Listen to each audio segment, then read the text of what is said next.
Chapters 1 and 2 of The Maxwell Mystery. Narrated by Celine Major. 1. Concerning Opportunities. "Peter King! Please! Peter King! Peter King!" With a telegram on his tray, the bellboy traversed the crowded hotel dining room chanting his monotonous refrain, until I managed to make him realize that I owned the above name, and persuaded him to hand over the message. It was short, and extremely characteristic of the sender. "House party. Take afternoon train Saturday. Stay Tuesday.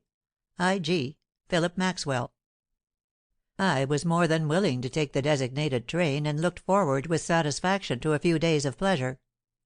Philip had a decided genius for arranging parties of congenial people, and, moreover, the telegram assured me that at least one of my fellow guests would prove attractive. For the letters I.G. meant nothing more nor less than that Irene Gardner would be there. Though I had met this young woman only twice, she already exerted a fascination over me such as I had never before experienced.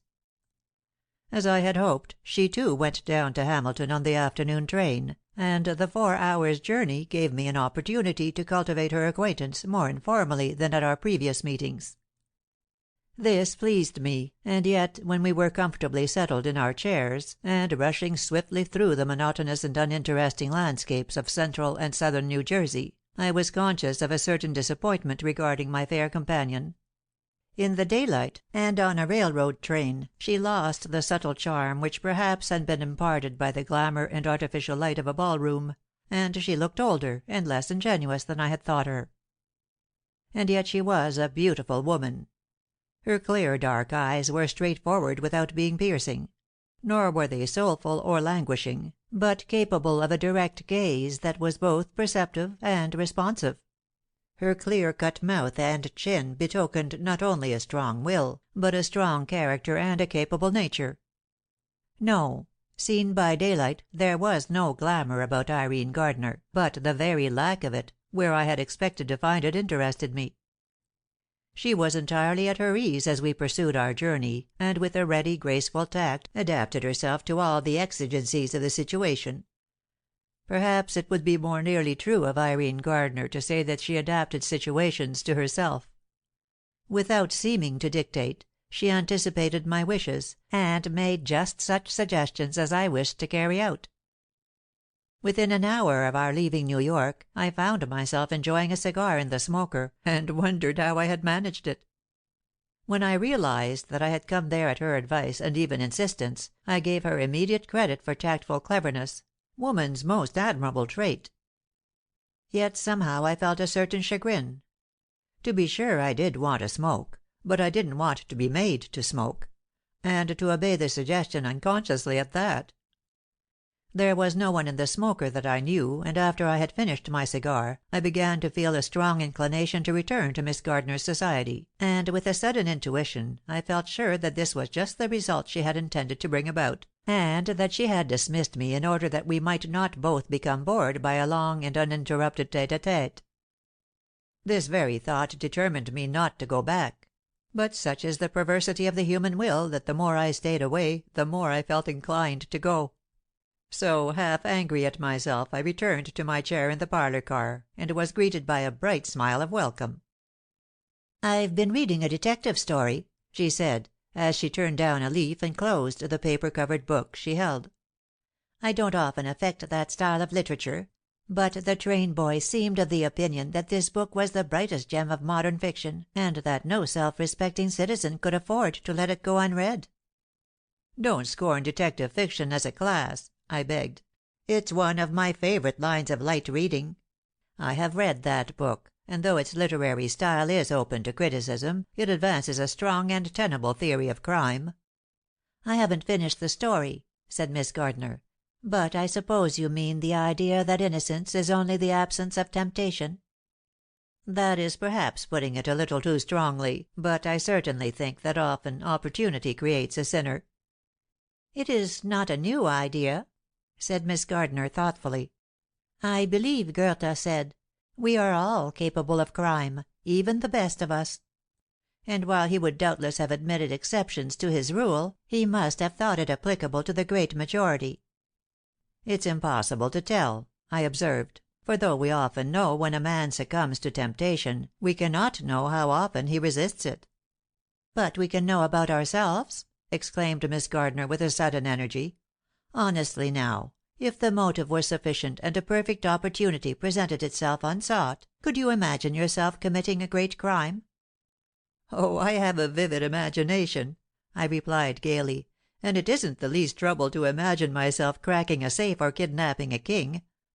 But when it came to the point, I doubt if I'd do it after all. I'd be afraid of the consequences." "Now you're flippant. But I'm very much in earnest. I really believe if the motive were strong enough, I mean if it were one of the elemental motives, like love, jealousy, or revenge, I could kill a human being without hesitation. Of course it would be a moment of frenzy, and I would doubtless regret it afterward, and even wonder at my own deed. But the point I'm trying to make is only that, in proportion to the passions of which we are capable, we possess an equivalent capability of executing the natural consequences of those passions." I looked at Miss Gardner curiously. She certainly was in earnest, yet she gave me the impression of a theorist rather than one speaking from personal conviction. And, too, it shocked me. She couldn't mean it, and yet the positiveness of her speech and the earnestness of her look indicated sincerity. With her animated dark beauty, she looked just then like Judith and Jael and Zenobia all in one. It was not at all difficult, at that moment, to imagine her giving way to an elemental emotion, but the thought was far from pleasant, and I put it quickly away from me. "Let us leave ourselves out of the question," I said, "and merely admit that crimes have been committed by persons innocent up to the moment when strong temptation and opportunity were present at the same time." "You will not be serious," she retorted, "so we'll drop the subject. And now, unless you make yourself very entertaining, I'll return to my story book and leave you to your own devices." "That would be a crime, and you would commit it because you see your opportunity," I replied, whereupon Miss Gardner laughed gaily, and abandoned her discussion of serious theories. I must have proved sufficiently entertaining, for she did not reopen her novel, and we chatted pleasantly during the rest of the journey. "Is it a large and a gay party we are traveling toward?" I asked, as we neared Hamilton. "I don't really know," said Miss Gardner. "Miss Maxwell invited me, and the only other guests she mentioned in her letter, beside yourself, were Mildred Leslie and the Whitings." "You mean Mildred's sister Edith and her husband?" "Yes. You know Edith married Tom Whiting. He is a most delightful man, and the Leslies are dear girls." "I remember Edith as a beauty, but I haven't seen Mildred since she was a youngster." "Prepare yourself for a surprise, then. She's grown up to be the most fascinating little witch you ever saw." "At any rate, Philip thinks so," I said, smiling, and Miss Gardner returned an understanding glance. "Yes," she agreed. "Philip is perfectly daft about her, but I don't think Miss Maxwell is altogether pleased at that. She's awfully fond of Mildred, but I think she would rather Philip should choose a different type for a wife." "But I doubt if Philip will ask his aunt's advice in such a matter." "Indeed he won't. Nor his uncle's either. Phil's a dear fellow, but those two old people have spoiled him by humoring him too much. And now they can't be surprised if he insists upon his own way." "Do you approve the match?" I asked, rather pointedly. "No, I can't. Millie is a perfect darling, but she would lead Philip a dance all his life. She's a born coquette, and she can't help flirting with everybody." "She may try it with me, if she likes," I said, nonchalantly, and Miss Gardner responded: "Have no doubts of that. She's bound to do so. I only wish you would involve her, or let her involve you in so deep a flirtation that Philip would lose his interest." "My dear Miss Gardner, don't you know that that would be just the way to pique Philip's interest, and defeat your own very admirable intent?" "I suppose it would," said Irene, with a little sigh, and then our train drew into the Hamilton station. Philip met us at the train with his automobile. "I say, but you're late!" he shouted. "We've been waiting 20 minutes." He led the way to his big touring car, as shinily spick and span as a steam yacht, and bundled us into it. "You sit back, Peter," he directed, "with Mrs. Whiting and Miss Leslie, and I'll take Miss Gardner with me. We'll run around the country a bit before we go home." I hadn't seen Mildred Leslie for several years, and I was all unprepared for the change which had transformed the shy schoolgirl into one of the most beautiful women I had ever seen. She was of the apple blossom type, and her frivolous, dimpled face was adorably pink and white, with big pansy blue eyes and a saucy curved mouth. A riotous fluff of golden hair escaped from her automobile veil, and the first glance proved the girl to be a coquette to her fingertips. Her sister, Mrs. Whiting, was totally unlike her. She was a solid, sensible little woman, whose sole occupation in life seemed to be a protracted, futile attempt to keep Mildred in order. I took my seat between these two ladies, feeling that, for the next few days at least, my lines had fallen in pleasant places. "I do love a house party at the Maxwells'," said Mildred, "because the party never stays in the house. There are so many lovely outdoorsy things to do, that if it weren't for meals, we'd never see the inside of the beautiful old mansion." "It is a beautiful house," said Mrs. Whiting. "I almost wish it would rain to morrow, so that we might stay in and enjoy it." "Oh, Edith, not to morrow!" cried Mildred. "We've too many things planned. Why, Mr. King, there's a different picnic arranged for every hour in the day, and you can pick out whichever ones you like best to go to." "I've such faith in your taste," I replied, "that I'll just follow you and go to the ones you attend." "I'm going to send regrets to several of the picnics," announced Irene Gardner, "and ramble around the house. I've never seen it, but I've often heard of its glories." "We must stay indoors long enough to have some music," said Mrs. Whiting. "I want to hear Irene sing some of her old songs again." "I cannot sing the old songs," Irene said, laughing, "but I know a lot of new ones. I'll stay home from any picnic to hear them." "I'll stay, too," said I, but though this sounded as if a compliment to Miss Gardner's music, a flash of appreciation from Mildred's blue eyes proved to me that she read my intent. 2. Maxwell Chimneys. "Oh, how stunning!" cried Irene Gardner, for just then we whizzed up the driveway to the Maxwell house, and though perhaps not the word a purist would have chosen, stunning did seem to express the effect. The white pillars and porticos of the mansion gleamed through the evergreen trees that dotted the broad lawn. The sunset in progress was of the spectacular variety, and a nearby lake reflected its gorgeous colorings. Alexander Maxwell had chosen to call this beautiful home Maxwell Chimneys, and the place was as picturesque and unusual as its name. It had chimneys of the reddest of red brick, and these stuck up all over the roof of the many-gabled house, and also ran up the sides and down the back and nestled in corners, and even presented the novel spectacle of a fireplace right out on the broad front veranda. Though Philip had laughed at this addition to the heating facilities of the mansion, it proved to be a great success, and on cool summer evenings the open fire lit up the atmosphere gaily and incidentally warmed a small portion of it. The truth was Miss Maxwell did not herself like outdoor life. So, by filling her home with cozy fireplaces, she often enticed her guests indoors, which thoroughly pleased her hospitable soul. For the great house was always filled with guests, and one house party followed close on the heels of another all summer long. Maxwell Chimneys occupied one of the most desirable locations in Fairmountain Park, and the views from its various windows and balconies were like a series of illuminated postcards. Or at least that was the remark made by 7 out of every 10 of the guests who visited there. As we neared the veranda, a cheery voice shouted, "Hello!" and Tom Whiting ran down the steps to meet us. The big, good-natured chap was a general favorite, and I cordially returned his hearty greeting. Then the wide front door swung open, and the old doorway made a fitting frame for the gentle lady of the house who stood within it. Miss Miranda Maxwell was Philip's aunt, and incidentally was his devoted slave. She and her brother Alexander had lived in the old house for many years, beloved and respected by the townspeople of Hamilton, though deemed perhaps a shade too quiet and old fogy for the rising generation. But this was all changed when their nephew Philip came to live with them, and filled the house with young life and new interests.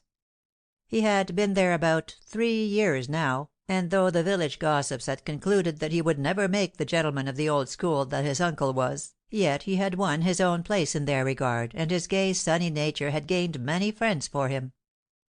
Phil was a good-looking chap of about 23, and had been an orphan since childhood. After his school and college days his uncle had invited him to make his permanent home at Maxwell Chimneys, and Philip had accepted the invitation. It was generally understood that he would eventually inherit the place, together with Alexander Maxwell's large fortune, and though not avaricious, Philip looked forward complacently to a life of ease and luxury. So far as social life went, he was practically master of Maxwell Chimneys. He invited guests whenever he chose, and entertained them elaborately. Though Mr. Maxwell joined but seldom in the young people's festivities, he paid the bills without a murmur, and smiled indulgently at his merry-hearted nephew. I had known Philip all through our college days, and I had made long and frequent visits at Maxwell Chimneys, where the hours of quiet enjoyment were often varied by delightful impromptu entertainments, the product of Philip's ingenuity. I was a favorite with both the old people, and I fully returned their regard. Mr. Maxwell was a collector in a modest way, and I was always gratified when I could assist him in his quest or researches. Miss Maxwell had such a kind, motherly heart that I think she was a friend to everybody, but she too seemed specially to like me, and so my visits to Hamilton were always pleasant occasions. "How do you do, Peter? I'm very glad to see you," she said so cordially that the warm welcome of her tone made the commonplace salutation a heartfelt one. "How do you do, Miss Miranda?" I responded with equal cordiality. "I'm most happy to be here again. It is a long time since I've enjoyed your hospitality. Ah, here is Mr. Maxwell. How do you do, sir?" I raised my voice to speak to my elderly host, for I remembered his deafness. He shook hands, and greeted me warmly, expressing his pleasure that I was with them once again. I counted this brother and sister among my best friends, and aside from their kindness and hospitality, they represented the best type of our American people. Educated, cultured, and refined, they imbued their home with an atmosphere of pleasantest good humor. The house was luxurious, and their manner of living, though rather elaborate, was not formal and not uncomfortably conventional. Miss Maxwell herself showed me to my room, and as she left me at the door, she gave a motherly little pat to my shoulder, saying, "Now, Peter, dear boy, Philip's man will look after you, but if everything isn't just to your liking, let me know, won't you?" "Sure he will, Aunt Miranda," broke in Philip's gay voice, as he passed us in the hall. "Look alive now, Peter, old boy, and tog yourself for dinner at once, and drop down to the terrace as soon as you're ready."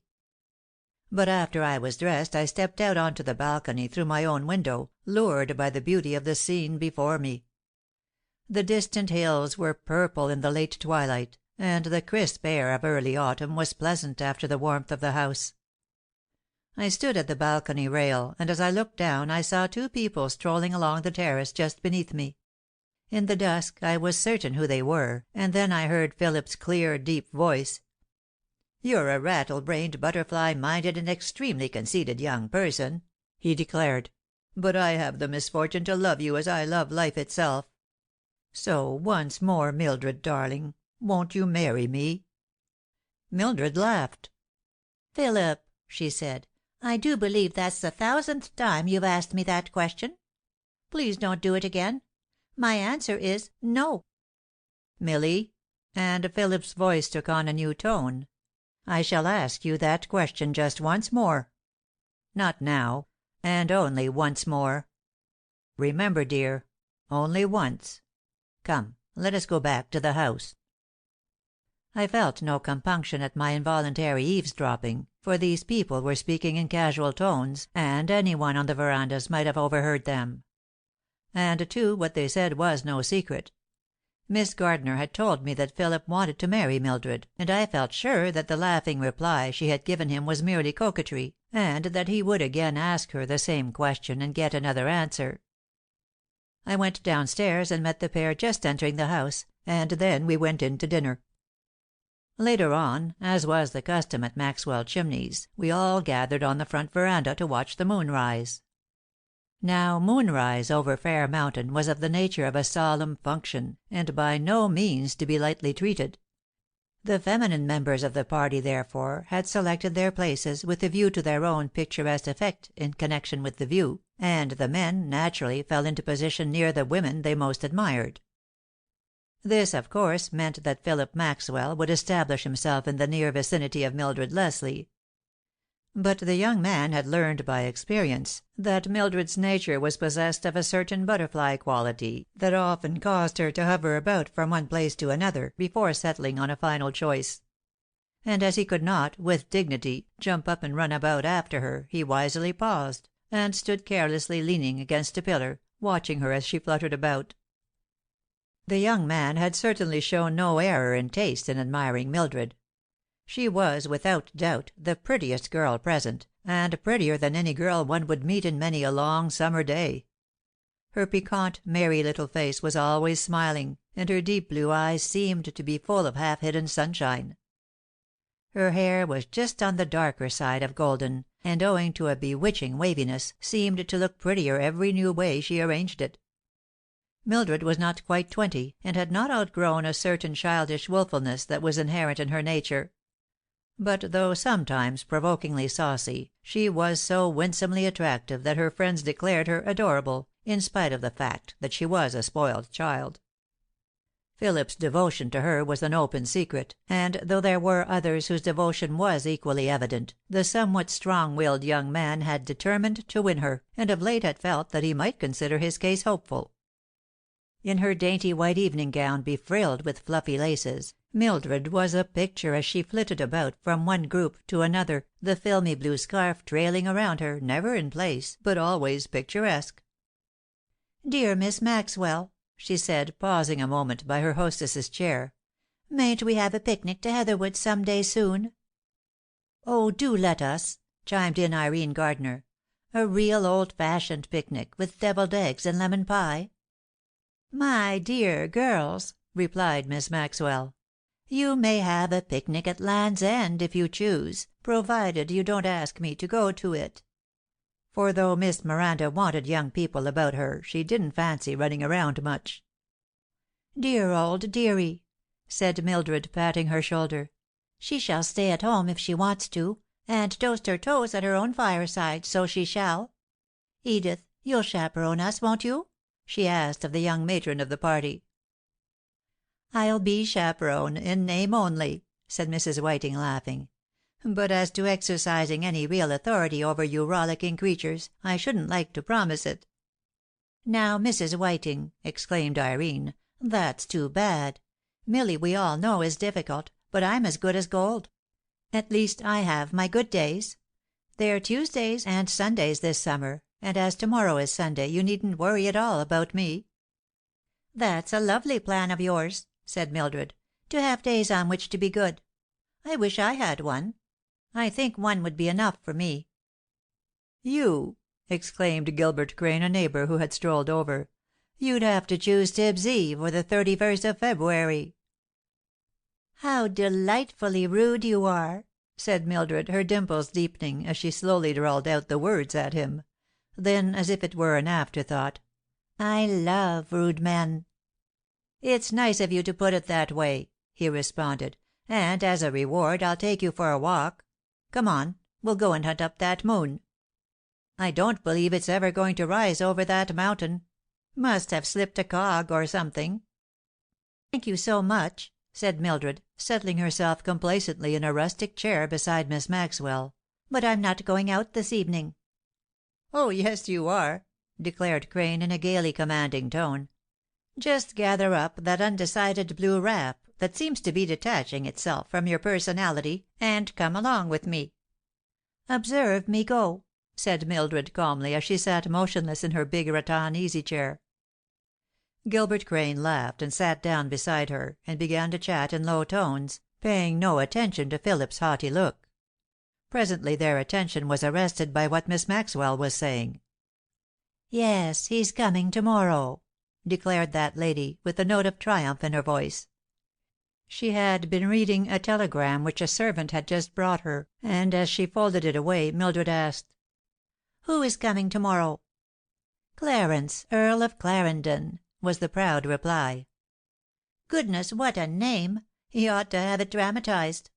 But I suppose we can call him Clare, or Clary.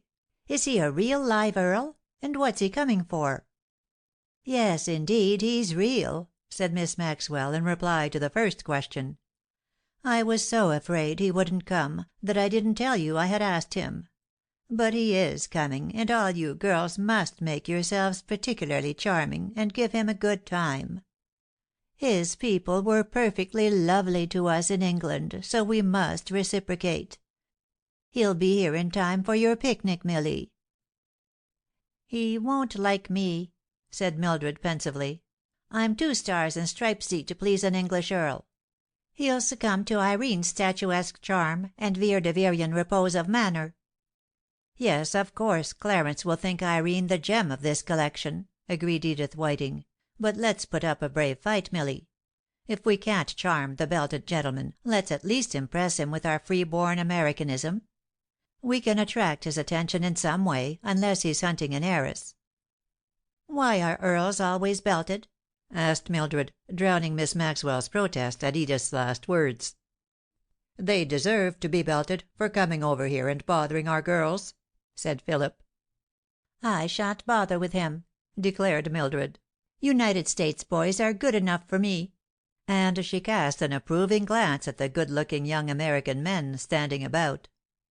"That's all very well," said Gilbert Crane, "and I hope you won't bother with his earlship. But I say, Milly, if you cast those big blue soup plates of eyes of yours at him, I shouldn't like to answer for the consequences. You know English girls stare; they don't dart fascinating glances through a regular Niagara Falls of eyelashes.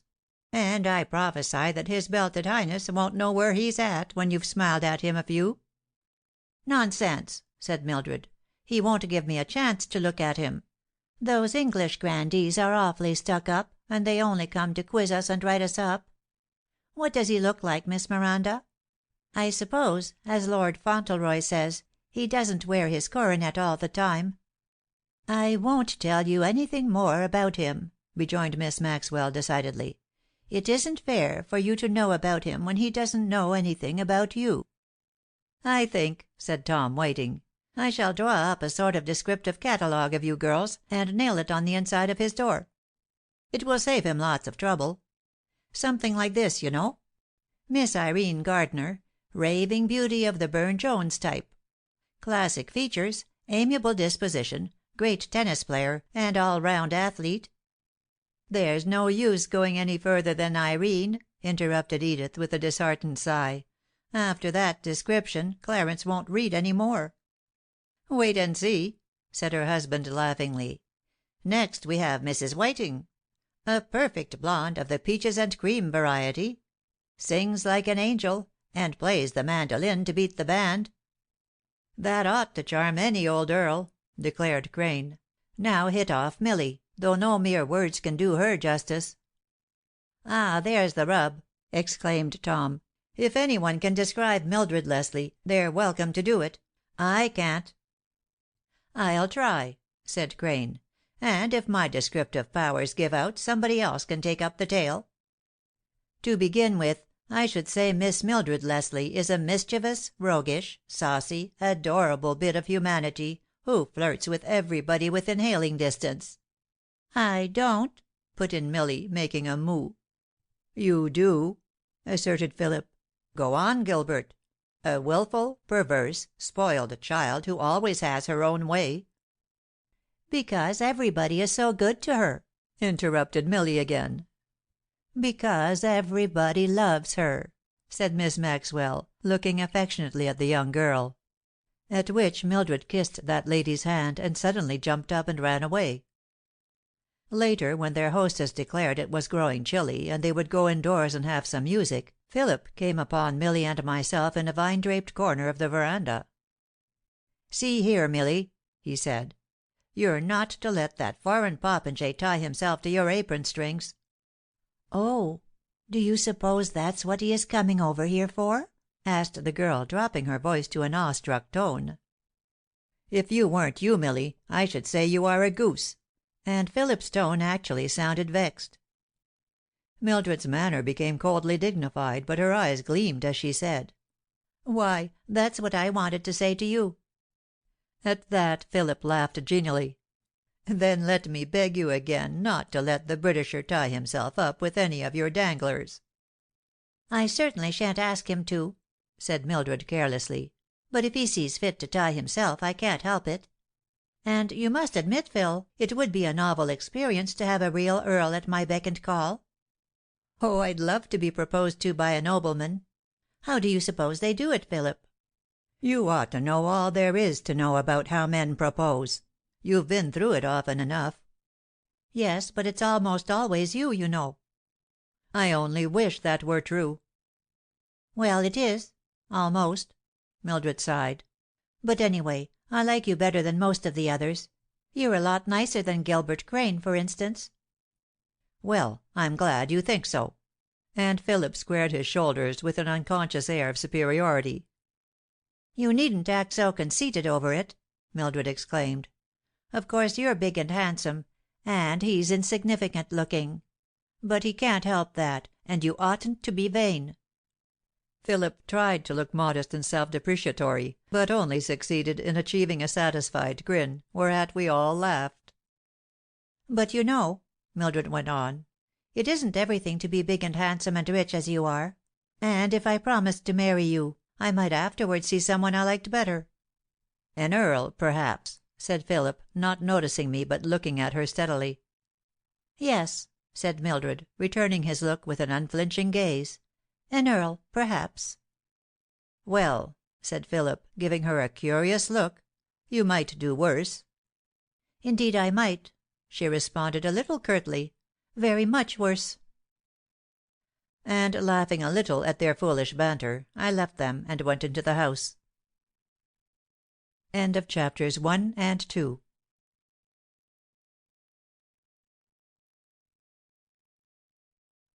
(3) The Belted Earl. Clarence, Earl of Clarendon, was arriving; wherefore the feminine guests at Maxwell Chimneys were peeping with careful discretion through curtains and window blinds, in their impatience to comment upon the appearance of the distinguished visitor. But from their vantage ground they could see only a big, heavy coated figure emerging from a motor car, followed by a quantity of foreign-looking luggage. "He's gone to his rooms," announced Milly after a skirmishing peep into the hall, "and of course we won't see him until dinner time. Come on, Irene, let's go and put on our very bestest frocks. I wish I had a tiara or a coronet. Do you think I'd better wear feathers in my hair, or just a wreath of roses?" "I'm sure I don't know about earls," I put in, "but I'm sure, Miss Leslie, that most men prefer natural flowers to those fanciful confections that you young ladies sometimes perch on your heads." "You tell us, Mr. Maxwell," said Irene Gardiner, as our host entered the room. "Do you suppose earls prefer made-up hair ornaments or natural flowers?" "Bless my soul, I'm sure I don't know," declared the bewildered old gentleman. "I never was an earl." "You ought to be," said Mildred, smiling at him. "Your manners are courtly enough to grace any what do earls grace, anyway?" "Well, as one will grace our dinner table pretty soon, it would be wise for you girls to run away and get ready to do your part of the gracing," said Miss Maxwell, smiling at pretty Milly, who was in her most roguish mood. "I simply can't dress, Miss Miranda, until I decide between my silver filigree headdress and a wreath of pink roses." "Nor I," said Edith. "I believe I'll wear a single rosebud." "Yes, do," said Mildred. "Do wear the simple little blossom, dear. It will make you look younger." As Edith was only 2 years older than her sister, this could not be called an unkind sarcasm. "Baby face," she retorted. "Nothing could make you look younger, unless perhaps you carry a teddy bear in your arm." "I've a notion to do just that," said Mildred, laughing. "I must shock that English prig somehow." "How do you know he's a prig?" "All Englishmen are. I've never met any, but I'm sure they're snippy and critical, and not a bit like our own brave lads. I've lost interest in him, anyhow. You may have him, Irene, if you want to." "That's all very well now, but as soon as you see him you'll appropriate him." "No, I won't, honest. I hereby make over to you whatever interest I may have had in the noble Earl of Clarendon, and promise not to interfere with your game, if you choose to add his very likely bald scalp to your other trophies of the chase." "Oh, pshaw! That won't do a scrap of good if you even talk to him or look at him at all," said Irene, putting on a rueful look. "Just as Mr. Crane said, if you sweep your eyelashes round once he'll be done for." "All right," said Mildred. "Then, furthermore, I promise not to talk or converse with the above mentioned Clarence beyond the ordinary civilities of the house; never to smile at him voluntarily, and never to wave my eyelashes at him across the table. And now," she rattled on, "I know I'll be late for dinner." And then she ran away to her own room. Presumably she took great pains with her toilette, for it happened that she was the latest to enter the drawing room. She had elected to wear a gown of palest blue organdie, which, though of simple effect, was in reality a marvellous confection born of art and science. Her hair was massed in a curly top knot, secured by shining combs, and on her soft fair neck rested a string of wax beads, which she chose to call the Leslie pearls. Her cheeks were a little flushed with the exertion of her hasty dressing, and fear of tardiness lent her an apologetic air, half timid and half cajoling, as she crossed the room to her hostess. Miss Maxwell stood near the fireplace and smiled indulgently at the pretty dismay of her young guest.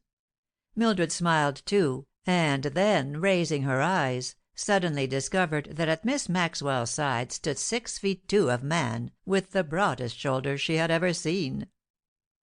"Oh!" she almost gasped. "I thought—" and then she seemed to realize that a formal introduction was being made. She dropped a slight and very dainty curtsy, and as she was about to raise her eyes to the face which she naturally assumed surmounted this column of humanity, she remembered she had promised not to wave her eyelashes at him. Convulsed with the ridiculousness of the situation, she stammered a greeting which meant nothing, and resolutely turned her face away. "What's the matter, Mildred? Are you ill?" said Miss Maxwell solicitously. "Oh, no, indeed," said Mildred, raising her blue eyes to meet the elder lady's glance, and just giving the Earl a three-quarter view of her really wonderful lashes. "No, that is, I was afraid I would be late for dinner, you know." "Nonsense, child. Don't be foolish. Talk to Lord Clarence for a few minutes before we go to the dining room." So Mildred dutifully talked, but in a moment dinner was announced, and it fell to her lot to be escorted to the dining room by my humble self. "What's the matter?" I asked, after we were seated at the dinner table. "Why did you turn down his noble nibs so soon? You scarcely spoke to him." "Too English for me," said Mildred briefly, not wishing to discuss his lordship. "He's a handsome chap," I went on, "and he's a good all round fellow, too. I've been talking with him, and he's broad minded and fair, with a keen sense of humor. Go in and win, Milly. I'll give you my blessing." "No, thank you," said Mildred, turning her eyes resolutely away from the stranger. "Columbia is the gem of the ocean for me." "Why don't you announce your engagement to Philip, and have done with it?" I said audaciously. "One reason is that I'm not engaged to him," said Mildred calmly. "But you will be. He has every chance in the world." "That's where you're wrong. There's only one chance in the world that I shall marry Philip Maxwell." She smiled as she remembered Philip's emphatic assurance that he should ask her once more only. "But I'm not going to marry anybody for years yet. Let's talk about something more interesting. Look at Phil now. He's devotedly reciting poetry to Irene." "Oh, that's your more interesting topic, is it? But wait, the noble Britisher is making good. Just listen to that yarn he's telling. He's a ripping good story teller." And Mildred, listening, was forced to agree. On the terrace after dinner the party broke up into small groups of 2 or 3, and Mildred, quite unintentionally, found herself talking to Lord Clarendon, or rather he was talking to her. "Don't run away," he said, as she tried to edge off toward another group. "Stay and talk to me." "I can't talk to you," she said, stammering a little, "because and as he smiled at her she continued in sheer desperation, because I don't know what to call you." "Don't you know my name?" "Yes, but I don't know whether to address you as my lord or your lordship." She knew she was talking nonsense, but she was honestly trying to get away, and so said anything at random. The Earl stood looking down at her with his half-mocking smile. "Either would succeed in attracting my attention, if I heard you. But why not call me Clarence?" "It's a stunning name," said Mildred, "but I couldn't use it so soon. Indeed, I never can." With a sudden determination she turned abruptly and walked away, leaving him standing there. "By Jove!" said his lordship to me as he looked after her. "I can't make her out at all. But she's a dear little enigma." The evening wore away, and it was quite late when Mildred and I again together for a moment saw someone coming near.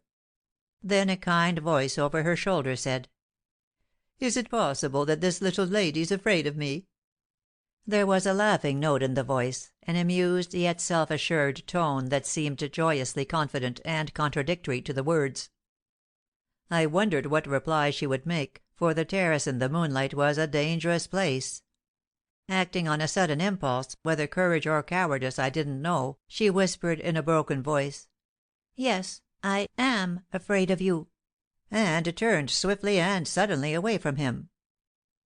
Philip was never very far away from Mildred's side, and though he was glad to notice her apparent lack of interest in the Earl, he was at a loss to understand her persistent rejection of the nobleman's advances. "What's the matter with the belted one, Milly?" he asked. "I'm sure I don't want you to chum with him, but why treat him with such desperate scorn?" "I don't scorn him, but he doesn't interest me," said Mildred a little impatiently, for she was beginning to be tired of her own game. But Philip was not entirely unversed in the whims and ways of the eternal feminine, and he responded: "Oh ho! Piqued, are you?" "Indeed I'm not. And pray, why should I be?" "Oh, for many reasons. Perhaps because Clarence is so devoted to Irene. She'd look well wearing a coronet, wouldn't she? It would suit her tall stateliness a lot better than it would your petite effects." "Don't talk any more about that horrid Earl. I'm tired of the thought of him." "That's your attitude toward everything," said I. "Oh, no, it isn't," she responded saucily. "I never get tired of myself, and I'm not yet tired of you." "Don't think of him, then," said Philip. "I'm truly glad if you don't like him. But your overdoing it so made me a bit suspicious. You see, I know your tricks and your manners." "Am I very bad, Philip?" said Mildred, a little wistfully. "You are, indeed. You're a heartless little witch, and you'd not only flirt with a wooden Indian, but you'd know just the best way to go about it." "Thank you for the subtle compliment. And yet, with all my faults, you—" "Of course I do, and always shall. Does it please you to know it?" "Not especially," said Mildred, her mocking eyes smiling gaily into Philip's handsome, earnest face. "And I shan't talk to you any more now, for you seem to have only two subjects of conversation, yourself and the Earl of Clarendon, and I don't care a straw for either." Philip only smiled, for though Mildred's words sounded indifferent, the glance that reached him from beneath the long lashes belied the words, and I am sure strengthened his conviction that the butterfly heart was really his. I left the pair then, and strolled away in the direction of Irene Gardner. 4. Saucy Mildred.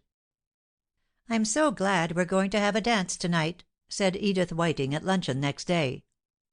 "Oh, so am I," declared Mildred.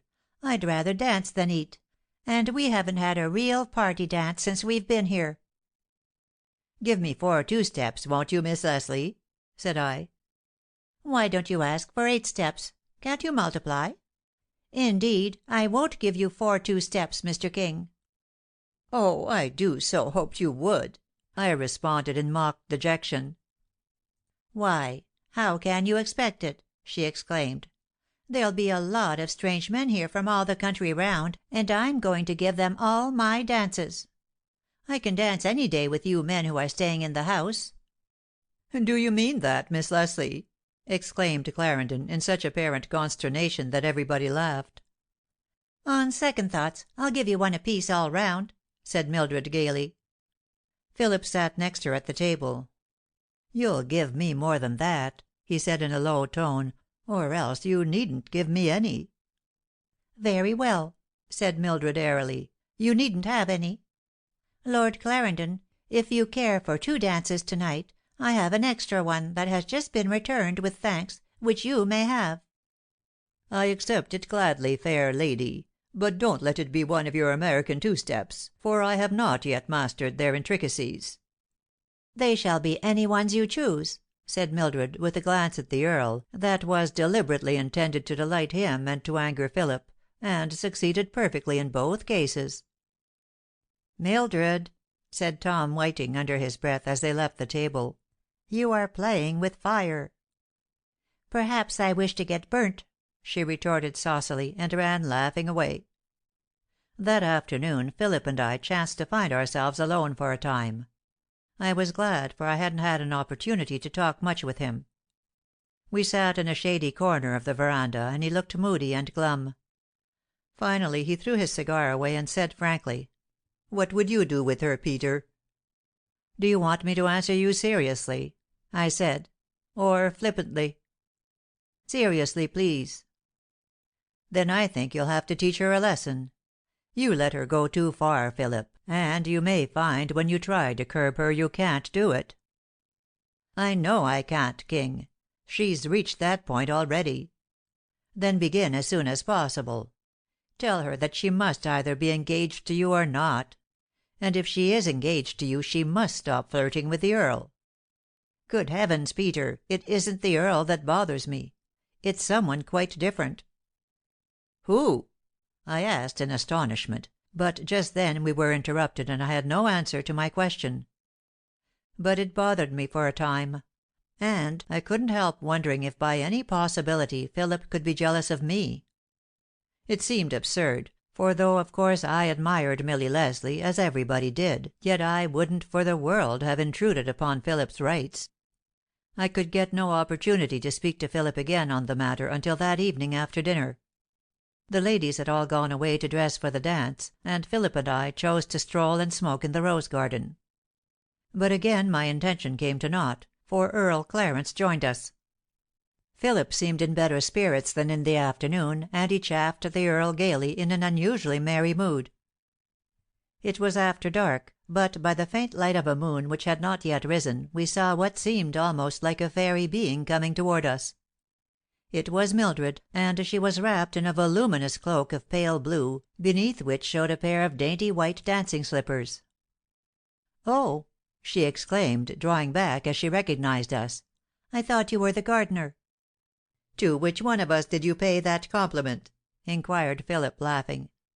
"Oh, I won't be partial. I thought you were all gardeners," said Mildred, drawing her cloak around her and seeming about to leave us, though I felt sure she had no such intention and was coquetting as usual. "Do you want a gardener?" said I. "Won't I do for one?" "Well," and Mildred hesitated, "I was just dressing for the dance, you know, and I found I must have, simply must have, some of those tiny yellow roses that grow over there. I would have sent the maid for them, but I know she wouldn't select the very tiniest ones, and those are the ones I must have. So I thought I'd just run down and get them myself. I never dreamed I'd meet anybody." Though the blue eyes looked babyishly innocent above the closely held blue wrap, I felt a secret conviction that those same eyes had seen the group of men in the rose garden, and did not mistake us for a group of gardeners. "I knew everybody was dressing for the dance," she went on, "so I thought I couldn't possibly meet anybody." She pouted a little, as if we were to blame for interfering with her plan. "It doesn't matter that you have met us, dear," said Philip gently. "I'll cut some roses for you. Which ones do you want?" Milly was a tease, there was no doubt about it. She smiled at Philip, and then turning deliberately to the Earl, said, "You're the nearest to the yellow rose tree. Won't you cut me some, please?" Philip spoke no word, but stood for a moment looking at the girl he loved. Then in a tense, unnatural voice he said, "Clarendon, will you look after Miss Leslie?" and turning on his heel walked rapidly away. "Milly," said the Earl, eagerly stepping toward her. It was the first time he had ever addressed her so, but Mildred had no intention of precipitating matters in this unconventional situation, and, too, she was troubled at the remembrance of Phil's disapproving glance. "Lord Clarendon," she said coldly, "will you be so very kind as to pick me a few yellow roses, and let me hasten back to the house?" "There is plenty of time," he said quietly. "Please give me a few moments." "No," said Mildred, stamping her foot impatiently. "I wish to return at once." "Very well," said Clarendon gently. "I will not detain you. Will you have this spray?" He selected a charming cluster of roses, and taking his penknife from his pocket, cut them for her, and stood trimming off the thorns. "I wish I might have given you flowers to wear this evening," he said. His manner was gentle and deferential, and I was sure Mildred perhaps felt she had been too brusque, as she said kindly, "I wish so too. But how could you have bought any flowers way off here in the country?"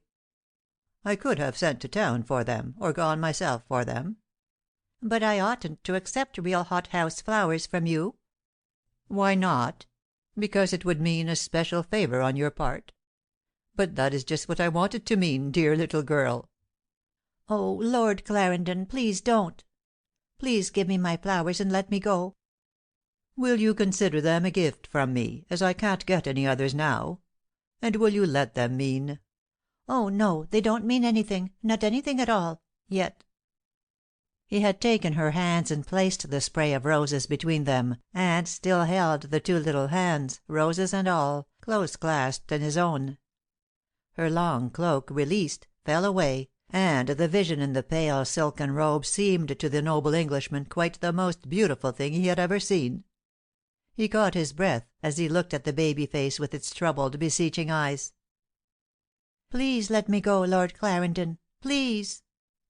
Then she gently disengaged her hands from his, and gathering up the folds of her blue cloak, prepared to run away. But he detained her a moment.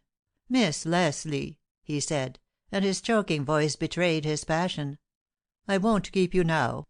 But to night you will give me an opportunity, won't you, to tell you—" "To night, my lord, you are to have one dance with me, you know."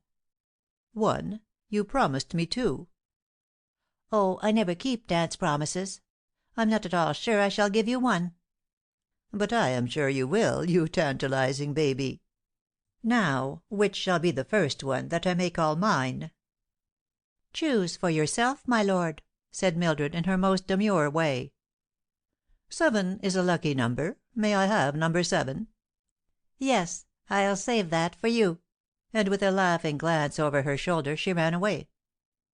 "What a little witch she is, to be sure, eh?" and Earl Clarence gave a short laugh. "I beg your pardon if I offend," I said a little stiffly, "but I think you, that is we, ought to remember that she is pledged to Philip." "Ah! I did not know it was announced." "Nor is it, officially.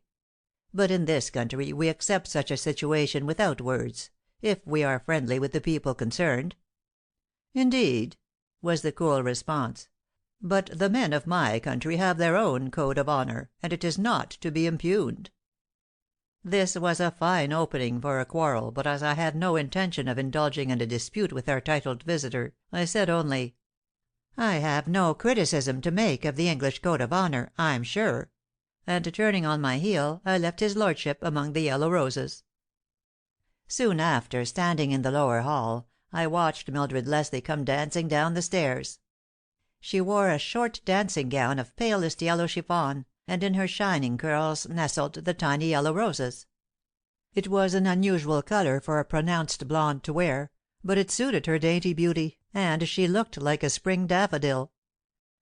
Of course she was immediately surrounded by would-be partners, but Phillip Maxwell was not among them.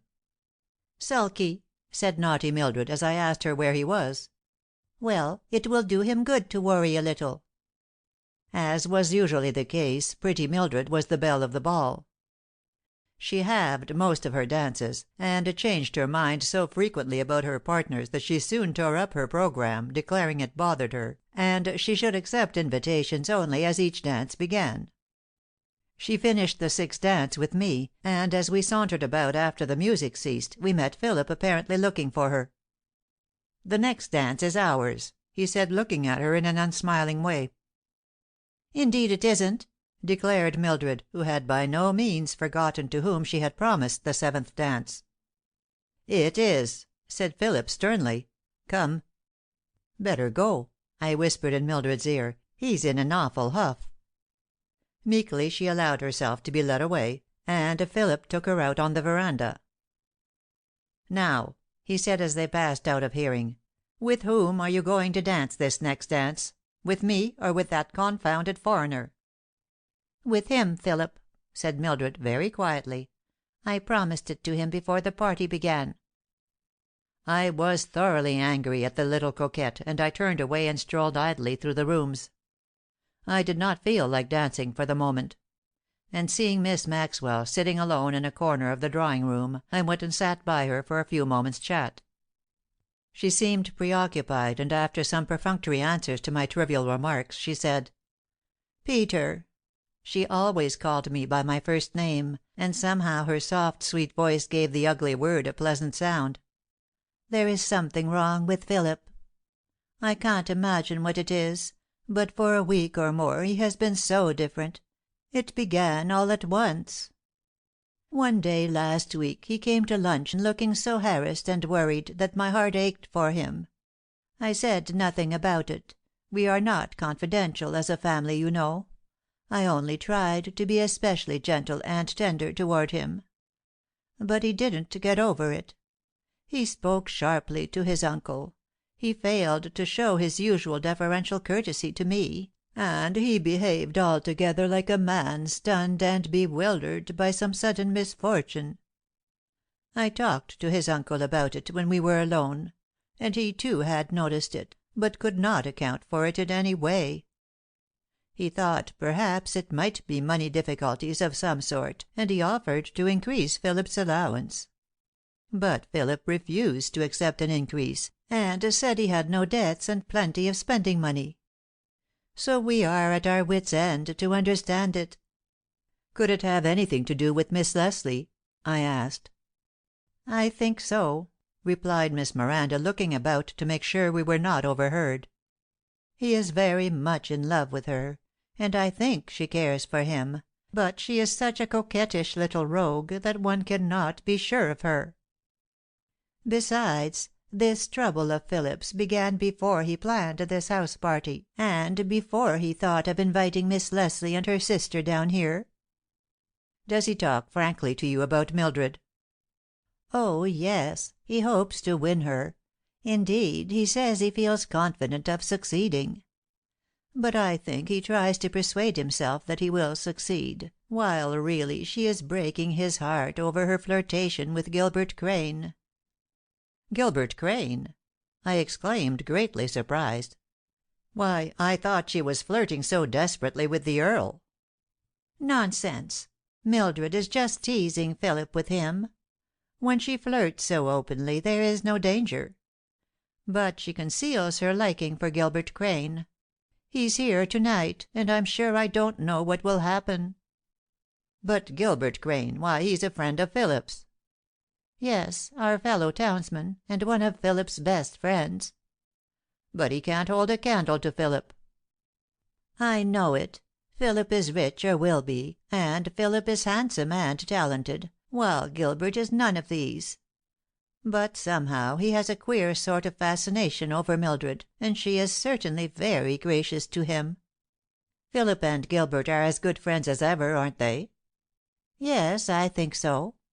At least they were until lately. But Mildred's evident preference for Gilbert's society has wounded Philip, and though he treats Gilbert as kindly as ever, I've seen him look at him as if he wondered how he could play such an unfriendly part." "You think, then, to put it plainly, that Gilbert is trying to win Mildred away from Philip?" I do, and I think Philip is as much hurt by Gilbert's treachery as by Mildred's fickleness. But I cannot think that it is this affair that worried Philip so last week. For then Mildred hadn't come, and Gilbert was right here all the time, and he and Philip were inseparable. No, it's something else, and I can't imagine what." "Phil seems about as usual to me," I said. "Yes, he is much brighter since you young people came. More like his old self. But when he's alone, even now, he drops into an attitude of absolute despair. I've seen him, and it is something very dreadful that has come to my boy. Oh, Peter, can't you find out what it is, and then I'm sure we can help him." I assured Miss Miranda that I would try in every possible way to do all I could to help, but I felt convinced that no one could help Philip at the present time except Mildred Leslie herself. Then Mr. Maxwell came in and joined us, and the tenor of our conversation changed.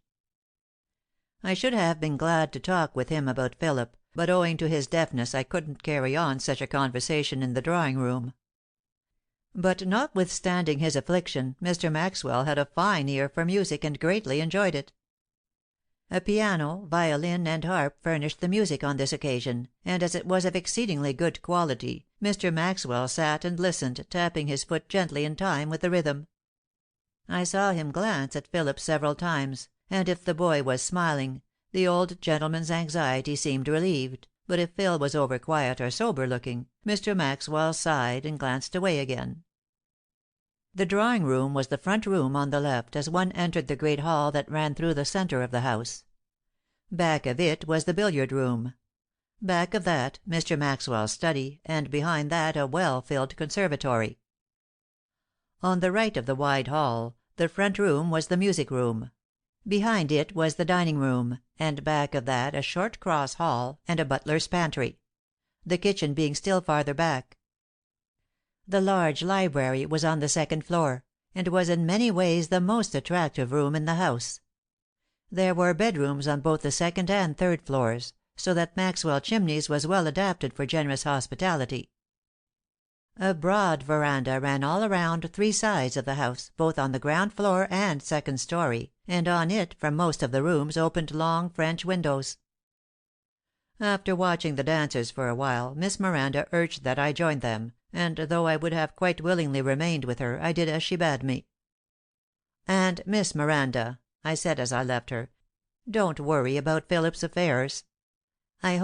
I'm sure you exaggerate to yourself his despondency, and I can't help thinking that soon matters will be brighter for him." End of chapters 3 and 4.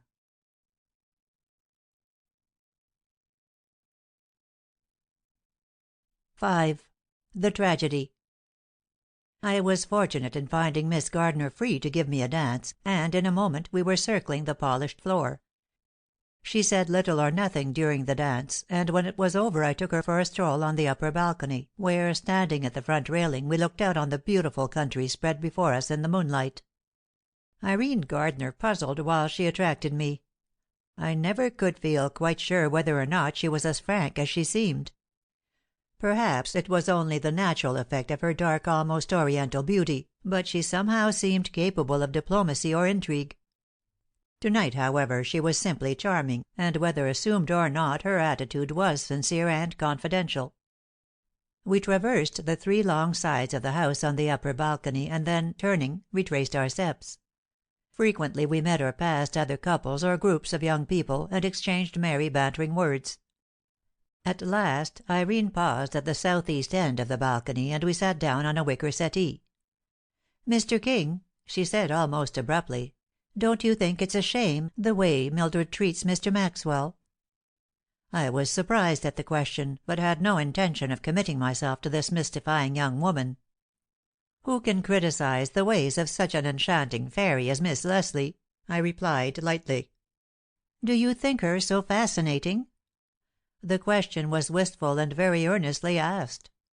"She is both beautiful and charming, and she has completely bewitched Philip," I said. "Yet she does not really care for him," cried Irene, passionately. She adores Gilbert Crane, but she leads Philip on, and is breaking his noble, splendid heart, merely for her own amusement." My eyes were opened. "Oho, my lady," I thought to myself, "so you are in love with the handsome Philip. Sits the wind in that quarter?" But I only said, "Gilbert Crane? Do you really think so? Why, I thought she was lavishing all her favors on our titled guest." "Oh, he's only an incident. Milly sees that it teases Philip for her to flirt with the Earl, and she does so openly. But her liking for Mr. Crane is another matter. You men are so blind. Can't you see that just because she doesn't flirt openly with Gilbert Crane, it proves that she's really interested in him?"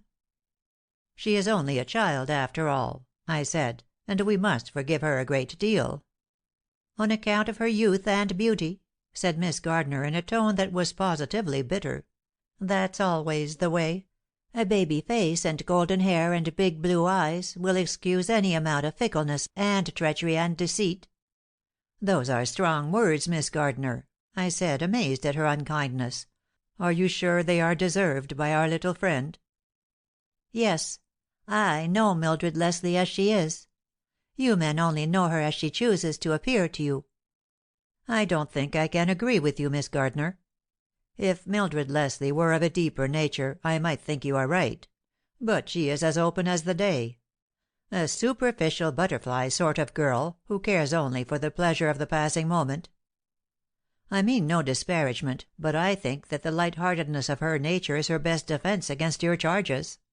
And truly, in her heart I think she cares for Phil. Who could help preferring that splendid fellow to young Crane?" "I know it seems so," went on Irene, "but she does like Mr. Crane better. She told me so herself only to day. She said Philip is egotistical and purse proud, and that Mr. Crane has a true poet's soul." "Perhaps she didn't mean her confidences for me, Miss Gardner," I said a little stiffly, for I was of no mind to discuss these things. "I don't care," cried Irene, her eyes blazing.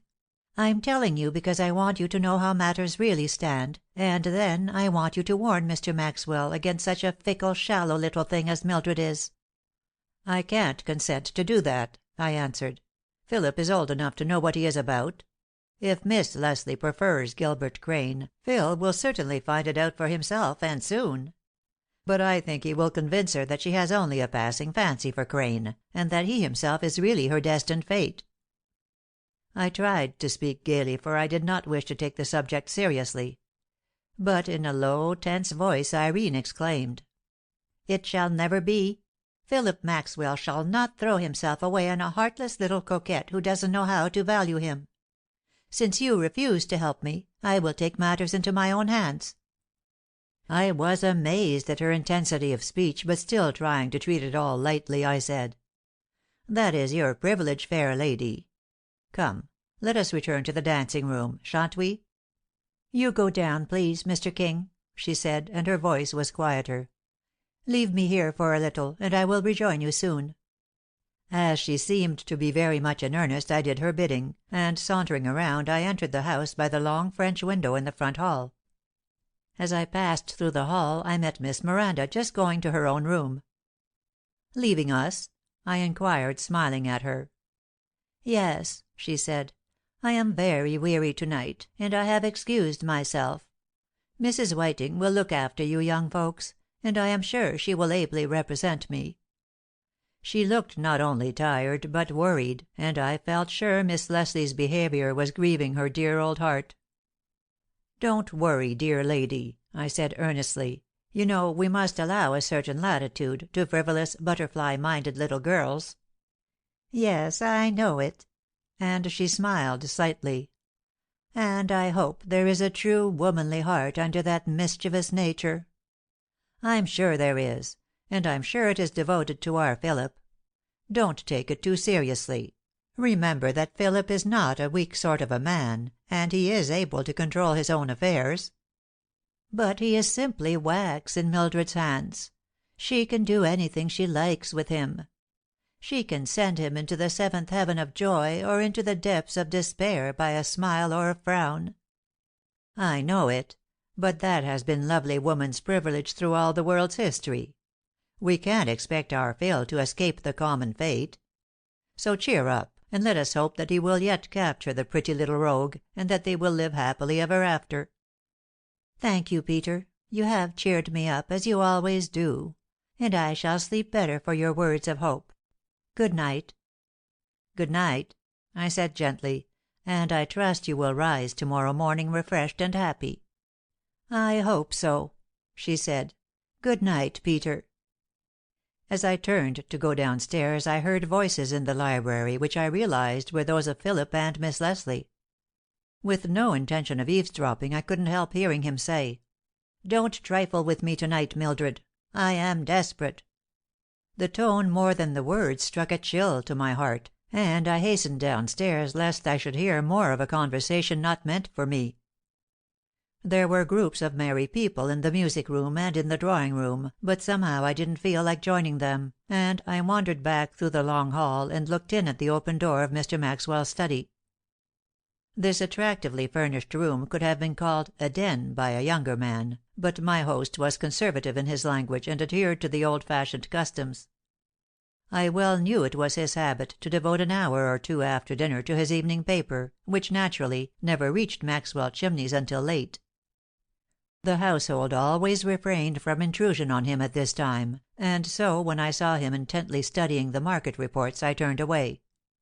But he had seen me, and laying down his paper he said cordially: "Come in, my boy, come in and smoke a pipe with me, if you are tired of your young and somewhat noisy contemporaries."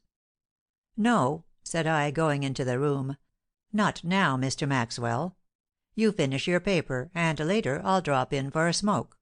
I'd very much like to have a talk with you." "About Philip?" he asked, looking at me with a concerned air. "Yes," I said. "But don't be apprehensive. Indeed, I think we may have cause to congratulate the boy before the evening is over. He and Miss Leslie are even now in the library, and I hope that they will arrive at a happy understanding." "Good, Mr. King, good," said the old man, in his kindly, pleasant way. "Let us hope for the best, and I trust it will all come out right." "I'm sure it will," said I, and was about to go on when he detained me a moment longer. "What about that decorated Britisher?" he asked, looking at me intently. "Oh, I'm told he isn't in the running," I replied, lightly; for as Mr. Maxwell was deaf I didn't care to discuss this matter in tones loud enough to be heard in other rooms. "I dare say, Mr. Maxwell replied, but the blank look on his face made me think he hadn't heard me clearly. However, I went on through the study, and lifting the portière, passed into the billiard room. Here I found Gilbert Crane alone, and sitting with his face buried in his hands in an attitude of deepest dejection. I suddenly realized that, as I was obliged to speak to Mr. Maxwell in a loud, clear voice, Mr. Crane must necessarily have heard what I said. He looked up as I entered, and his face showed bitter despair. He said nothing, however, and as I had nothing in particular to say to him, I went on through the drawing room across the main hall, and into the music room. Pretty Edith Whiting was dancing with a Mr. Hunt, whom I knew, and as I passed Tom Whiting I praised his wife's grace. His kindly, good-natured face lighted up. "She is a beautiful dancer," he said. "Try to get a turn with her, King." "I will," I responded, and went on. I soon found a partner, and later another, so that 2 or 3 dances passed before I had a chance to ask Edith Whiting. But I finally did so, and with a pretty gesture she laid her hand on my arm, and we whirled away. It chanced that we were just opposite the door into the hall when suddenly Gilbert Crane appeared in the doorway. His face was white with terror and wild with fright, and he cried: "Dr. Sheldon! Philip and Mildred have shot each other! Come up to the library, quick!" Although Dr. Sheldon was quick in his response to Gilbert Crane's summons, I was quicker, and dashing upstairs, I reached the library door first, with Edith and Tom Whiting close behind me. Of course Gilbert's statement that they had shot each other was manifestly improbable, and was doubtless the irresponsible speech of frenzy. My first glance at the tragedy showed me Philip stretched on the floor, apparently dead, and Mildred fallen in a heap a few feet away. I did not touch them, but I saw she had a pistol grasped in her right hand. In a moment Dr. Sheldon and several others came hastening in. I had expected to see the whole crowd, but as I learned afterward, Lord Clarence, with rare good judgment and presence of mind, had insisted on most of the guests remaining downstairs until more particulars of the accident were learned. Dr. Sheldon gave a quick look at Philip, flung open his clothing, placed his hand on his heart, and after a moment said gently, "He is dead." Then he turned to Mildred and stooping, took her unconscious form in his arms. "She is not," he said eagerly. "Telephone for my assistant, Dr. Burton, to come at once, and bring my instruments. I think we can yet save her life. Tell him to fly. Tell him what has happened, but don't delay him." Dr. Sheldon, who was acting as rapidly as he talked, took the weapon from Mildred's hand and laid it on the table. "Let no one touch that," he ordered, "and let no one touch Philip Maxwell's body. Send for the coroner at once. Mr. Crane, will you keep guard in this room? And Mr. King, will you dismiss the guests, and inform Mr. Maxwell and his sister what has happened? Mr. and Mrs. Whiting will assist me with Miss Leslie." Tom Whiting and the doctor bore Mildred to her room, and I, not at all liking the part assigned to me, went toward Miss Maxwell's door. But I suddenly thought of Irene Gardner, and resolved to tell her first, thinking she could break the news to the dear old lady with a better grace than I could. I stepped out on the front balcony, wondering if I would find her around the corner where I had left her, but to my surprise she was seated near the front window and was weeping violently. "Irene," I said as I touched her shoulder, "Miss Gardner, do you know what has happened?" "What?" she said, still shaking with convulsive sobs. I told her, and her piercing shriek brought Miss Maxwell to her door. "What is it?" she cried as she flung open the door. "What is the matter?" Suddenly Miss Gardner grew calm, and with a return to her own tactful manner, she took the old lady in her arms and told her the sad news. Miss Maxwell's face turned white with grief and shock. She tottered, but she did not faint. Then her loyal heart prompted her to cry out, "My brother! Does he know? Has he been told?" "No," I said, "but I will tell him." "Do," she said. "You know and love him." Then, supported by Irene, she returned to her room. I hurried downstairs and found Mr. Maxwell still alone and undisturbed in his study.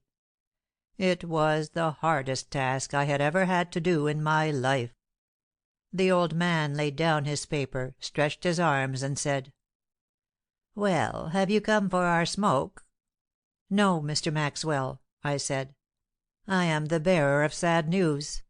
Philip has been hurt." "Eh?" he said, not quite hearing my words. "Philip has been hurt," I repeated. "Shot." "Shot?" and the old man's face grew ashy pale as he leaned back in his chair. I had heard hints of heart disease, and I was thoroughly frightened. But just then Dr. Burton came in, and I begged him to take a look at Mr. Maxwell, even before he went upstairs to Mildred Leslie. Dr. Burton gave the old gentleman a stimulant of some sort, and I resumed my awful errand. He was very quiet, seemingly stunned by the news, and after a few moments his sister came into the room. I believe I never was so glad to see anyone in my life, and feeling now that they were better alone, I left them. 6. He shot me. I went next to the music room, where Lord Clarence was dismissing the guests who less than half an hour before had been so hilarious. The Earl acted like a splendid fellow, and his cool head and capable management proved to be just what was needed for the sorry situation. In a short time nearly all the guests had gone. Gilbert Crane remained, and Mr. Hunt, who was a sort of society detective, asked to be allowed to stay. The coroner arrived just then, and learning in a few words the facts of the case, he advised Hunt to stay, for a time at least. Miss Lathrop, a trained nurse who had been sent for by Dr. Sheldon, also came, and she was taken at once to Mildred's apartment. "Mysterious case," said the coroner, after a long look at the room and its contents. "Might be an attempt at double suicide, or suicide and murder." "Or double murder," said Mr. Hunt. The coroner gave him a quick glance. "We must work on evidence," he said, "not imagination." "What evidences do you see?" asked Gilbert Crane. "Very little, I confess," replied the coroner, who was a frank, straightforward sort of man, and whose name, as I afterward learned, was Billings. "But," he went on, "when a gentleman is found dead, and a wounded lady near by, with a pistol in her hand, it doesn't require an unusual intellect to deduce that she probably shot him.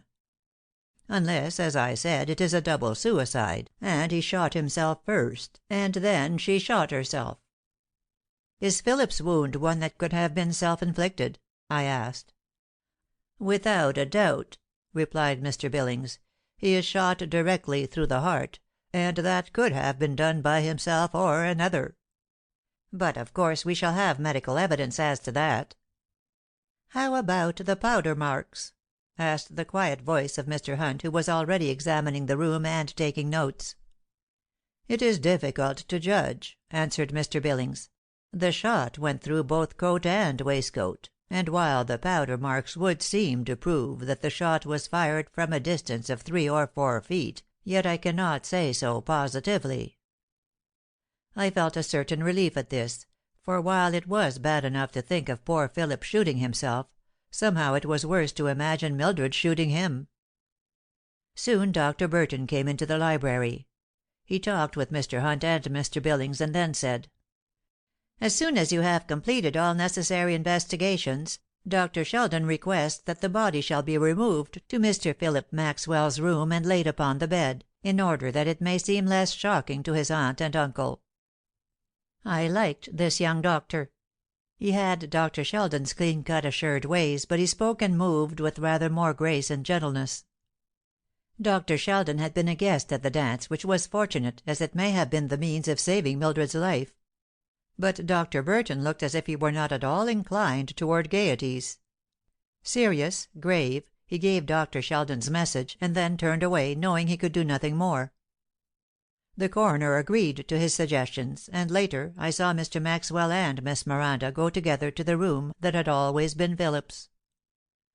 As I look back upon that night now, it seems to me like a horrible dream. So many people coming and going, the servants beside themselves with grief and fright, and the dreadful facts themselves so mysterious and so difficult to realize. It seemed impossible that Philip could be dead. Merry, light-hearted Phil, who except for the last week or so had always been so gay and joyous. And Mildred Leslie's life hung in the balance.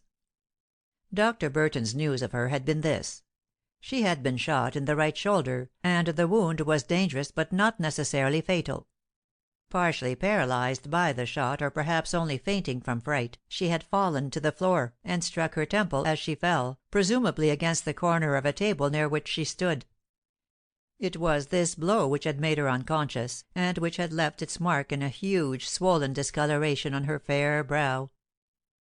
She had as yet uttered no word, for she had been placed as soon as possible under the influence of ether, while the doctors probed for the bullet.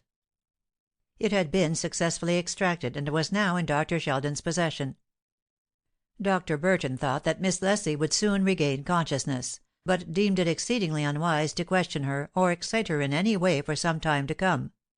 Indeed, he said he was sure Dr. Sheldon would allow no one to see her for several days except the nurse, and possibly her sister. At last Mr. Maxwell and Miss Miranda were persuaded to retire, and the rest of us were advised to do so. But Gilbert Crane announced his intention of staying at the house all night. He said someone should be in general charge, and as Philip's best friend he considered he had the right to assume such a position. He established himself in Mr. Maxwell's study, and told the servants and the doctors to call on him in any emergency. Seeing that Mr. Hunt sat down there too, with the evident intention of discussing the affair, I delayed my retiring, and joined them. Lord Clarence looked in, and seemed to hesitate to intrude. "Come in," I said. "As one of the house guests you surely have a right." He came in, and almost immediately after Mrs. Whiting and Irene came, and we went over and over the mysterious details. "What were Mr. Philip Maxwell's sentiments toward Miss Leslie?" inquired the detective. No one seemed inclined to reply, and as I thought it my duty to shed all the light possible on the case, I said: "I have good reason to believe that at or about the time of his death Mr. Maxwell was asking Miss Leslie to marry him." "Did she favor his suit?" pursued Mr. Hunt. "No," broke in Irene, "she did not. She told me so only this morning." "But that would be no reason for her shooting him and then shooting herself," wailed Edith Whiting. "Oh, I am sure Mildred never did it, or at least not intentionally. I've reasoned it all out, and I think he must have been showing her his pistol, or explaining it to her, and it went off accidentally, and then, in her grief and fright, she turned the weapon on herself." "Was it Philip's pistol?" asked Irene. "Yes," said the detective. "That is, it had P.M. engraved on the handle." "Oh, it was Phil's pistol," said Gilbert Crane. "I know it well. And he always keeps it in the top drawer of that big table desk they were standing by."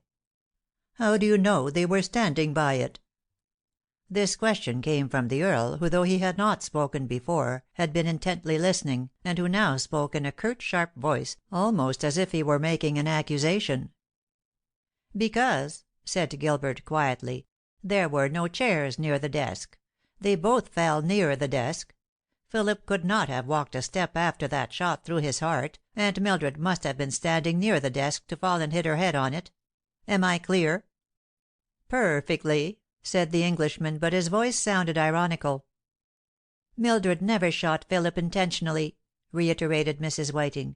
"She is a rattle-pated girl, a coquette, I admit, and she was not in love with Philip Maxwell, but truly she was no more capable of a murderous thought or instinct than I am.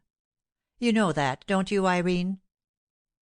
Irene Gardner gave me one quick glance, and like a flash I remembered our conversation in the train about opportunity creating a criminal. Could it be that pretty Mildred, holding a pistol in her hand and alone with an unwelcome suitor, could No, I could no more believe it than Edith, and I flashed a look of amazed disapproval at Irene. But she was already speaking. "I'm sure Mildred didn't shoot Philip at all, Edith," she said. "I think he shot himself, and she tried to wrest the pistol from him, and in doing so wounded herself." This explanation struck us all as so plausible that we gladly accepted it, all of us except Gilbert Crane, and wondered why we hadn't thought of it before. Gilbert said slowly: "There could have been no struggle after that shot entered Philip's heart. If he shot himself, and Miss Leslie then took the pistol from him, it was after he had ceased to breathe." "Was death then absolutely instantaneous?" I asked. "Yes," said Mr. Hunt. "Both doctors are sure of that." Just here Tom Whiting came downstairs and joined us in the study. His face wore a peculiar expression, one of awe and perplexity, yet tinged with a certain relief. "I think you ought to know," he said, "that Mildred is coming out of the ether's influence, and has spoken several times, but only to repeat the same thing over and over. She continually cries, 'He shot me!' Oh, to think he should shoot me! I tell you this in justice to my wife's sister." "I knew Mildred didn't do it," cried Edith, almost fainting in her husband's arms. "I don't care how black the evidence looked against her, I knew she never did it." The next morning it was a sad party that gathered around the Maxwell breakfast table. After we were seated the nurse, Miss Lathrop, glided in and took her place among us. It may have been prejudice, but I took an instant dislike to the woman from the way she glided in. Many trained nurses show a sense of their own importance, indeed it seems to be a part of their uniform. But aside from this, Miss Lathrop gave an impression of knowing far more about the whole affair than any of the rest of us. It was by no means what she said that carried this impression, but rather what she didn't say. If one of us made an observation or expressed an opinion, she turned suddenly to the speaker, gave him a sharp look, and then dropped her eyes again, but with a little superior smile hovering round her thin lips. It exasperated me beyond endurance, though I had no real reason to resent her attitude. In response to the queries we put to her, her definite news of Mildred was not encouraging. "She will have brain fever," announced Miss Lathrop. Dr. Sheldon fears it, and I am sure of it. I have had great experience with patients of her temperament, and I know it cannot be averted." She shut her lips together, giving the impression that since she so willed it, Mildred should have brain fever in spite of anybody. "Has she talked at all?" asked Miss Maxwell. "She has said nothing," replied Miss Lathrop, "except to repeat over and over again, 'Oh, to think that he should shoot me!' in surprised and agonized tones." Probably from her enjoyment of a dramatic sensation, Miss Lathrop's voice and expression were almost theatrical, and though this jarred on all of us, it was especially harrowing for Miss Maxwell and her brother, who of course were the ones most deeply affected by Philip's death. Poor old Mr. Maxwell was crushed, and unless someone spoke directly to him paid little heed to anything that was said. Miss Miranda, on the other hand, tried to forget herself and her troubles in caring for her guests. It was pathetic to see her efforts to be cheerful and unselfish, and she seemed to me like a lovely saint ministering to unworthy mortals. As Mr. Hunt had remained overnight, he was at breakfast with us. It seemed a strange coincidence that he should have been present the night before, for surely he would be of help in unraveling the mystery. While not a professional detective, he had proved successful in many difficult cases in which he had chosen to interest himself. "I can't help thinking," Mr. Hunt observed, "that when Miss Leslie is rational again, what she tells us may throw a new light on the matter." "I quite agree with you, Mr. Hunt," said Miss Lathrop, in her cold, concise way. "I have reason to think that Miss Leslie will yet make further revelations. And I'm sure we are very fortunate in having an able detective right here in the house." Miss Lathrop flashed a glance at Hunt, which obviously implied she knew more than she cared to tell, and then, with her odious little smile, calmly proceeded to extract the seeds from her grapes. Mr. Maxwell looked up with a pained face. Miss Lathrop's speech had seemed to rouse him almost to indignation. "It is no case for a detective," he said, with a severity of manner I had never noticed in him before. "If, as Miss Leslie asserts, my poor boy shot her, that is all that is necessary for us to know about the affair. As to motive, my nephew has been seriously troubled of late, and doubtless his worry so disturbed his mind that he was irresponsible for his act. At any rate, I choose to consider him so." "I'm sure we all agree to that," said Lord Clarence in his kind voice. "Not one of us can believe for a moment that Philip Maxwell would commit such a deed if he were sane at the time." Miss Lathrop gave the Earl the benefit of one of her mysterious glances, and though she said no word, she clearly did not agree with him. To my secret gratification his lordship caught her up. "Have you definite reasons for not agreeing, Miss Lathrop?" he said. Miss Lathrop was taken by surprise. She colored slightly, and then pursing her mouth, said primly, "Professional ethics will not allow me to say." "Professional ethics are out of place at this moment," said Mr. Maxwell sternly. "If you know anything, Miss Lathrop, that will cast any light on this subject, it is your duty to tell us at once." "I know nothing," Miss Lathrop said shortly, and I, for one, believed she spoke truly. End of chapters 5 and 6.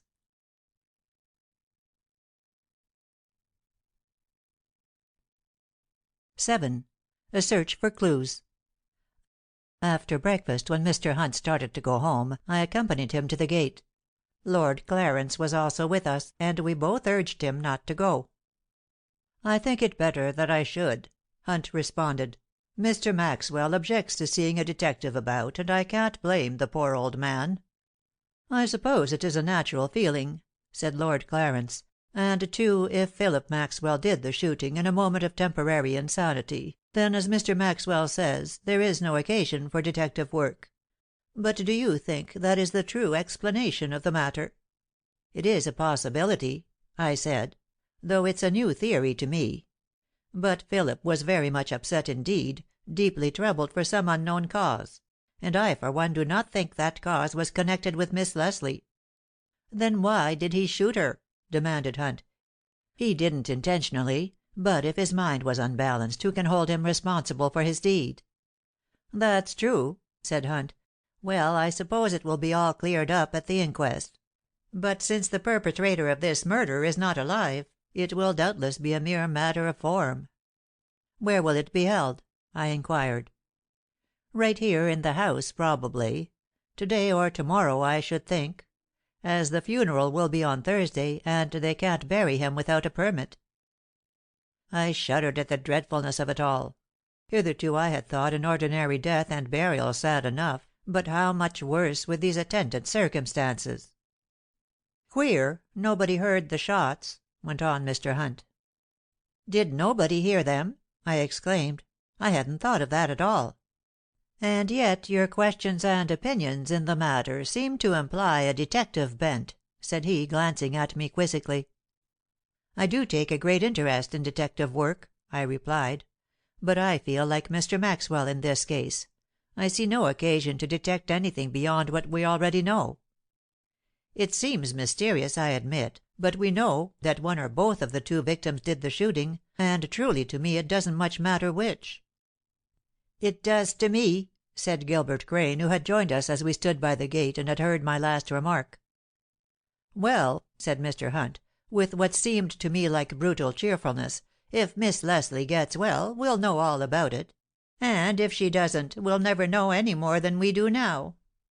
"If she fired either ball, she did it accidentally," declared Crane. "Didn't you hear the shots either?" asked the Earl, turning on him suddenly. "No," said Gilbert, "and I can't find any one who did hear them." "But you were first on the scene?" "Yes, so far as I know." "How did you happen to go up to the library just then?" asked Hunt. "I didn't start for the library," said Gilbert, slowly. "I was feeling pretty blue and forlorn, and the gay music jarred on me, so I thought I'd go home. I went upstairs for my banjo, which I had left on the upper front balcony in the afternoon." "Was there any one on the balcony?" said Hunt, casually. "I didn't see anybody," said Crane, "though I think I heard voices around the corner; but I didn't notice them. You know the house was full of people." "I can't understand," pursued the Earl, thoughtfully, "why nobody heard the shots."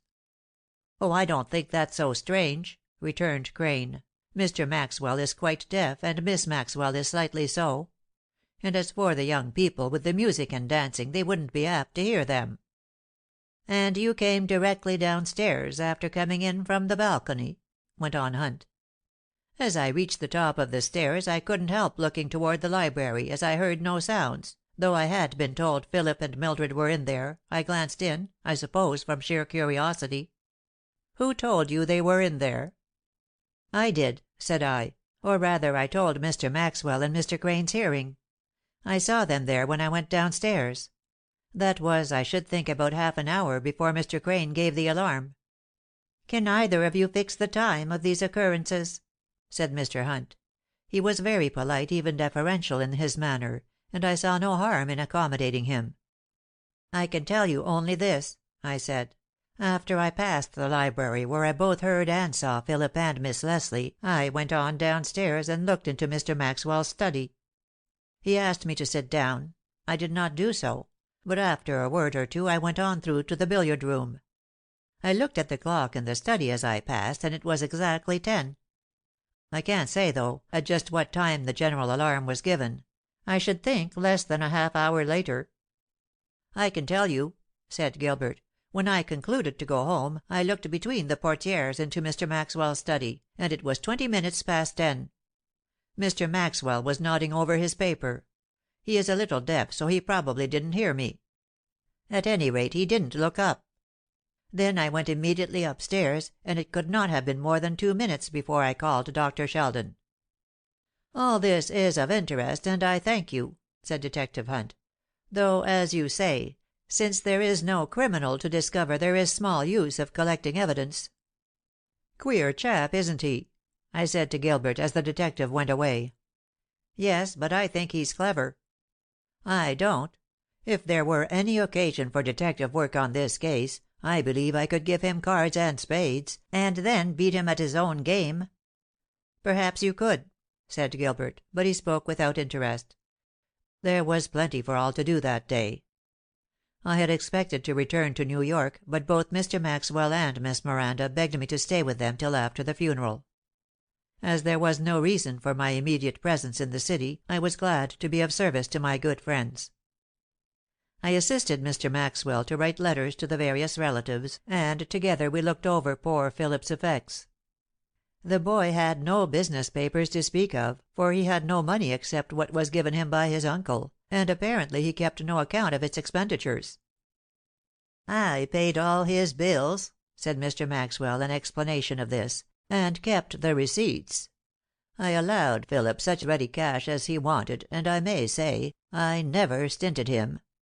Whatever his recent trouble may have been, it could not have arisen from lack of funds." "Unless he had been speculating privately," I suggested. "I can't think so," replied his uncle. "Philip wasn't that sort, and, too, had that been the case, we would surely find papers of some sort to show it." This was true enough, and as Philip's papers consisted entirely of such documents as scented notes addressed in feminine hands, letters from college chums, circulars of outing goods and cigars, and old dance orders, I agreed that there was no indication of financial trouble. Mr. Maxwell was very careful and methodical in his search. In a businesslike way he went rapidly through the papers, replacing the contents of each pigeonhole or drawer after rapidly looking them over. He showed no curiosity concerning the social notes or the circulars, but seemed searching for some letter or document that might throw light on Philip's recent despondency. "It was about 2 weeks ago that Philip began to act differently," mused Mr. Maxwell as he scanned the dates on various papers, "but I can find nothing here that would show any reason for it. The poor boy must have had some secret trouble; and doubtless, after all, it was either directly or indirectly concerned with Mildred Leslie." The old gentleman seemed almost relieved that no letters or documents were found that showed a reason for Philip's trouble. And I could understand this, for surely it was better that a love affair should be the explanation than some secret and perhaps dishonorable reason. The desk we had been searching was in Philip's dressing room, a small room off his bedroom. With the systematic thoroughness that was characteristic of him, Mr. Maxwell opened the drawers of the chiffonier, and examined the contents of a few small cabinets and boxes that stood about. He even glanced over the crumpled papers that were in the waste basket, and then declared himself satisfied that we could find no written evidence bearing upon the secret of the boy's recent strange behavior. Mr. Maxwell returned to his study, and I went for a stroll with Irene Gardner. The girl looked so pale and wan that I hoped a brisk walk would do her good. "Do you believe in the accidental theory?" she asked, as soon as we were started. "No," I replied. "Philip was too well used to firearms to shoot anybody accidentally or allow anyone to shoot him. But I now fully believe in Mr. Maxwell's theory that the boy's brain was temporarily affected, and that he shot himself in a moment of insanity." "But if he shot himself first, how did he then shoot Mildred?" "I've puzzled over that, I confess, and I think he shot her first, as I said, not being responsible for his actions. And then, overcome by grief at what he had done, he killed himself in his sudden despair." "Yes," said Irene, "I suppose that must have been the way of it. But granting all that, I don't see how Mildred came to have the pistol in her hand." "Nor I. It is all most mysterious.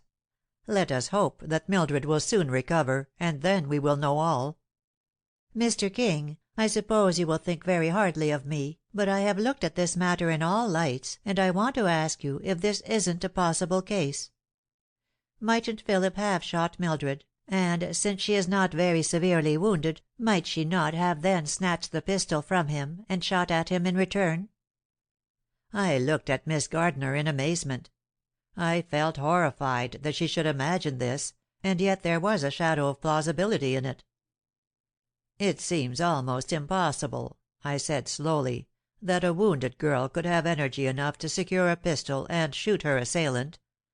And yet, I admit, I can think of no other way to explain Miss Leslie's repeated expressions of grieved amazement that Philip should have shot her."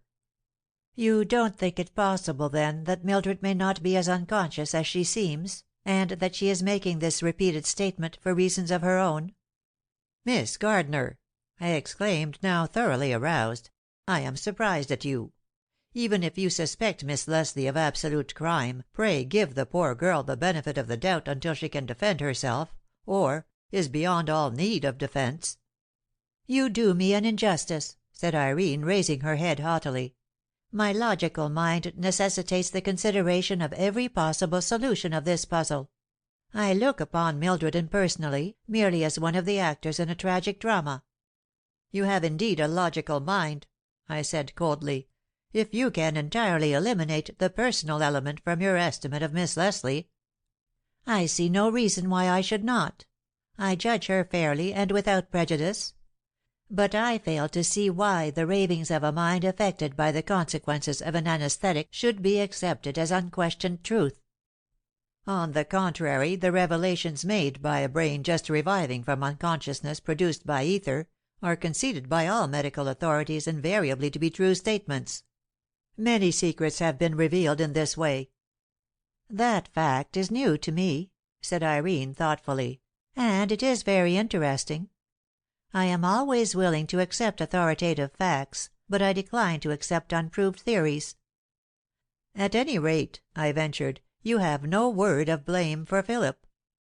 She turned flashing eyes toward me, and in a moment I realized the situation.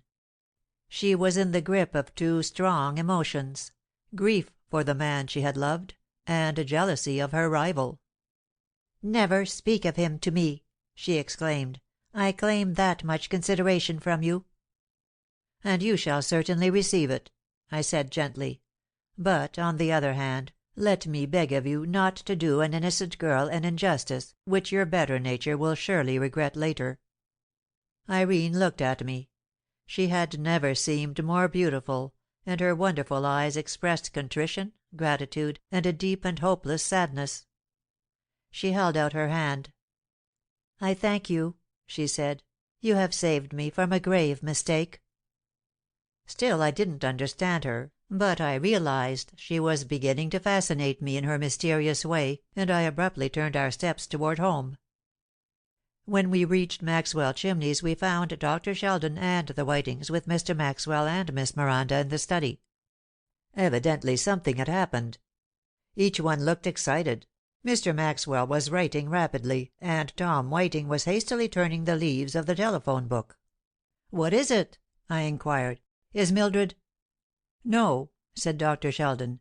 "Miss Leslie is no worse. On the contrary, she is much better. Her mind is entirely cleared, and she talks rationally, though I am not willing she should be questioned much as yet. I am very glad you have come, for there is a new and startling development in the case, and there is much to be done." "What is it?" I asked. "Simply this. Miss Leslie, being perfectly rational, you understand, says that neither she nor Philip fired any shots at all. They were both shot by an intruder who came in at the library window." "But," I exclaimed, "then what did she mean by saying, 'He shot me,' in such a grieved tone?" "She tells us," said Dr. Sheldon, "that those were the last words uttered by Philip as he fell, and that they rang in her brain to the exclusion of all else. That is why she repeated them, parrot like, during her unconsciousness." "This changes the whole situation," said I, thinking rapidly. "It does," said Mr. Maxwell. "It is now a case for a detective." Then he added in a manly way, "I am sorry I spoke so shortly to Mr. Hunt this morning, and I am ready to tell him so, and to ask him to return and help us." "But what—" I began. "You know all that we do," interrupted the doctor. "If Miss Leslie is questioned further, or in any way excited at present, I will not answer for the consequences. My first duty is to my patient. This afternoon, and in my presence, she may be interviewed by some one who can do it gently and discreetly. To morrow, in all probability, she will be quite herself, and may be questioned by a detective, or any one empowered by Mr. Maxwell." And with this we were obliged to be content. 8. The Inquest. The situation was indeed changed. My latent detective instinct was now fully roused, and I determined to do all I could toward solving the mystery. I said as much to Mr. Maxwell, and he thanked me for my sympathy and interest. He also asked whether I thought Mr. Hunt a skilled detective, or whether I advised sending to New York for a more expert man. This annoyed me, for it proved that he considered my services as well meant, but not especially valuable. However, I showed no irritation, and answered simply that I thought Mr. Hunt quite capable of discovering all that could be discovered. "You see," I went on, "we are at a disadvantage, having lost so many hours already. Had we known last night there was an intruder from outside, we could perhaps have caught him. As it is, he has probably made good his escape." "That is true," said Mr. Maxwell, with a sigh. "But we must do our best, and leave no stone unturned in our endeavor to find Philip's assailant." Miss Maxwell also agreed to this. "Peter," she said, and her look at me was pathetic, "you will help us, won't you? You loved Philip, I know. And you are clever and intelligent. Can't you help Mr. Hunt, and between you find the villain who murdered our boy?" The usually timid and gentle lady was stirred as I had never seen her by her righteous indignation. I was touched by her confidence in me, and I assured her that such capability as I possessed should be devoted toward the tracking of the criminal. I determined to go at once to the library, the scene of the crime, and make a thorough search for clues before Mr. Hunt should arrive. All the detective literature I had ever read had taught me that it is next to impossible for a human being to enter a room and go out again without leaving a trace of some sort, though visible only to a trained detective. So to the library I went, and subjected the room and all its contents to a minute and systematic scrutiny.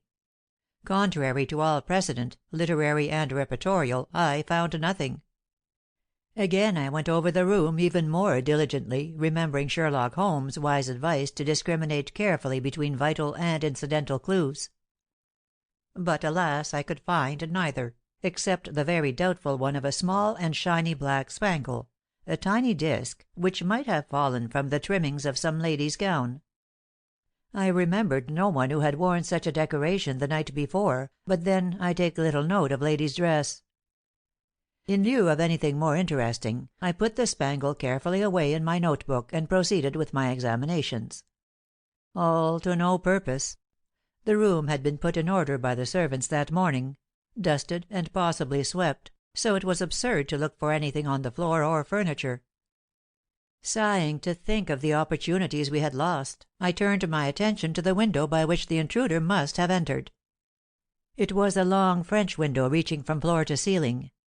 It was in 3 divisions, each of which was really a door, and opened out on the balcony, which, as I have said, ran around both sides and the front of the house without barrier.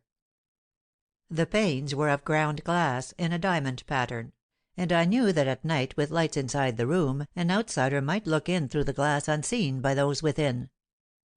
I opened the middle door, stepped out on the balcony, and endeavored to scrutinize in a scientific way.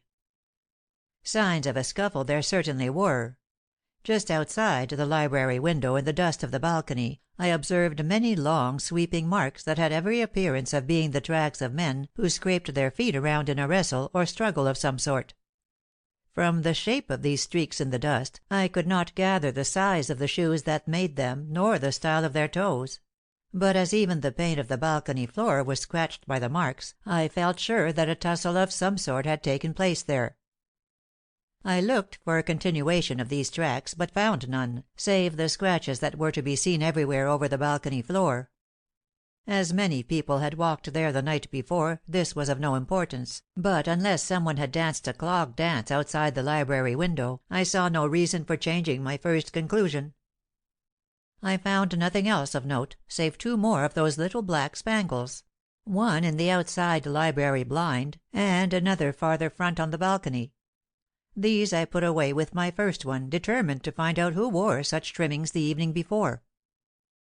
By this time Mr. Hunt had arrived.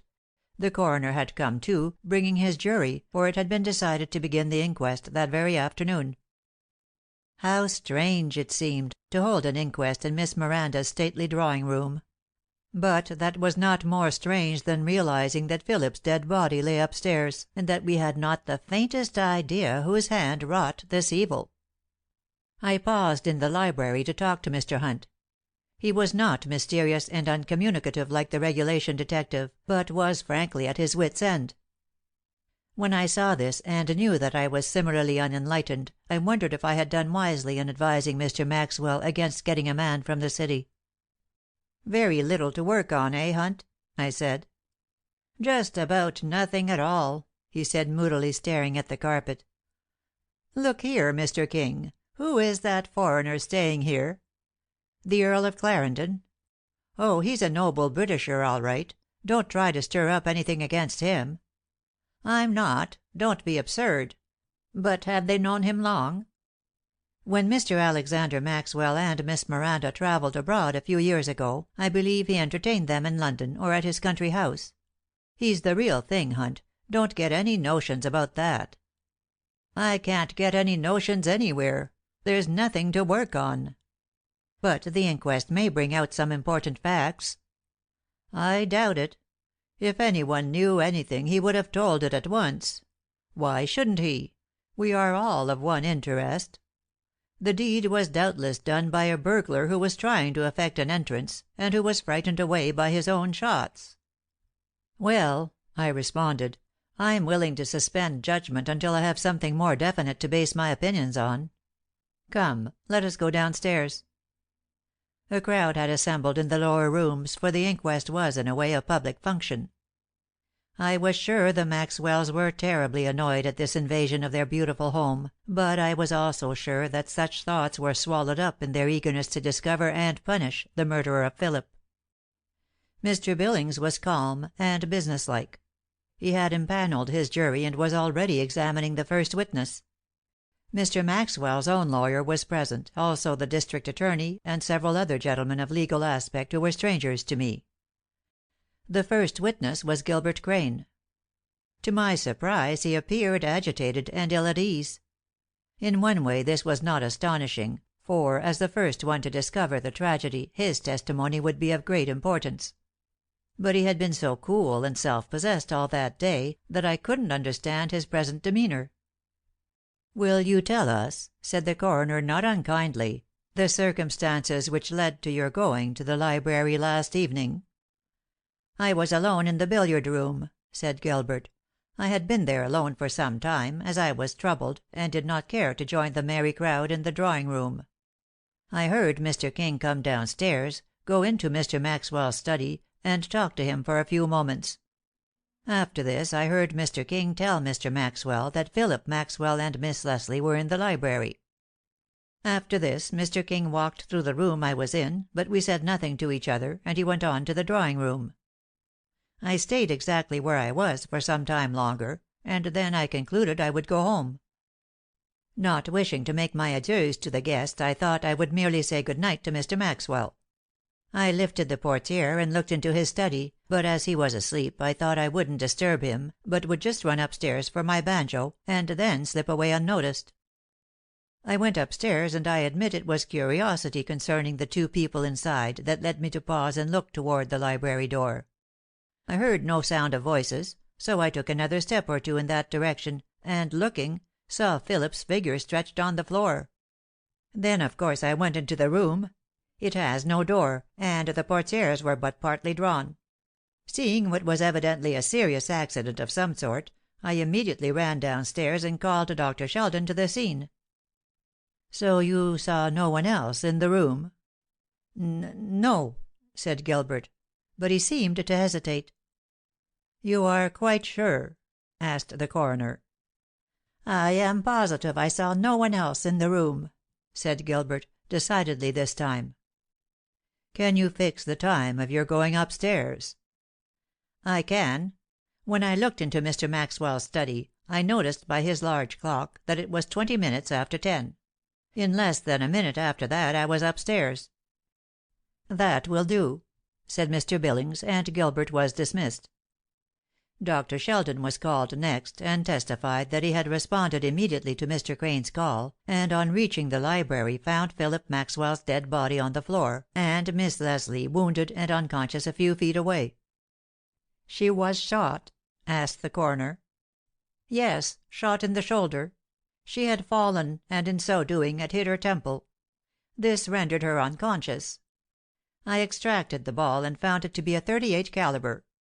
The revolver found in Miss Leslie's hand is also .38 caliber."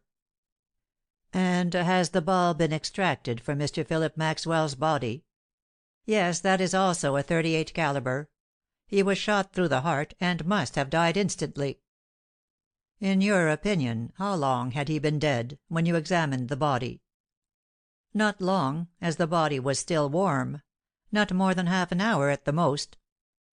"The pistol found in Miss Leslie's hand, and which is now in my possession," said Mr. Billings, "has 2 empty chambers. In view of Miss Leslie's statement that the shooting was done by a person who came in by the window, it would seem that the intruder might have placed the weapon in Miss Leslie's hand after she was wounded. In your opinion, Dr. Sheldon, would this be possible?" "Possible, yes, but highly improbable, as I myself took the pistol from her hand, and she was holding it in a tight grasp. This would scarcely have been the case had it been thrust into her hand while she lay unconscious." "We will not pursue this line of investigation further until we can hear Miss Leslie's story," said Mr. Billings. "Dr. Sheldon, you are excused." Mr. Maxwell's testimony was merely to the effect that he had spent the evening in the drawing room until about 9:30, at which time he went to his study and remained there, reading and occasionally dozing, until he had been told the dreadful news. He corroborated my statement about looking in on him at 10 o'clock, though he didn't notice the time, and he said that he neither saw nor heard Gilbert Crane look in later. Asked if he had heard any shots, he said he did not, owing doubtless to his deafness, and the fact that he was asleep part of the time. He was excused, and Mr. Billings then inquired if anyone had heard any shots. We who were in the drawing room during the half hour between 10 and 10:30, when the murder was judged to have taken place, declared we heard no shots. And this was but natural, as the library was upstairs and some distance away, and the music was at that time of a noisy variety. Gilbert Crane said he heard no shots, but said that he was so deeply immersed in his own thoughts that he doubted if he would have heard a cannon fired. Then Miss Maxwell's gentle voice was heard saying, "I heard 2 shots, and they were fired at exactly 10 o'clock." "This is most important, madam," said the coroner. "Will you kindly take the witness chair?" Then Miss Miranda testified that she was in her own room preparing for bed. Her doors were closed, and the water was running for her bath, so that she could not hear distinctly, but at 10 o'clock she heard 2 sounds that seemed to her like pistol shots. At the time, however, she hardly thought they were shots, but she opened her hall door and looked out. Seeing nothing unusual and hearing the gay music downstairs, she assumed it was the slamming of doors or some other unimportant noise, and so thought no more of it, until informed of what had happened. "This, then," said Mr. Billings, "fixes the firing of the 2 shots at 10 o'clock. That coincides with your diagnosis, Dr. Sheldon?" "Yes, sir," said the doctor. "I went upstairs at about 10:30, and found the body still warm." "It is fortunate that we are able thus to fix the time so accurately," said the coroner, "as it may be helpful in discovering the criminal." End of chapter 7 and 8.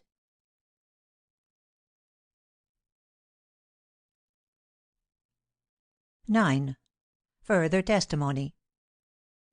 The next witness called was Irene Gardner. For some unaccountable reason I trembled as I saw her take the stand. There was no knowing what sort of an impression this strange girl might create, and there were certain bits of evidence which I would feel sorry to have brought out in reference to her. "Where were you between 10 and 10:30 last evening?" asked Mr. Billings. Although the tone was courteous, the question had somewhat the sound of a challenge. "On the upper balcony," replied Irene, her head held high, and her red lips curled in a haughty expression. "Which part of the balcony?" The coroner's voice was a little more gentle. "The south end of the east side." That was where I had left her when I came downstairs at 10 o'clock. The library opened on the southern end of the west balcony. "Were you there alone?" "Mr. King was with me part of the time. Also there were others in different parts of the balcony. After Mr. King left me I was alone." "Were not the others you mentioned there?" "I don't know. I could see no one from where I sat." "How long did you remain there?" "I cannot tell the exact time. When I came into the house again I was met by Mr. King, who told me what had happened, and asked me to break the news to Miss Maxwell. While sitting on the balcony alone, did you see any strangers, or anyone, around the grounds or on the driveway?" "None." "Did you stay in the same place all the time you were on the balcony, after Mr. King left you?" "No. That is, yes." "What do you mean by that answer?" "I walked a few steps back and forth." "Not around the corner into the north side?" "No. Not so far as that." As Irene made this statement her face grew ashen pale, and I thought I saw her glance in the direction of Gilbert Crane. But I was not sure of this, and I was most anxious to make all allowance for the girl, who was certainly pitiably nervous and disturbed. "You are quite sure, Miss Gardner, that you did not walk round on the north or west sides of the balcony until the time you came into the house?" "Quite certain," said Irene, but her voice was so low as scarcely to be heard, and her eyes were cast down. I didn't know what to make of her strange manner, and just then I chanced to look at Gilbert Crane. To my surprise, he was equally pale and agitated in appearance. No one else seemed to notice this, so I kept my own counsel concerning it. Miss Gardner was dismissed, and the Earl of Clarendon was next called. Mr. Billings inquired rather definitely as to the title and pedigree of the English nobleman, and seemingly satisfied with the replies, he asked the witness to tell what he could of the tragedy. "I can tell very little," the Earl responded.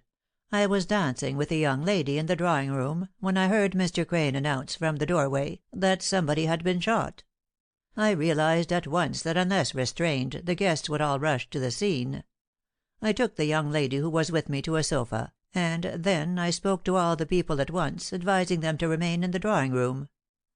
I may have taken upon myself undue authority, but I did it in an endeavor to avoid a scene of confusion.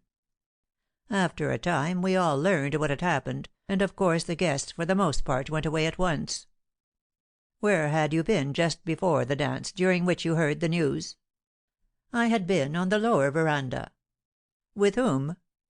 "I was alone. I wanted to smoke a cigarette, and I strolled round the verandas toward the back of the house." "On the same side of the house as the library, upstairs?" "Yes, the same side." "Did you see any person or persons other than the guests of the house?" "No. That is, not that I could distinguish. But I saw a motor car which came swiftly up the drive, passed me, and went on round the house." "Did you notice the car especially?" "I gave it little thought, as it might have been bringing or taking guests, or might have had to do with the caterers or servants. Can you describe the car?" "Though I didn't see it clearly. It gave me the impression of being long and low, and of a grey colour. Also it was going rapidly." "That would scarcely seem to indicate the motor vehicle of a caterer." "Nor do I say that it did. I have no reason to give the car any thought whatever. And I have merely a memory of the car passing me as I finished my cigarette and returned to the dancing room. I can tell you no more of it." "You didn't notice its occupants?" "No, nor could I see them distinctly. I fancy, however, there were 3 or 4 men in it. But again that is merely an impression I gained from the fleeting vision. I turned away from it even as it passed me." After a few more inquiries the Earl was dismissed, and other witnesses followed. None was important in the sense of throwing any further light on the incidents of the evening before. The Whitings and other guests who had been in the drawing room simply repeated what was already known. The servants had heard no shots, But as they were at that time in the outer kitchen, busily engaged in preparations for supper, that was not surprising. The coachman and gardener had rooms in the barn buildings, and said they heard nothing unusual until notified of the catastrophe. There were now no more witnesses to be heard from, save the most important one of all, Mildred Leslie. Dr. Sheldon consented that she should be interviewed, but requested a delay of an hour or so. The coroner therefore announced a brief recess, and as we had all given our testimony, we were not required to remain in the drawing room with the jury and the officials. But as we were all more than anxious to be on hand to hear Mildred's statement, we did not drift far away. Gilbert Crane and I strolled on the front lawn, smoking and discussing the inquest. I was most curious to know the reason of his extraordinary hesitation on some points of his testimony, but not caring to inquire directly, I resolved to find out in a roundabout way. "What did you think of Miss Gardner's testimony?" I asked. "I think the poor girl was so agitated she did not know what she was saying," he replied somewhat shortly, as if he did not wish to dwell on the subject. But I was not to be turned from it. "It is not like Miss Gardner," I went on, "to lose her poise in an emergency. She is usually so calm and self-possessed." "I do not consider Miss Gardner's a calm temperament," said Crane. "I think she is decidedly emotional." "Emotional, yes, but she has a wonderful control over her emotions. And, aside from that, she positively contradicted herself this morning. I wonder if she did walk around to the west side of the balcony and look in at the library window?" This was mere idle speculation on my part, but it had a strange effect on Gilbert Crane. "What do you mean?" he cried, angrily. "Are you insinuating anything against Miss Gardner's veracity, or do you perhaps consider her implicated in the affair?" "I have no thought of Miss Gardner save such as are most honorable and loyal," I said. "But, by the way, Crane, what sort of gown did she wear last night?" "I don't know, I'm sure. I'm no authority on ladies' dress. I never notice their furbelows." Somehow the emphasis with which he said this made me think he was overdoing it, and that perhaps he was not so ignorant as he wished me to suppose. But I had no desire to antagonize him, so I dropped the discussion of Irene altogether. He was amiable enough then, and we returned to the house, chatting affably. Determined to settle a certain point, I went in search of Miss Maxwell, and found that good lady in the study with her brother. "Miss Miranda," I said, without subterfuge, "what sort of a gown did Miss Gardner wear last evening?" "Irene? Why, she had on a lovely rose-colored silk gauze, a sort of pineapple material." "Was it trimmed with black spangles?" "No, Peter, it was all pink." She didn't inquire why I wished to know. Indeed, I think she scarcely realized what she was talking about, for she spoke almost automatically. I understood this, for all day she had seemed dazed and bewildered, and unable to concentrate her mind. "What is it, Peter?" asked Mr. Maxwell. "Have you learned anything new?" They were very pathetic, these two old people who had lost their only link to the world of youth and happiness, but the brother seemed to me especially to be pitied. Owing to his deafness, he heard nothing except what was directly addressed to him, and was naturally anxious for any sidelights on the affair. "No, sir," I replied, "nothing new. But I think we shall soon hear Miss Leslie's statement, and then we will know where to begin our work. Leave no stone unturned, my boy. Call on me for any money you may need, and spare no trouble or expense in your efforts. You're something of a detective yourself, aren't you, Peter? Can't you ferret this thing out?" "I mean to try, sir," I replied, "but we have lost so much time, and there is so little evidence, I have small hope of success." "Have you any theory or suspicion?" asked Mr. Maxwell. I couldn't tell him of my finding the spangles, and I hadn't a thought of Irene that could deserve the name suspicion, but he seemed to notice my hesitation. "You needn't answer that," he said in a kind way. "Only remember this, my boy. Be careful how you proceed on suspicion, unless your proof is pretty positive. Trace your clues carefully, and don't let them mislead you." It seemed as if he must have read my thought, or had he too found some spangles? Well, at any rate, I would follow his advice, and be very careful before I let even my own thoughts doubt Irene. And now we heard the people coming down from upstairs, and all hastened back to the drawing room. Since Mildred's assertion that Philip was killed by an intruder, the district attorney had been called in, and had, of course, attended the whole inquest. He was a Mr. Edwards, and seemed to be an alert and intelligent man. Like the rest of us, he eagerly awaited the expected statement, and when the coroner rose, the general excitement, though subdued, was intense. 10. Mildred's strange story. "I will call the next witness," the coroner announced. "Miss Mildred Leslie." There was an expectant hush all over the room as Mildred came through the door, supported on one side by the white-capped nurse, and on the other by Dr. Sheldon. Edith Whiting followed, looking very anxious, and it seemed to me annoyed. I knew she thought her sister was not well enough to go through this ordeal, but I knew, too, that it must be gone through, for of course this testimony was the most important of all. Mr. Billings looked at his witness almost with consternation when he saw how weak and fragile she appeared, and he spoke in very gentle tones. "Miss Leslie," he said, "I will detain you no longer than is absolutely necessary. Will you tell, in your own words, the story of what occurred last evening in the library?" Mildred stirred uneasily in the big chair where the nurse had placed her, and grasped nervously at the hand of Miss Lathrop as she sat beside her. The nurse, the doctor, and Edith Whiting were all looking anxiously at Milly, as if afraid of her collapse. But, seeming to nerve herself with an effort, the girl began. "Phillip Maxwell and I were in the library, and had been there some time, when a man appeared." "Wait a moment, Miss Leslie," interrupted Mr. Billings. "I must ask for more details. Excuse me, but on what subjects were you and Mr. Maxwell conversing?" "Do I have to tell that?" And Milly smiled at the coroner, looking almost like her old self again. "I'm sorry to annoy you." Mr. Billings was certainly under the spell of Milly's smile. "But I must ask you to." "Well, then," and Milly pouted a little, "he was asking me to marry him." "And you said?" "Oh, I refused to.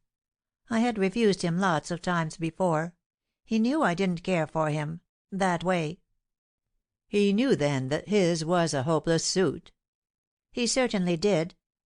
"Why, then, did he continue to insist upon it?" "Well, he said that he had something to tell me that would make me change my mind." "What was it?"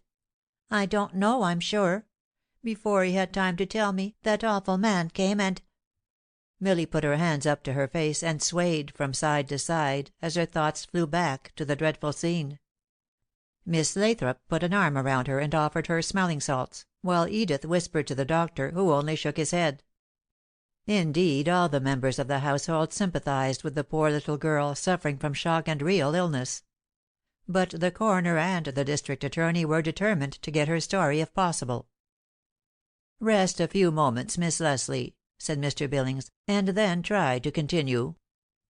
"It's an outrage," murmured old Mr. Maxwell. "It's a shame to torment the poor child." "But better to get it over at once," said Lord Clarendon, who was gravely listening to the proceedings of the inquest. I liked the Earl's manner. Though solicitous for Mildred's comfort, he seemed to desire that the inquiry should go on as steadily as possible toward the discovery of the truth. "Never mind the intruder at present, Miss Leslie," went on the coroner. "What did you do then?" "Nothing. I was so paralyzed with fright that I couldn't move. I couldn't even scream." "And what did Mr. Maxwell do?" "He seemed paralyzed, too. It seemed like minutes, but I don't suppose it was, that we three stood there, looking at each other." "And then?" "And then," Mildred gasped as if for breath, but gripping the arms of her chair tightly, she steadily went on. "And then Philip pulled open the top drawer of the table desk, and grabbed out a pistol. He raised it to aim at the man, but at the same time he said in a low, mooning voice, 'Oh, to think he would shoot me!'" "Then, Miss Leslie, you think Mr. Maxwell knew who shot him?" I think he must have known from the way he spoke. But the man was a stranger to me. He had " "You may describe him later. Go on with your connected story, please." "Well, when I saw Philip take his pistol, I had a wild desire to prevent either of the men from shooting. I suppose I was almost crazed by fright, and scarcely knew what I was doing. But my only thought was to attack the man who was threatening Philip, and so I threw " Mildred stopped suddenly in her recital. Both nurse and doctor leaned forward to see if she were exhausted, but she was not. She seemed to have been struck by a sudden thought, and hesitating what to say next. I chanced to look at the Earl, and found him regarding Milly intently. He had a curious look on his face, and his tightly interlaced fingers were the first sign of nervousness he had shown. He did not glance my way, but kept his gaze fixed on Milly's face, as if trying to attract her attention. If so, he succeeded, for she turned slowly and looked in his direction. She gazed straight at him for a moment, and then tossed her head with a wilful little gesture peculiar to herself. Then she turned again to the coroner. "Proceed, Miss Leslie. You threw something at this intruder." "Yes. I thought if I could hit him I might prevent his shooting. I snatched up a heavy cut glass inkstand full of ink from the desk and threw it at him.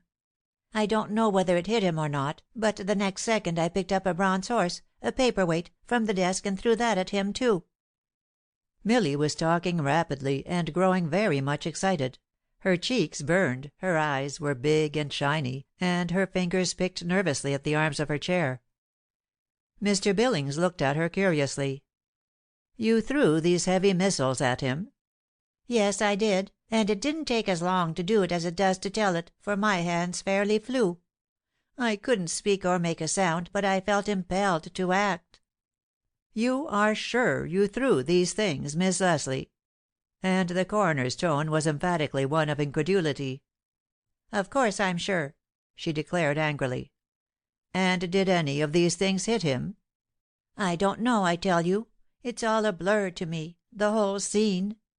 But I remember that Philip and the man paid no attention to me, but stood with their pistols pointed at each other. Then Philip said again, in that moaning voice, 'To think he would shoot me!' And just then the man fired." "With what result?" "Philip fell backward, and as he fell, his pistol dropped from his hand on to the desk." Mildred's excitement had died away, and she spoke now in a tense, low voice, and seemed to be holding herself together by a desperate effort. Her eyes had a far-away look, and she went steadily on. "I don't know what gave me courage, for I had never so much as touched a revolver before, but I suppose I was nerved up by fright, and I picked up Philip's pistol and aimed at the man myself. With that," and Mildred's voice sank to a whisper, "he turned his own pistol toward me, I heard the report, and I remember falling forward. I remember nothing more." There was a silence as Milly stopped speaking. Everyone felt the horror of the recital. Everyone realized the mystery surrounding the crime. Who could have been desirous of killing both these young people? I glanced round at our household group. The old people, Alexander Maxwell and his sister, sat hand in hand, their heads bowed with grief. Mr. Maxwell, I felt sure, had not heard all of the evidence, but of course it would be repeated to him afterwards. And perhaps after all it were well he could be spared the harrowing details. Miss Maxwell sat with trembling lips, and though her heart was breaking, she controlled herself in her effort to be a comfort and stay to her brother. Irene Gardner was listening to Mildred with rapt attention and alert intelligence. She had not missed a word of all the inquiry, and I knew she was storing up in her memory every bit of testimony to be coldly considered afterward. Her air was judicial, and her calm impressed me unpleasantly. I admired the girl so much that I resented this calculating side of her nature which always jarred upon me. Edith Whiting and her husband were more concerned lest the occasion prove too much for Mildred's strength and nerves than they were in the outcome of the inquest. The Earl sat with his eyes on the floor now and occasionally shook his head, as if dissatisfied with his own thoughts. Gilbert Crane was very nervous, and fidgeted incessantly with his watch chain or a lead pencil or any small object he could lay his hands on. But the coroner was continuing his questions. "Miss Leslie," he said, "you have given a very clear and coherent statement. Now, if you will describe the intruder, we will not disturb you further to day." "I can't describe him very much, except to say that he wore motoring clothes. A big coat, a cap with a visor, and goggles which covered most of his face." "Not the lower part of his face?" "No, but his large collar was turned up and buttoned across in a way to hide his mouth and chin." "Would you recognize him if you saw him again?" "I'm sure I could not. The clothes were not peculiar in any way. Just such as all men wear motoring." "Was it a fur coat?" "No, not that kind. A sort of thick cloth, I think, of medium color, but rather light than dark." "And the cap?" "I think that was light, too, but I couldn't say for certain." "Did he wear gloves?" Mildred looked perplexed. "I can't say. I rather think he did, but my eyes rested on the pistol. It seemed to fascinate me, and I thought only of how I could prevent him from firing it." "That is all, Miss Leslie," said Mr. Billings, and Mildred was allowed to be taken back to her own room. "All? I should think it was enough. I felt as if I must get away to think things over by myself. I rushed from the room and out on the veranda, where I found a secluded corner. What sort of a story had Mildred told, and why? For the doctor had sworn she was perfectly sane and rational and quite capable of describing the affair. Why, then, did she say she threw an inkstand full of ink and a bronze horse at the intruder, when I, who had so carefully searched the room for clues, found no traces of ink? And, moreover, I especially remembered seeing that bronze horse on the desk when I first entered the library after Gilbert Crane had given the alarm. Not for a moment did I doubt Mildred's good faith in the matter. It would be too absurd to think of her making such statements if they were not true. And yet, how could they be true? How could any one throw an inkstand full of ink, and not leave black spots somewhere? How could any one throw a heavy bronze paper weight, and being shot a moment later, restore the bronze to its place on the table? Clearly she must be laboring under an hallucination regarding these things. Probably she so strongly desired to throw the inkstand or the horse that she really believed she did throw them. Yes, that must be it. There was no other plausible explanation of her words. End of chapters 9 and 10.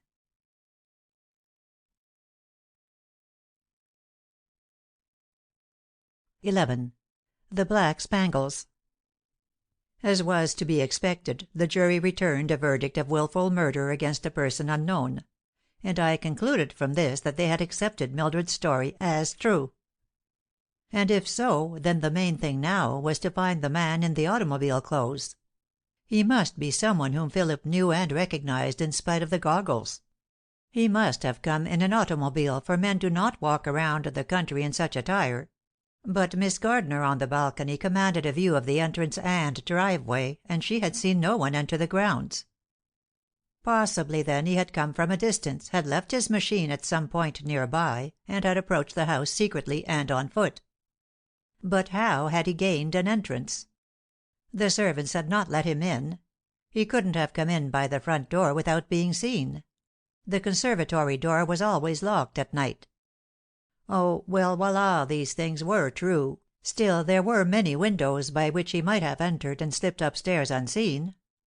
Then he could have gone out on the balcony through the little cross hall, and so reached the library window. Or he might have climbed to the balcony by means of a veranda pillar. An agile man could easily do this, still not so easily if dressed in a bulky automobile coat. It was mysterious enough, but of course the first thing to do was to look for traces. If I had only known sooner that there was an intruder to be looked for, how much better a chance we should have had of finding him. But there was no use crying over spilled milk, so I started at once to look carefully at the veranda pillars. There I found myself forestalled. Mr. Hunt and Gilbert Crane were already examining them. "Any scratches?" said I. "Plenty of old ones," said Mr. Hunt, "but none that seems to have been made as recently as last night." How about automobile tracks?" "There are any number of those, all over the drive. But as several people came in automobiles last night, they mean nothing definite." "What do you make of those marks on the balcony floor that look as if made by scuffling feet?" "They may be the marks of a scuffle," said Mr. Hunt, "or it may be that someone stood for some time looking in at the library window. A nervous person standing there might move about in a manner to leave just such traces." For some unaccountable reason these remarks of Mr. Hunt's seemed to disturb Gilbert Crane. He turned pale and was about to speak, then set his lips firmly and turned silently away. "There is one circumstance that ought to be explained," I said, speaking to Mr. Hunt and hoping that Crane would leave us. But Gilbert turned back and seemed anxious to know what I was about to say. I watched him closely as I went on, though addressing my remarks directly to Mr. Hunt.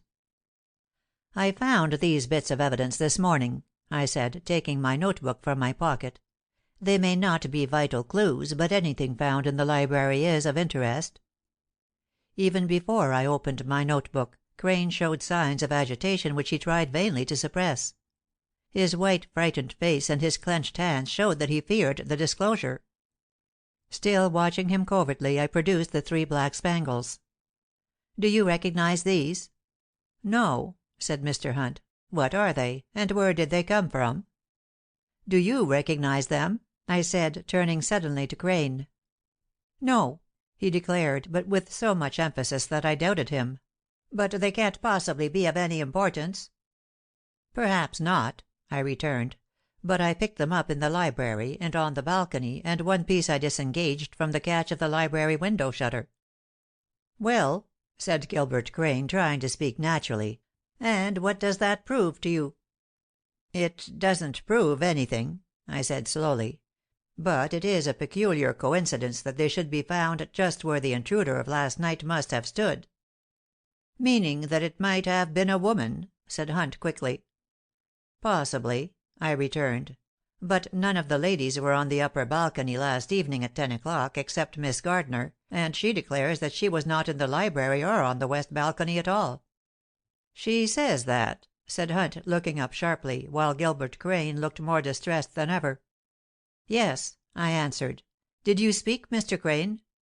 "No," said Gilbert. "I have nothing to say on the subject." And turning abruptly, he left us and walked rapidly across the lawn and out of the front gate. "I don't understand Miss Gardner's attitude," said Mr. Hunt. "I cannot think she had anything to do with the crime, but I do think she is withholding information of some sort. But I must go now, and I will return this evening. Then, if you please, Mr. King, I would like to discuss matters more at length with you." Hunt went away, and I paced the veranda slowly, thinking things over. I went round the house, and seeing the Earl in the billiard room, I went in through the open French window. His lordship seemed disinclined to talk, but he was courteous enough, and by a little diplomacy I succeeded in drawing him out on the subject that absorbed us all. "But it's better I should say nothing," he declared. "The truth is, I've my own opinion of American detectives, and well, never mind, only you may as well give up first as last." The Earl spoke emphatically, and Tom Whiting, coming into the room just then, heard the remark. "No," declared Tom, "we'll never give up, not till we find that man who shot Philip and so clear our Millie."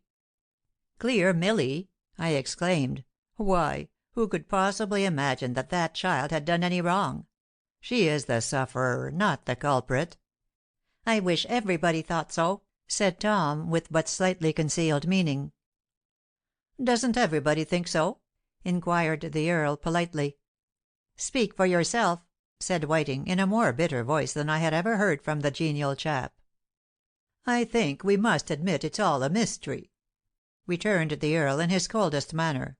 "And perhaps we must also admit that little Miss Leslie is the greatest mystery of all. It's not surprising, if her brain is affected by the shock, that she should tell those strange stories of throwing things round the room. But if she is rational and perfectly sane, I think we must all admit her statements are mysterious." Tom Whiting's honest round face showed despair. He couldn't deny Lord Clarendon's assertions, though it was easily seen that he deeply resented them. "But she sounded perfectly sane and sensible as she gave her testimony," I said. "Of course Miss Leslie is excitable, but she told a straightforward story, and we have no reason to doubt her word." I realized as I said this I was speaking insincerely, for I certainly couldn't help doubting Mildred's statement myself. If she had thrown those things, we couldn't have found them on the table when we all went up there immediately after. I knew, too, that I spoke as I did out of sympathy for Whiting, and also out of a general sense of chivalry to the girl. And yet, after all, was it not more generous toward her to assume, as Lord Clarence did, that her mind must be affected? "I think, Whiting," I said slowly, "that while Mildred's statements are untrue, they are not intentionally so. I think she had in her mind such a strong impulse to throw those heavy things that she really thought she did do it." "Do you think so?" said the Earl in a most unconvinced way. "Look here, Lord Clarendon," I said rather sharply, "are you making implications or insinuations against Miss Leslie? I had reason to think that you greatly admired her." "So I do," returned his lordship promptly, "and I make no implication whatever. I hold that the kindest explanation we can make of her conduct is to believe that she is not quite in her right mind. And I hold that this should be no offense to the lady herself or to her relatives." He looked at Whiting as he said this, and Tom returned his glance. There was not a friendly feeling between the two men, and Tom Whiting was not one to make a pretense of such. "Nurse Lathrop says that Millie's mind is perfectly all right," he said, doggedly, "and I have no reason to doubt her opinion." "I don't suppose you care for my advice," said the Earl seriously, "but don't trust that nurse too far. If I'm any reader of character, she is disingenuous and not entirely to be trusted." "We have seen no reason, Lord Clarendon, to feel any dissatisfaction with Miss Lathrop," said Tom stiffly. "She is devoted to her patient, and is exceedingly skilled in her profession." "She is an Englishwoman," returned the Earl, seeming not at all offended by Tom's manner. "And though I have every regard and respect for the women of my country as a class, yet perhaps I understand them better than you do over here. And if you'll believe me, that nurse knows more than she tells, and what she tells isn't true." "You're making grave accusations, Lord Clarendon," I said, amazed at his speech. "Not accusations," he returned lightly. "Merely my opinions, based on my experience with English women. But it's also my opinion that you'll never know any more about this mystery than you know now. If you had a good man from Scotland Yard, he'd soon find the criminal for you. But with all due respect to the American nation, they have no detectives worthy of the name." Tom Whiting turned on his heel and walked away. But though I was incensed at his lordship's speech, he made it with such an air of simply stating a self-evident fact that I wondered if he mightn't be more than half right. "You see," he went on, calmly, after Whiting had gone, "Miss Leslie's story cannot be true. We must all admit that. Also, she knows more than she has told. Also, in her delirium, she has babbled of things that she doesn't want told, but which, of course, are known to Nurse Lathrop. Probably, too, Mr. and Mrs. Whiting know these things, which is why Mr. Whiting is annoyed at me." "But, Lord Clarendon, just what sort of things do you mean? You don't think that Miss Leslie is implicated in the shooting?" "I do not. Most emphatically I do not. But I do think that Miss Leslie knows far more than she told at the inquest." "That leads to all sorts of conjectures," said I, thoughtfully. "What does?" said a voice from the doorway, and Irene Gardner walked slowly into the room. She was looking superb in a dinner gown of a thin black material which, trailing behind her, added to her natural dignity. The soft, dusky folds of her bodice drew into relief the marble whiteness of her neck and throat, and she wore a long rope of black beads. I determined to ask her the question that was burning in my mind. "You rarely wear black, Miss Gardner," I said, taking the risk of being too personal, "and it suits you so well. Didn't you wear a black spangled gown the night of the dance?" In spite of my intending to ask this question most diplomatically, I had blurted it out in the least tactful way possible. And Miss Gardner evidently thought so. She gave me first a cold stare, and then, seeming to realize that I had asked the question for a definite reason, she flushed painfully and dropped her eyes. "No," she said, but her voice trembled. "I wore a rose-colored gown, with no black trimming of any sort." "And a charming gown it was," said the Earl, with a very evident intention of filling an awkward pause. But Irene was not willing to drop the subject. "What possible interest can you have in the details of my costume?" she asked, turning to me. She had recovered her poise, and her eyes flashed, as she seemed to accuse me of rudeness. "None," I replied, with a calmness that equaled her own. "Pardon an idle curiosity." She gave me a glance that denoted anything but pardon, and turned to the Earl. "It is chilly, isn't it?" she said. "The autumn will be an early one." "Shall I close the window? May I get you a wrap?" asked the Earl, solicitously, while I stood by ignored. "Here is a wrap for Miss Gardner," said a low voice, and Nurse Lathrop stepped quietly into the room. She brought a light gauzy scarf, which she adjusted around Irene's shoulders. "I brought this down," she said, by way of explanation, "because I thought you might need it." This sounded plausible, but after what the Earl had said I had a dim suspicion that Miss Lathrop might have been eavesdropping and made the scarf a pretext. I fancy Miss Gardner thought so, too, for she accepted the wrap with a cold "Thank you," and immediately left the room. "How is your patient, Miss Lathrop?" I asked. "I cannot say she is any better, Mr. King. It was cruel to make her go through that ordeal this afternoon. The reaction is very great, and she is weak now and shows much loss of vitality." "Is she delirious?" asked the Earl, directly. "She is not delirious, but her mind wanders. She tells many things which of course it would not be right for me to repeat. Still, if I thought—" "Certainly not," said the Earl, sternly. "The secrets of a sick room should be inviolable." "But," I began, "if they throw any light on the mystery—" "They don't," the Earl again interrupted. "The ramblings of that sick girl's mind have no foundation of truth, and would only confuse the case instead of clearing it." "You know a great deal about it, Lord Clarendon," said Miss Lathrop, with that annoying smile of hers. "I know what my common sense tells me. And I advise you, nurse, not to tangle things more deeply by repeating Miss Leslie's irresponsible remarks." "They're not entirely irresponsible. And if I told all I knew, people might look in a different direction from where they're looking now. And perhaps the high and mightiness of some people might have a sudden fall." As Miss Lathrop glanced out on the veranda where Irene was walking up and down with Tom Whiting, it was impossible not to believe that her hint referred to Miss Gardner. But I also realized that Irene had not a very friendly attitude toward the nurse, and that doubtless Miss Lathrop's vague remarks were induced merely by a spirit of petty revenge. Miss Lathrop was not an attractive woman. She was good looking, but her spirit of self importance and her readiness to imagine a slight cast upon her seemed to imply a character of little sweetness and light.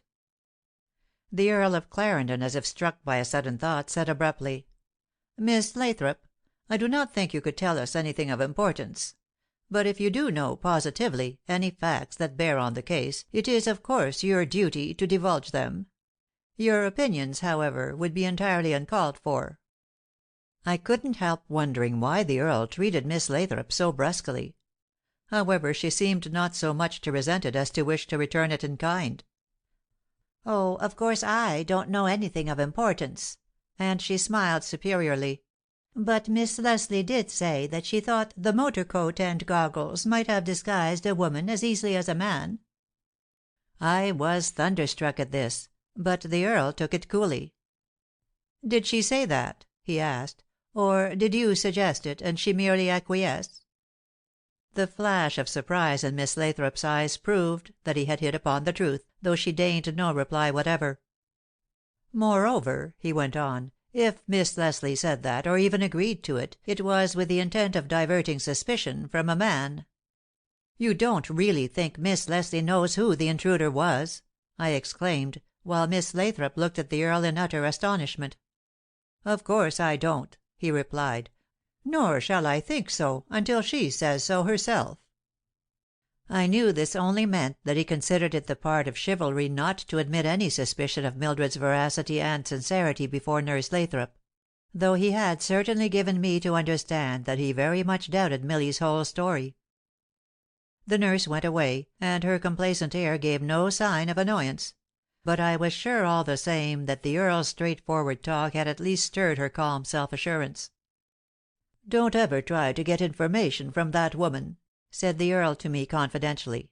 "She would withhold the truth if it suited her purpose, or she would so distort it that it would only lead you astray.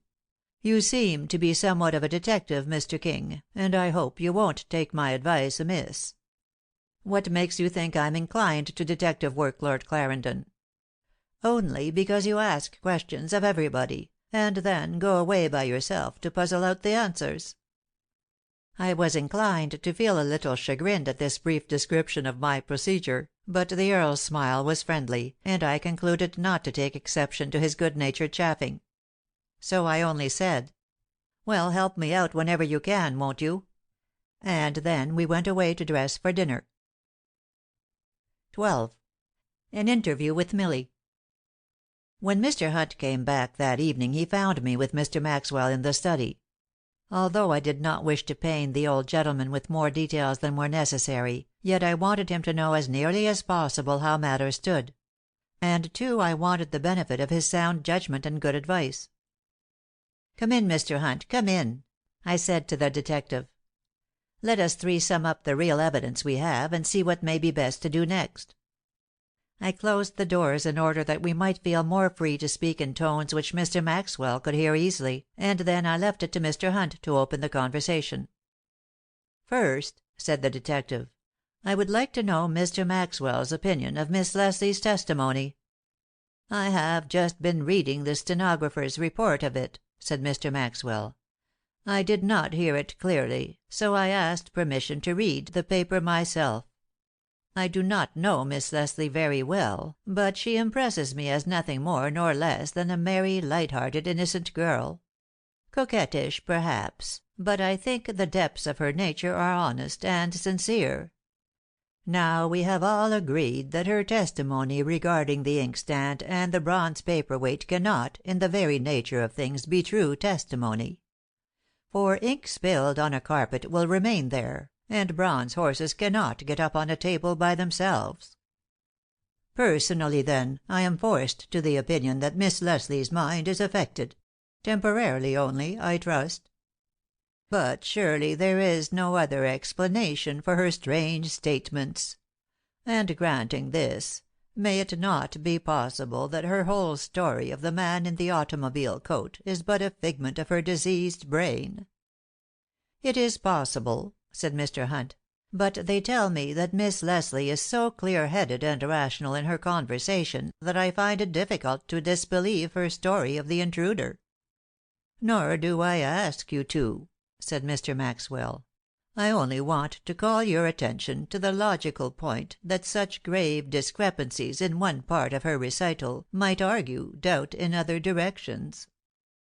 I have a logical mind, but I have none of what is often called the detective instinct. That is why I wish to put this whole affair entirely in the hands of an able detective. And again of a detective's ability I do not consider myself a judge. If you think, Mr. Hunt, that you can take care of it successfully, I have sufficient confidence in you to give you the entire responsibility. Or should you prefer to call in an assistant or an expert from the city, I am quite willing you should do so." "I don't want to seem egotistical, Mr. Maxwell," said Mr. Hunt, "but I can't help feeling that Mr. King and I can take care of this thing. Mr. King, though not a professional, tells me he has what you have called the detective instinct, at least in some degree; and if he will help me, I would prefer his assistance to that of a stranger." "Then we will leave it that way," said Mr. Maxwell. "I shall be glad to have Mr. King for my guest as long as he will stay, and you may consider yourselves authorized to make such investigations as you see fit. I do not presume to advise you, But I want to ask you to take an old man's warning, and be sure of your proofs before you act upon them. Clues are often misleading. Evidence may be false. But there are certain kinds of facts that point unmistakably to the truth. Those facts you must discover, and then follow where they lead, irrespective of whom they may implicate, and oblivious to any personal prejudice." I couldn't help wondering if Mr. Maxwell shared my faint but growing suspicion that either Mr. Crane or Miss Gardner or both knew more about the tragedy than they had yet told. I was sure the old gentleman's conservative habits of speech would not allow him to put this into words, but that his sense of justice demanded an intimation of the idea. After a little further conversation with Mr. Maxwell, we left the study, and Hunt and I went for a walk.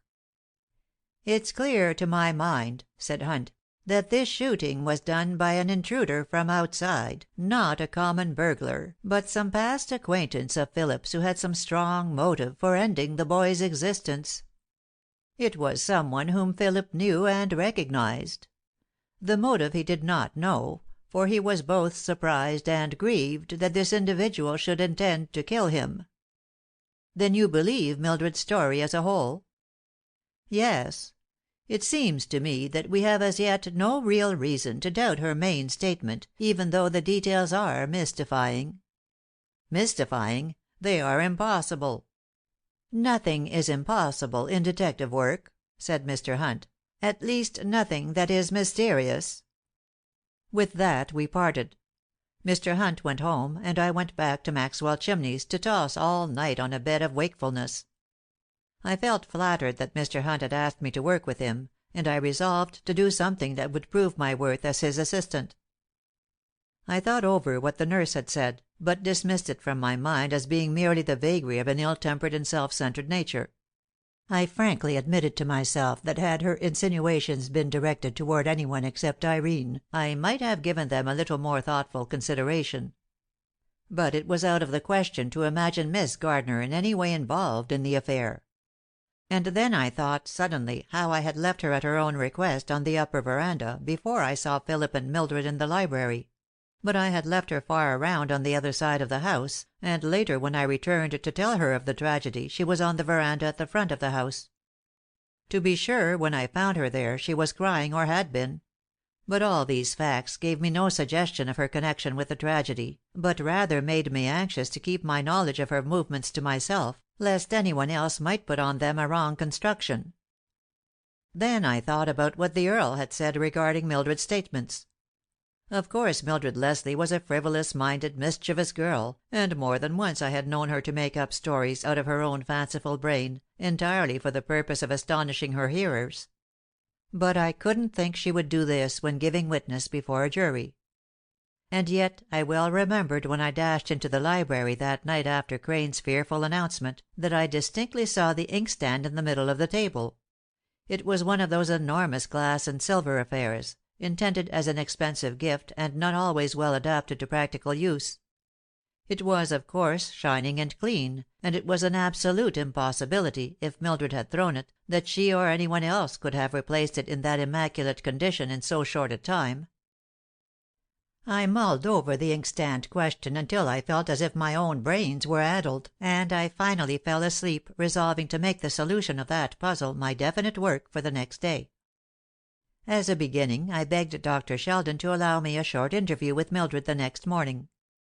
He hesitated about this, and expressed himself as doubtful of its wisdom. He said his patient was rapidly recovering from the shock sustained by her nervous system, and was now suffering mainly from the flesh wound in her shoulder, but still he feared that any excitement might bring on a fever. "But, Dr. Sheldon," I said, "I particularly want to avoid excitement. I only want to ask her a few calm and straightforward questions.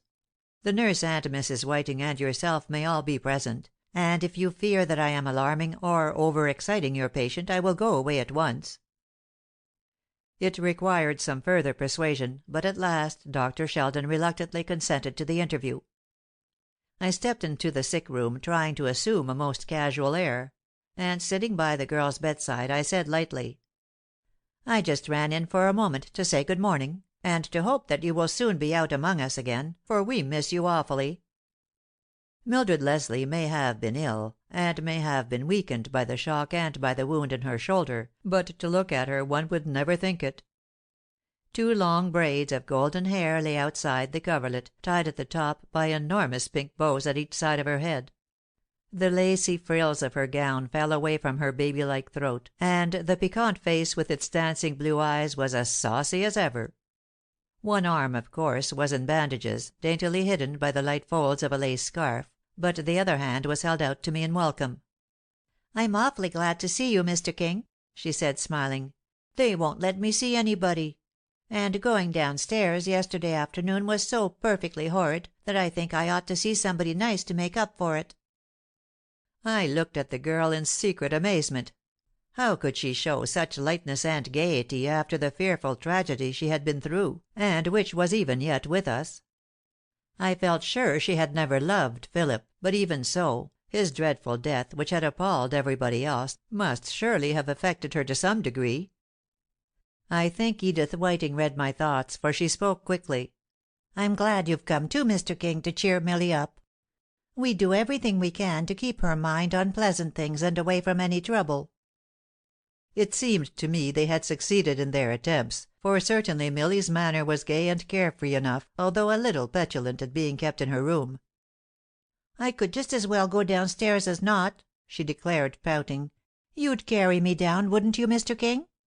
I've one good arm that I could put round your neck." She waved a pretty dimpled arm toward me, and then taking her hand, as if that would help to pin down her butterfly mind to seriousness for one moment, I spoke to her quietly but decidedly.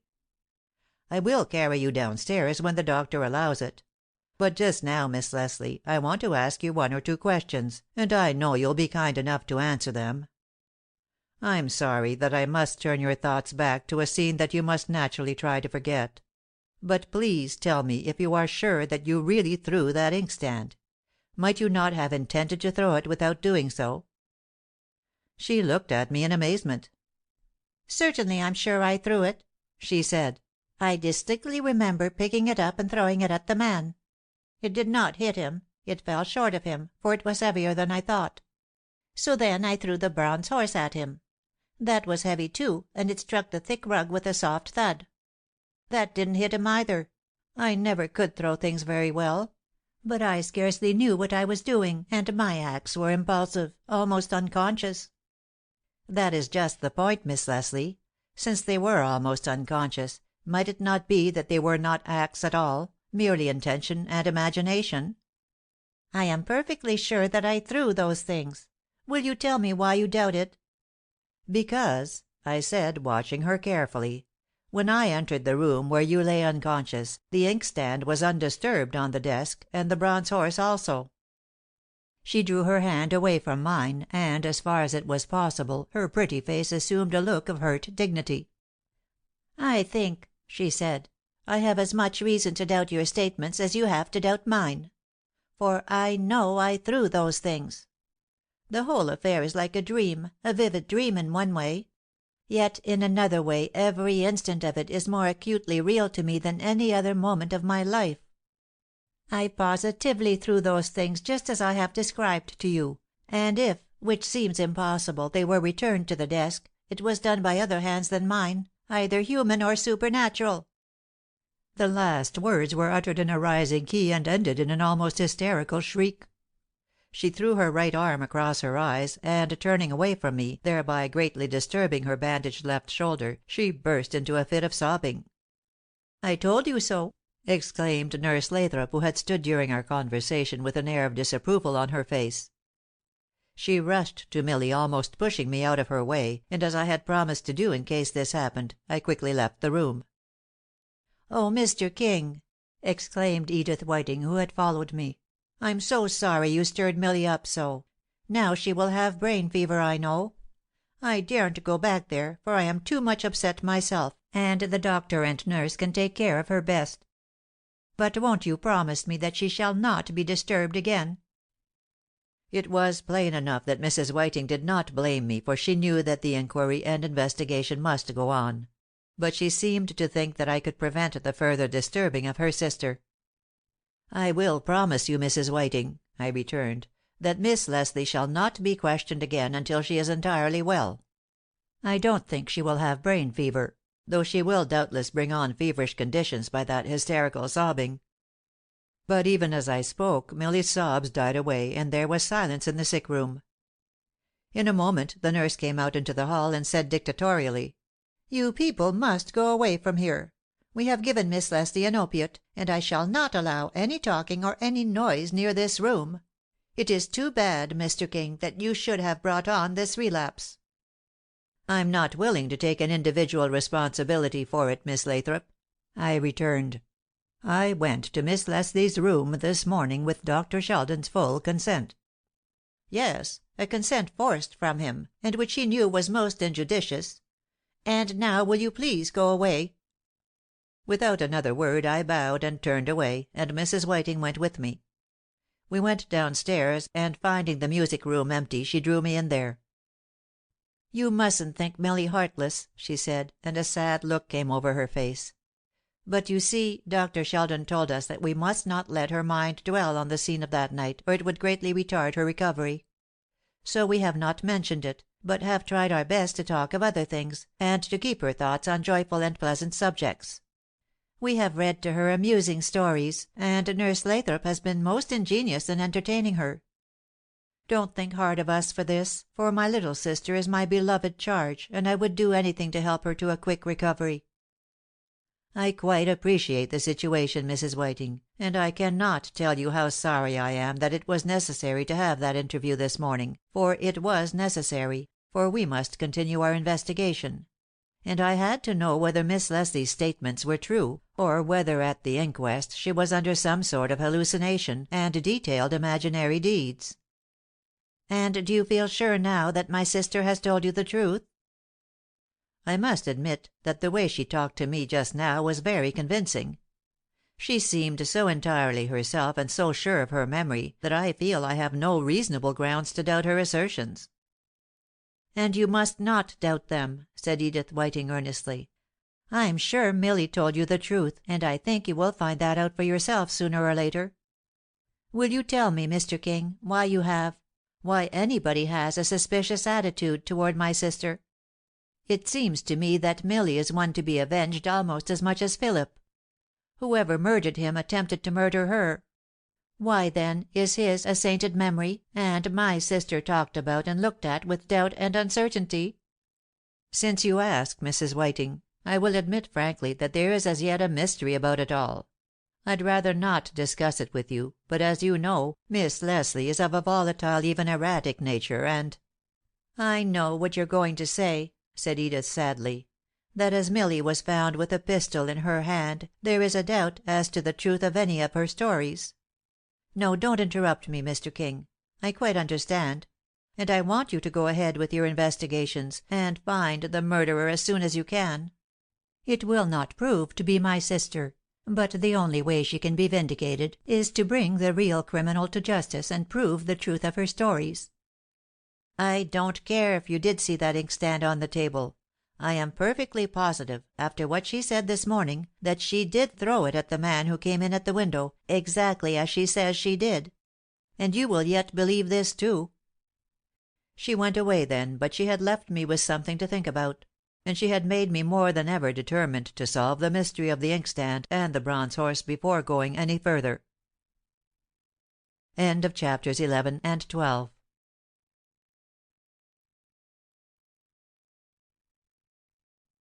The Mysterious Missiles. I went in search of some of the servants and learned from them two important facts.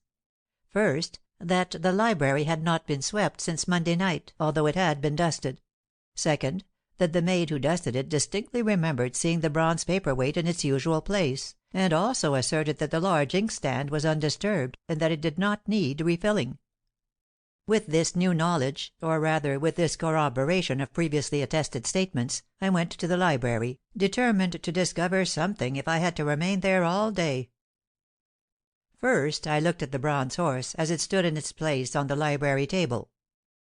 This table, which was really a flat-topped desk, was covered with books, writing implements, and bric-a-brac of various kinds.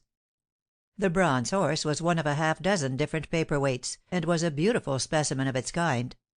I picked it up, and gazed at it intently, wishing it could speak for itself and solve the mystery. As I stared at it I suddenly noticed that one ear was broken off. It was a very small bit that was missing, indeed scarcely enough to impair the beauty or value of the ornament. But if that missing ear could be found on the library floor, it would be a pretty fair proof that Mildred had thrown the horse in the way she had described. Eagerly I went in search of the maid whose duty it was to dust the library. In response to my questions, she told me that the horse had belonged to Mr. Phillip, that it was one of his favorite possessions, and that it was comparatively new. She had noticed the day before that the horse's ear was broken. She could not say positively, but she thought that if it had been broken before that she would have known it. Excited at the prospect of something like a real clue at last, I returned to the library and began a systematic search for the missing ear. Getting down on my hands and knees in the space between the desk and the window, I searched inch by inch the thick Persian rug, and was finally rewarded by discovering the tiny piece of bronze that I was hunting for. Comparing it with the other ear, indeed fitting it to the very place from which it was broken, I saw there was no doubt that I had succeeded.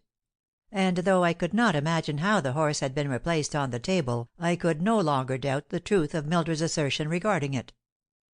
Carefully wrapping the broken ear in a bit of tissue paper, I put it away and devoted my attention to the inkstand. The large and elaborate affair stood in the center of the table. The inkwell itself was of heavy cut glass, and was mounted on an ornate silver standard, which was also a pen rack. The longer I looked at it, the more I felt convinced that nobody could disturb the ponderous ornament and restore it again to its place in the way Mildred told of; for it held as much as a small cupful of jet black ink, and even though the Persian rug was of an intricate design and small figures, yet it was light enough in its general coloring to make ink spots perceptible. Helpless in the face of this assurance, my eye wandered aimlessly over the articles on the desk, when toward the right end and not far from the bronze horse, I spied a second inkstand. It was heavy, but not so large as the other, and had no silver standard. I opened it and looked in, and found it to be nearly half full of red ink. I looked again at the rug. The predominating color was red in varying shades. Instantly the thought struck me that if Mildred had thrown that inkstand, and if there had not been much ink in it, the drops on the carpet would be unobservable because of the similarity of color. Without stopping to inquire how it could be restored intact to its place, I dropped again to my knees and again searched for traces. The pattern of the rug being so complicated and mosaic-like, it was almost impossible to discover red spots other than those which belonged there. But at last I thought I did find on a small white figure red blotches that were not of the Persian dye. Almost trembling with excitement, I procured from a drawer in the desk a fresh white blotter. Moistening this, I placed it on the doubtful red spots and gently pressed it. Then, lifting it, I found that it showed dull red blurs, which had every appearance of being red ink. Reserving further experiments of this nature to be done in the presence of witnesses, I went in search of Mr. Hunt. He had not yet arrived, so I telephoned him to come as soon as he could. Meanwhile I returned to the library to think over my discoveries. I admitted to myself that they gave us no enlightenment whatever, but they had proved the truth of the only doubtful parts of Mildred's story, and left us therefore no excuse for not believing her entire statement. Hunt soon arrived, and was more than pleased at what I had done. "I knew you had ingenuity," he said in his honest, generous way. "Now I don't believe I should ever have thought of that blotting paper scheme." "But what good does it do?" said I. "Granting that she did throw them, how did they get back to the table?" "That is another part of the problem," said Hunt, "and one which we need not consider at this moment. First, I think if you have any more of those clean white blotters, we'll find out the route traveled by that inkstand." I found plenty of blotters in the drawer, and proceeding with great care, we succeeded in getting a blotting paper impression of many more red ink spots. We proved to Mr. Hunt's satisfaction, and to mine, that the inkstand had reached the floor about midway between the desk and the window, and that it had then rolled toward the couch, and had stopped just under the long upholstery fringe which decorated the edge of the couch, and which reached the floor. "That gives a ray of light!" exclaimed Hunt triumphantly. "What do you mean by that?" said I, wondering, for I could see no indication of light. "I can't tell you now," said Hunt, "for someone is coming. I think, Mr. King, it will be wiser to keep these discoveries quiet for the present. Indeed, it is imperative that we should do so." And so, though I wanted to go at once and tell Mrs. Whiting that I had proved her sister's statements true, as she had said I would, I restrained myself because of Hunt's advice. It was Thursday morning when one of the servants told me that Mr. Hunt wanted to see me in the library. I went there at once, and found the detective in conversation with a pretty and very much flustered Swedish parlor maid. "This is Emily," said Hunt in a quiet voice. "She has been telling me of something in which you will be interested. Emily, repeat your story to Mr. King." The girl fingered her apron nervously as she stood before us, and spoke with embarrassment and hesitation. "It was this way, yes. I have the day after the dying of Mr. Phillip. I have to dust in this room. I sweep not, but I do the dusting. And under a chair, yes, under that great soft chair with the fringes, I find the jewel, yes. And oh, it is that I cannot confess." The girl buried her face in her apron and seemed unable to go on. There, Emily," said Hunt gently. "You kept the jewel and said nothing about it until now. But let that go. We will forgive your stealing the jewel, now that you have confessed, if you will tell truly everything you know about it. This is the jewel, King." He placed in my hand a large topaz set as a seal. It was not a ring, but seemed to me to be a pendant of a watch fob. "It's part of a fob," said Hunt, "and I want you to look at the design." The design, deeply cut into the stone, was a crest, coat of arms, and motto, that I realized at once belonged to the house of Clarendon. Without a doubt, it was the property of our noble visitor. "It is the Earl's," I said simply, as I handed it back to Hunt. "Yes, of course. And now, Emily, tell Mr. King where you found it." Reassured by the forgiveness of her theft, the maid showed us where she had found the seal, beneath a chair near the library window. Heavy fringe hung to the floor from the upholstery, and the seal, the girl explained, she had found just inside the fringe on the rug. "So," she said, "I have moved the chair when I dust him, and I see the sparkle stone. Yes, I pick him up, and wickedly I put him in my pocket. It is bad, yes, but I'm tempt, and I fall. But you forgive, you say so." I took little interest in the maid's somewhat dramatic recital, for I was intent on learning just when she had found this thing. It seemed she had found it early Wednesday morning, before I myself had looked for clues, and had found the black spangles. Since she had dusted but not swept, she had not noticed the spangles; but the seal had naturally attracted her attention as being valuable, and she had dishonestly kept it. "Hunt," I said, "there is one thing I can swear to, and that is—" "Wait a moment," said Hunt, giving me a warning glance. "I think that is all, Emily. You may go now, and understand you are forgiven for this theft, only on condition that you tell nobody a single word about the matter." "Ah, that I am only too glad to do, yes. I do not want that any one should know my baseness. I thank you much, sir, for your goodness, and never, never will I tell." She left the room, and Hunt closed the door. "It may not mean anything, after all," he said, "for Lord Clarence may have dropped that thing in the library at any time during the day on Monday. It doesn't implicate him in any way, but I wanted you to hear the girl's story." "You're wrong, Hunt. It does implicate our noble friend. As I began to say, I can swear that Lord Clarence was wearing that fob himself at about 9 o'clock Monday evening." "Great goodness!" exclaimed Hunt. "Do you really mean that? How do you know?" "Because he showed it to me especially. We were in Mr. Maxwell's study. I remember the people were just beginning to arrive for the dance.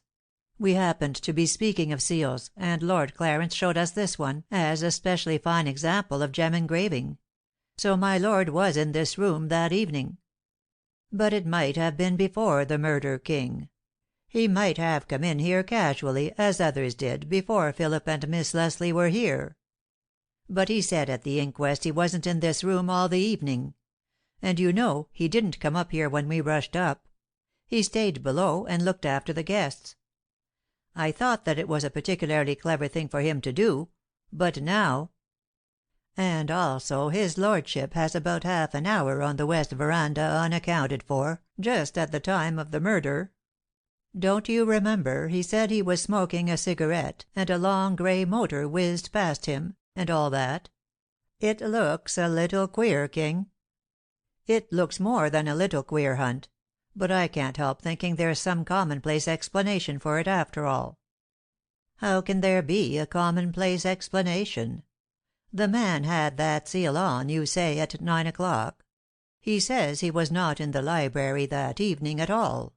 Next morning early, Emily finds the seal here. What's the explanation? I don't know, I'm sure. But what I say is, let's put it right up to him. I know if anybody found evidence against me, I'd rather they'd come straight to me with it, than go nosing around. And I think that Clarence personage is a good deal of a man. You know I never did share your great admiration of him. It isn't a great admiration, but I think he's a right good sort. And I think the fairest way is to take this seal to him, tell him where it was found, and give him a chance to speak up for himself." "I'm not sure that's the best plan," said Hunt doubtfully. "But you know him better than I do, so I'll agree." Hunt put the seal in his pocket, and we went downstairs in search of Clarendon. It was nearly noon, and Philip's funeral was to be held that afternoon at 2. Even as we went through the hall, quiet-mannered men in black were unfolding chairs and placing them in rows. The oppressive scent of massed flowers was everywhere, and it seemed incongruous and inappropriate to pursue our errand in this sorrowful atmosphere. In the study we found Alexander Maxwell and Miss Miranda. The brother and sister were much together, and oftenest in the study, seeming to prefer to be alone there in their grief. Miss Maxwell looked up as we entered, but as often happened, Mr. Maxwell did not hear us, and so did not turn his head. Not wanting to intrude, I said quietly, "We're looking for Lord Clarendon. Do you know where he is?" "He has gone," said Miss Maxwell. "Lord Clarendon gone? Where?" I cried, unintentionally raising my voice in my surprise. And then her brother turned and saw us. "He has gone home," said Mr. Maxwell. "He remembered an important engagement that called him to the city, and after explaining to my sister and myself that he must go at once, he went, leaving his adieus for the rest of you." 14. In Pursuit of the Earl. Here was a fine state of affairs indeed. The Earl, whom we wanted so much to see, was gone; and it seemed to me, and I was sure Hunt felt the same, that his going was, in a way, suspicious. "Why did he go so suddenly?" I asked. "He had to," returned Miss Maxwell. "He didn't say definitely what his engagement was, but he said it was important." "I have an idea," said Mr. Maxwell, "that he didn't care to stay for the funeral. You know how queer Englishmen are that way, and I dare say it got on his nerves." "Nerves nothing!" I exclaimed. "That man is mixed up in the shooting of Philip, and now we've let him get away. Hunt, tell Mr. Maxwell the circumstances." So the detective told the two interested listeners about the finding of the seal, and the conclusions we must draw from it. "You see," I said, "I know, and you do too, Mr. Maxwell, that the Earl was in this room wearing that seal at about 9 o'clock Monday evening. Early next morning it was found in the library. The Earl denied having been in the library all that night, and so, you must admit, an explanation is called for." "But I can't think that the explanation would prove Lord Clarendon guilty of the crime, or even accessory. said Mr. Maxwell, looking thoughtfully at the gem he held in his hand. "He had no quarrel with our boy." "He greatly admired Miss Leslie," I said, knowing it to be the truth. "But he had only known her a day or two," broke in Miss Miranda's gentle voice. "He couldn't possibly become so infatuated in that short time that he would commit a crime for her. And besides, he's a nobleman." The good lady had always been deeply impressed by the glory of the Earl's title, a truly American weakness; and she could think no ill of one who rightfully displayed a coronet. But to my mind the fact of his being a foreigner, and a titled one at that, rather argued against him; though I realized that my prejudice was quite as illogical as Miss Maxwell's. "Aside from any possible motive," said Hunt, "we have to explain the discrepancy between the Earl's statement that he was not in the room and the finding of a piece of his personal property there. You returned the fob to him after looking at it, I suppose?" "Certainly I did," said Mr. Maxwell, a little shortly. "But I cannot agree that the finding of it in the library implicates his lordship in our tragedy." "What, then, would be your hypothesis, sir," said Hunt, "as to finding it in the library?" "My hypothesis, Mr. Hunt, would be that the maid Emily did not tell the truth, rather than that the Earl of Clarendon did not." "I hadn't thought of that," I said. "To be sure, that girl might have made up the story, but I can't see why she should do so. She would have kept the jewel, but that Mr. Hunt, in questioning her about her dusting of the library, surprised her into a confession. She is simple minded and emotional, and her confession, I am sure, was entirely truthful." "It may be," said Mr. Maxwell, coldly, "but I cannot think that logically you have any more reason to assume truthfulness on her part than on the part of the Earl." "Emily might have found it somewhere else," suggested Miss Maxwell. "Then why make up that story?" said Hunt. "I don't know, I'm sure, unless to make a sensation. She's a queer girl, and I've never understood her." "I'm positive that she did not make up that story, dear Miss Maxwell," said I; "and I know if you had heard her you would agree with me. But I am willing to admit that there may be and probably is some commonplace explanation; and whatever it may be, we must know it before we go any further. Do you know where the Earl has gone?" "Yes," said Miss Maxwell. "He went to New York. I think he is staying at the Waldorf. At least that's where he was, just before he came to us." "Then I'm going straight there to see him," I declared, "and I shall start at once." Hunt looked his approval of this, but the other two did not. "I don't think you'd better, King," said Mr. Maxwell, slowly; but Miss Maxwell grasped my arm impulsively and said, "Oh, don't go, Peter. Please don't go until after the funeral, anyway." I couldn't resist her pathetic appeal, and I agreed not to go until after the funeral, but I insisted on my plan of going then. "Did the Earl say good bye to Miss Leslie?" I asked Miss Maxwell, pausing as I was about to leave the room. "Oh, no," she answered. "Milly is very ill again. The excitement of that talk with you this morning threw her into a high fever, and we are all very anxious about her. I told Lord Clarendon this, and it was after that he told me he was going." "Because of it?" asked Hunt, suddenly. "No, of course not. In fact, he left a message for Milly in addition to his good bye, to the effect that she would be glad he had gone." "What could he have meant by that, Miss Maxwell?" "I don't know, unless he felt that his attentions to her had been unwelcome, and she would be glad to know he was gone." "No man's attentions are unwelcome to Mildred Leslie," I said, "and I don't think that's what he meant at all. I tell you, Miss Maxwell, that man is mixed up in our trouble, and Milly Leslie knows it. Suppose, for a moment, that it was the Earl who shot Philip, wouldn't Philip exclaim, 'Oh, to think he should shoot me!' And wouldn't Milly, if she knew or suspected it, be glad to have the Earl go away?"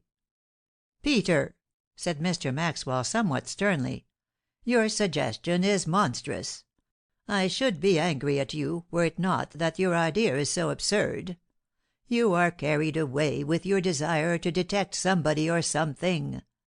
Now, my boy, put this all out of your mind, at least for the present. This afternoon we shall give the last honors we can to our Philip, and after that it will be time to turn our attention to avenging the crime that took him from us." Mr. Maxwell's manner was impressive, and I felt rebuked that I should have obtruded my theories and suspicions at this moment. I said as much in an apologetic way, and then Hunt and I withdrew. "You're dead right, Mr. King," said Hunt after we left the study. "It was his noble Nibs that turned the trick. And I hope you will track him down at once. You can take that 5 o'clock train to New York, but even so he has hours the start of you. I wish the old people would let you go now." "No, I can't offend those gentle souls by insisting on that. But I'll go up this afternoon, Hunt, and I'll find that man, unless he has really fled from justice." I don't care to dwell upon the sad rites of that afternoon. It was hard to realize that we were gathered there to pay the last honors to Philip Maxwell. He had always been so alert and alive, so light-hearted and debonair that it was difficult to think of him as dead. And the mystery of his death added a peculiar horror to it all. But at last the ceremonies were over, and I was free to go away if I chose. I hesitated about discussing the matter again with the Maxwells, for I knew they would oppose my going to New York on such an errand. And though I might persuade them that it was my duty to do so, the argument would doubtless be a long one, and I might be late for the train I wanted to take. So I asked Hunt to tell them that I had gone, and to say that I would soon return. I advised him, too, to tell them that it was the most straightforward thing to do. For if the Earl could give a simple and rational explanation of the question of the seal, certainly no harm would be done. And if he could not, surely the matter must be looked into. And so I found myself in the train, returning over the road that Miss Gardner and I had traveled a few days before. Naturally my thoughts strayed to her, for mysterious though she was in some ways, she had made a greater impression on my heart than ever woman had done before. I ascribed her strange ways to her strength of character, and her cold logic to her high order of intellect. If a thought crept in that she knew more than she had told about the mystery, I determinedly put it away from me. It seemed to me everybody was acting mysteriously. Mildred Leslie was inexplicable. Her rapid transitions from gay thoughtlessness to feverish hysterics surely denoted guilty knowledge of some sort. Miss Lathrop was queer enough, too, but of course she could know nothing about the crime, except what she had heard from us, or what Mildred had revealed in her delirium. Irene was strange. Gilbert Crane had acted very strangely, and certainly Lord Clarence's behavior was astonishing.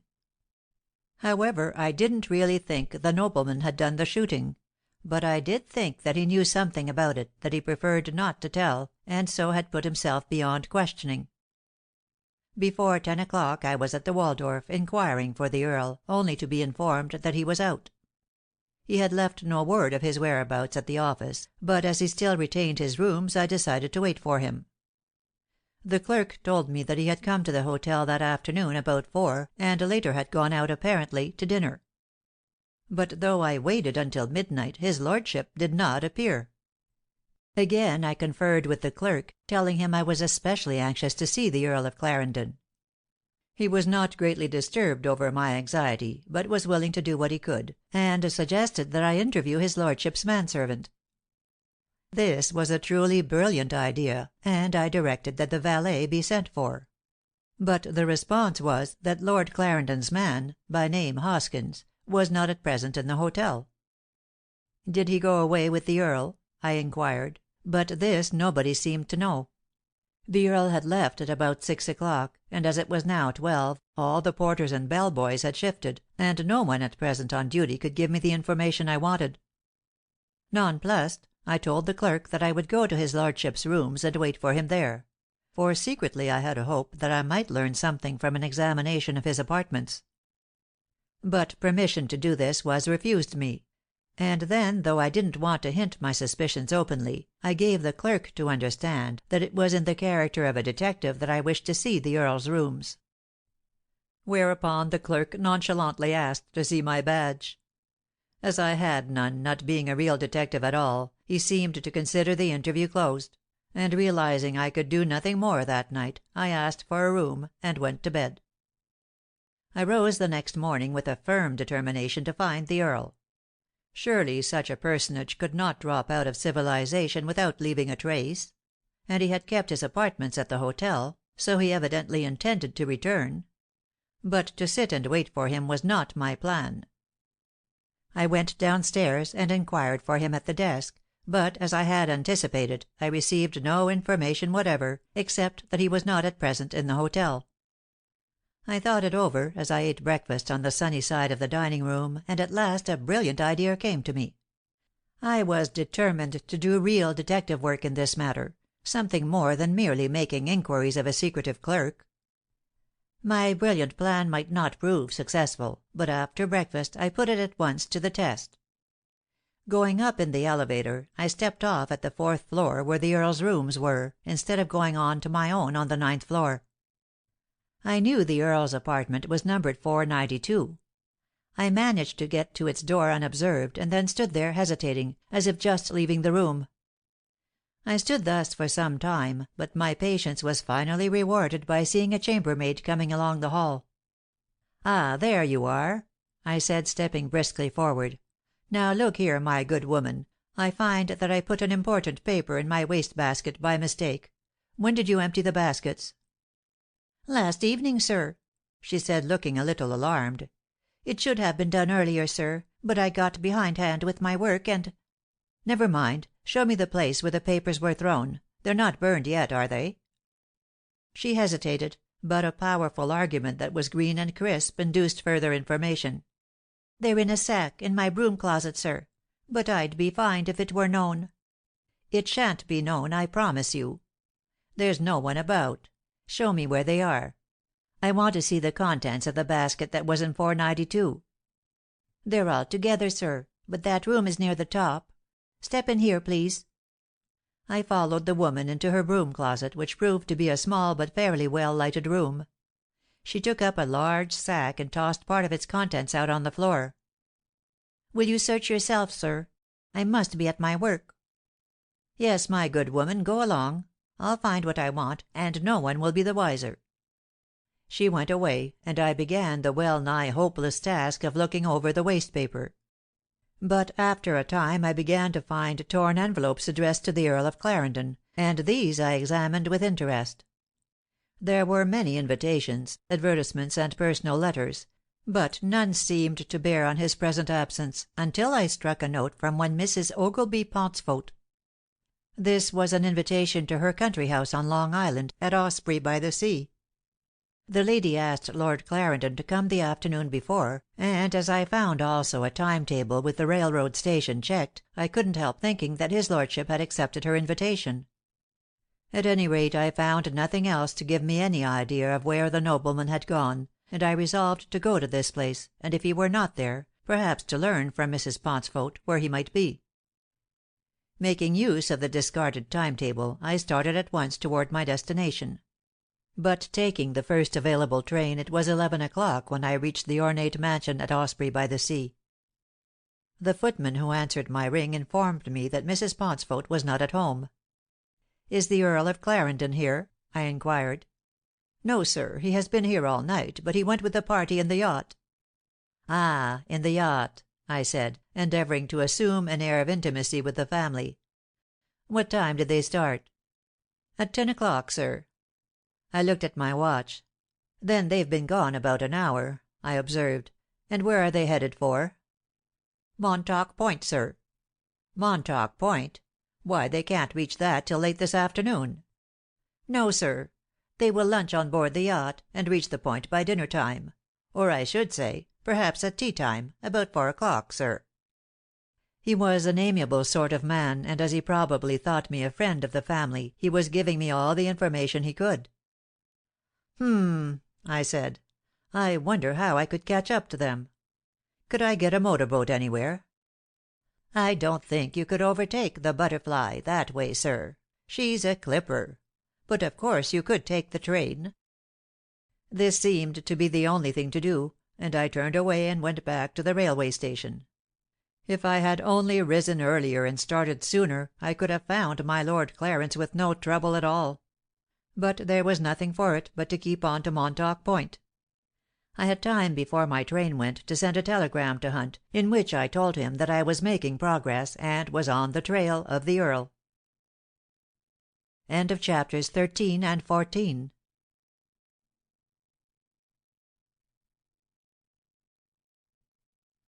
(15) The Earl's Story.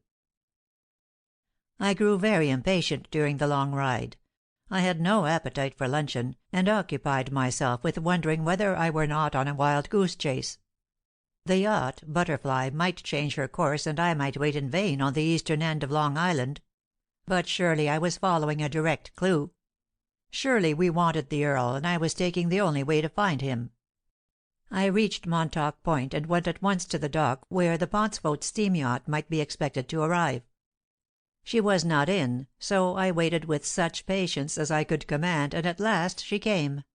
A beautiful craft, which seemed to be the last word in elaborate luxury. As the party came ashore I looked in vain for my elusive nobleman, but he was certainly not with them. There were a dozen or more fashionable people, and deciding that the gray-haired, important-looking lady was the hostess, I went up to her and introduced myself. With polite apologies for intruding, I inquired for the Earl of Clarendon. Mrs. Pauncefote was exceedingly affable.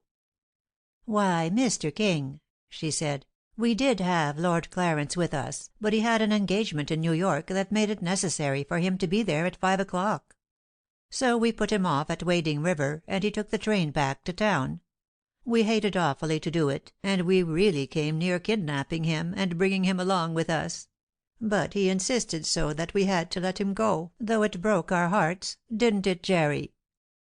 Miss Geraldine Pauncefote, the daughter of the important lady, agreed that they were indeed desolate at losing the Earl, and she even suggested that I should take his place in their merry party.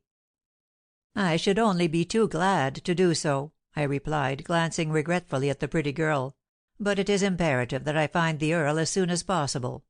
Can you tell me if he is going directly to his hotel?" "I don't know, really," returned Miss Pauncefote. "I was so annoyed at him for deserting us that I wouldn't speak to him when he went away." "He must indeed have had an important engagement to go in those circumstances," I said, smiling at her, "and I must go away, I fear, with a similar abruptness. But you'll speak to me, won't you?" "Yes," she said, gaily, "if you'll promise to come with us some other time. We go sailing nearly every day." "I shall be only too glad to do so. By the way, Miss Pauncefote, may I ask you if Lord Clarence seemed anxious or troubled in any way?" "Not that, exactly," she said, thoughtfully, "but he was quiet and rather sad.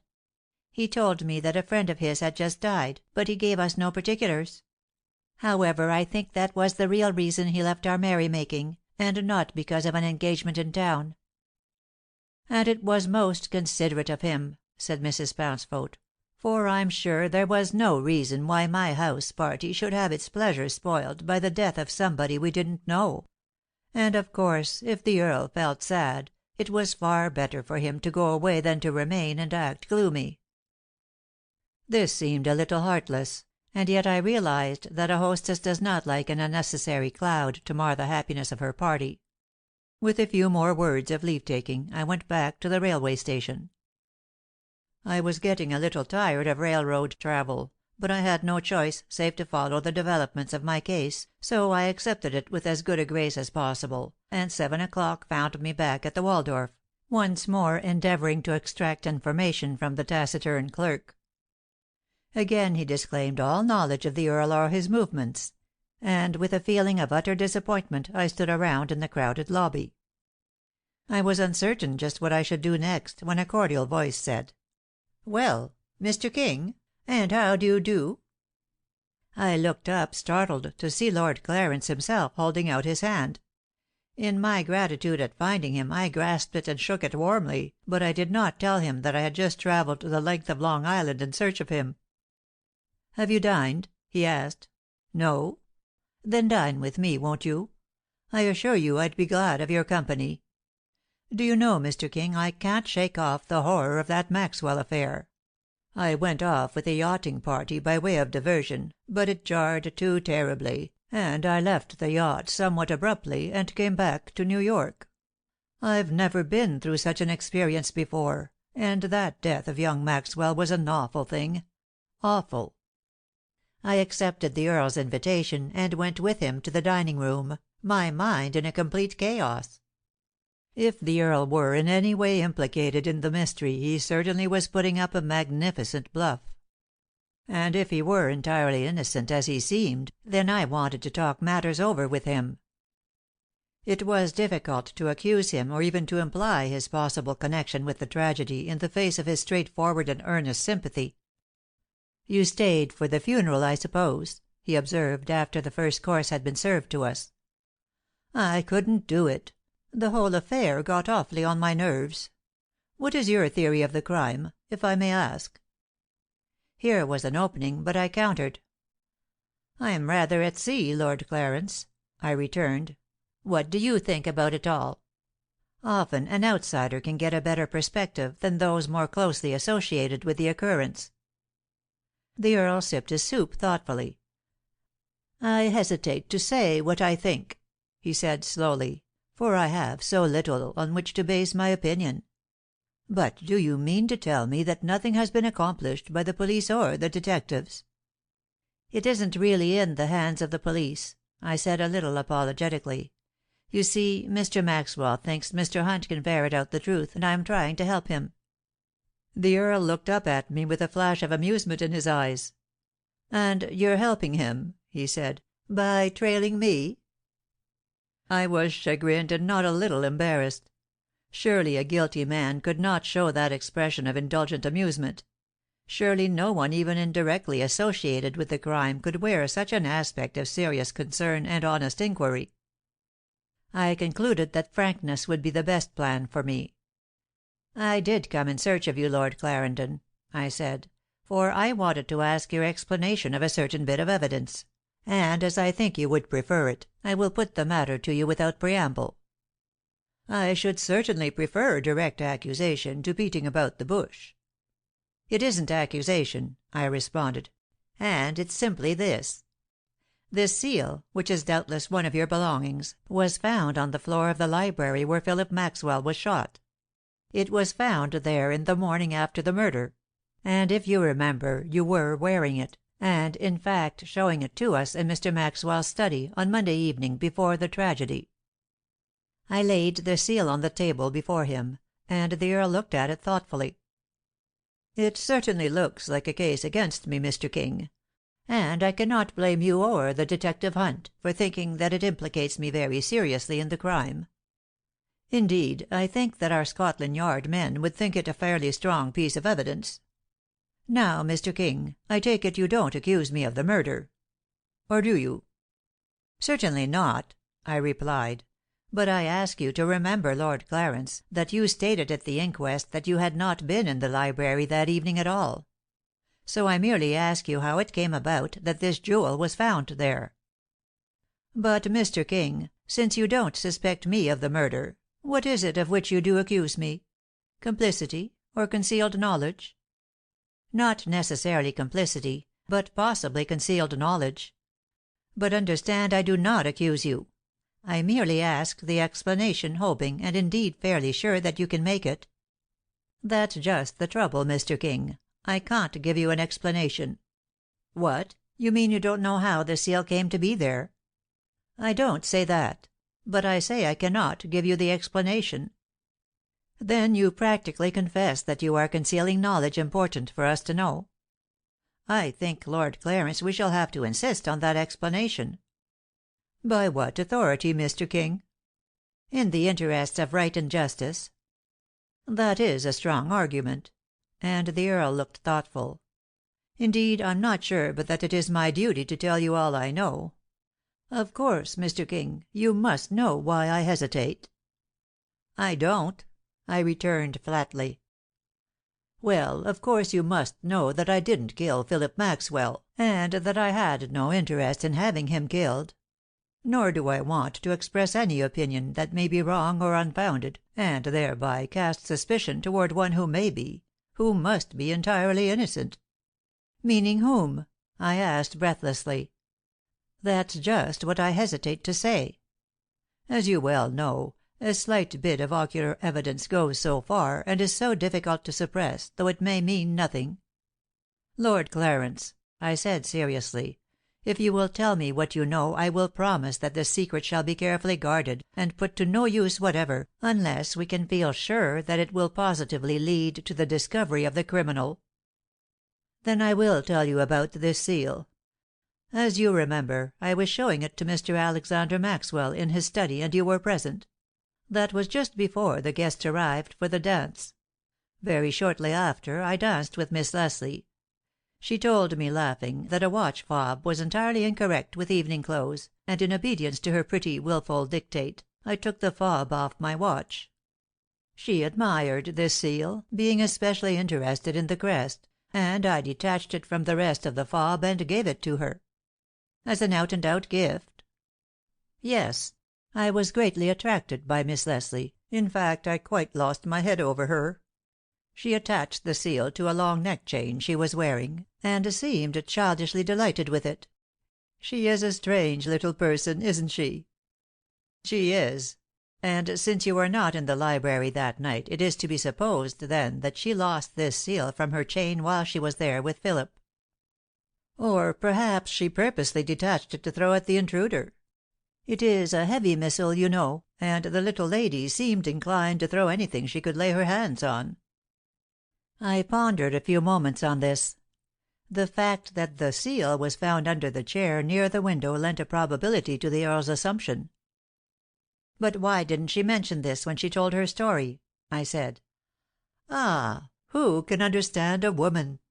Miss Leslie declared she threw things which she couldn't possibly have thrown, and then fails to tell of a missile she could and probably did throw."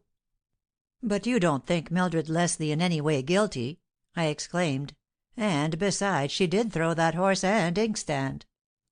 And then I detailed to the Earl how we found the red ink stains and the broken ear of the horse. He looked utterly astounded. "But," he said, "how could those things get back on the table again?" "That is the mystery. To me it simply proves that someone else was in that room later who had a reason for wanting those things restored to their places." "And you thought I did it, and left my seal by mistake," said the Earl, smiling a little. "But, Mr. King, to return to your former question, I do not think Miss Leslie guilty of any part in the shooting, but I do think she knows very well who the intruder was." "You do?" I exclaimed. Why, I had never thought of that. Why do you think so?" "Since you have promised to keep these matters confidential at your discretion, I will tell you of the motor car that I saw while I was on the lower veranda. That car, with 4 men in it, was coming in when I saw it, not going out. That would be about 10 minutes after 10. I've been thinking that out. Then, as you know, I returned to the dancing room, of course, giving no further thought then to the car, and at 10:30 Mr. Crane announced to us the news of the tragedy. My theory is, Mr. King, that the murderer came in that car, shot young Maxwell, and went away again. I think the whole affair was premeditated and carefully planned by the murderer. And I think, moreover, that Miss Leslie recognized the intruder in spite of his disguise, and is withholding and confusing her evidence through a desire to shield him." I thought it over. It was all a new theory to me, and though it might not be the true one, it called for investigation. "When you were on the lower veranda, you were on the library side of the house?" I went on. "Yes. And that car came in swiftly and passed me." "Going around toward the back of the house?" "Yes. There is a little staircase that runs from the lower veranda to the upper one." "Not on the library side?" "No, on the other side. But of course a man running up that staircase could easily reach the library window by going around the house on the upper veranda, or by going through the house." "If he were not intercepted. but a man in full automobile togs could hardly go around and through unnoticed. I'm not explaining the details, I'm only stating a possible theory. And I think there was no one on the upper veranda at that time. We were all in the dancing room, or somewhere on the lower floor." "Miss Gardner was up there," I said thoughtlessly. "I left her there as I came downstairs." "Then, if my theory is the true one, and if the man did go round the verandas and appear at the library windows, in accordance with Miss Leslie's story, Miss Gardner must have seen him." I quickly dropped the subject of Irene Gardner, as I did not wish her even tacitly involved in this matter. "Frankly, you do not believe Miss Leslie's story, then?" I said. "Frankly, I do not," replied the Earl. "And that is the reason I left Maxwell Chimneys when I did. I learned that Miss Leslie had become much worse, and was growing feverish and hysterical, and I honestly thought that my departure would help her to feel more secure and less harassed. I feared that it might come about that I should have to tell of this motor car, and that it would worry or annoy Miss Leslie to think that I had seen it. And it might be the means of disclosing something that she didn't wish to have known. I felt sure she had done something with my seal, because I asked her sister the next day if it were on her chain when she was carried to her room, and Mrs. Whiting told me it was not. Altogether, Mr. King, though perhaps my reasons were not entirely logical, they were sufficiently strong to make me want to leave Maxwell Chimneys." "To be honest, you had lost your deep interest in Miss Leslie." "To be honest, I had. She is most attractive, an unusual type to me, and positively fascinating. But I cannot think her entirely truthful; and at any rate I preferred to come away, lest my presence should disturb her or make harder for her the sorrow she has to bear and the part she has to endure in the tragedy. That is my story, Mr. King, and I assure you that I have no direct suspicion of anybody. And, moreover, that I came away myself merely out of consideration for Miss Leslie. I trust you're convinced of my own honesty and truthfulness." "I am indeed," I said heartily. "I should apologize to you for having come to New York to find you, if I had unjustly suspected you. But I did not do that, Lord Clarendon. We found your seal in suspicious circumstances, and I deemed it only fair to us and to you to give you an opportunity to explain it. You have done so, to my entire satisfaction, and I thank you. Shall I give you back your property, or do you consider that it belongs to Miss Leslie? As I really presented it to her, I don't like to take it back. Suppose you take it to her, Mr. King, and if she doesn't wish to keep it, send it to me again.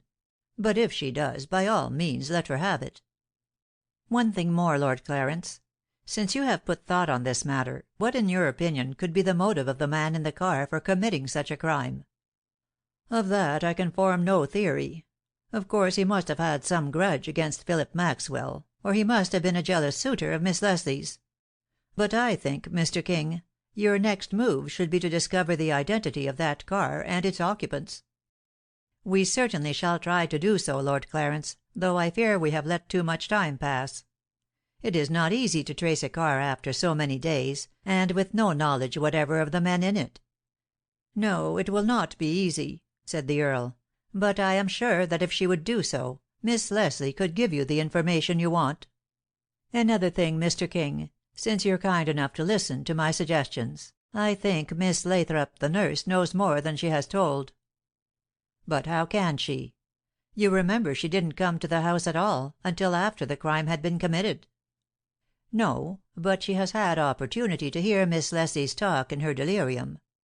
Without a doubt the girl told many things which the nurse, with her extreme idea of professional ethics, is not willing to reveal. This is merely a suggestion, Mr. King, but if you can find out anything from that nurse, I think it will prove of importance." Truly the Englishman gave me food for thought. At his request we dismissed the subject from our dinner conversation.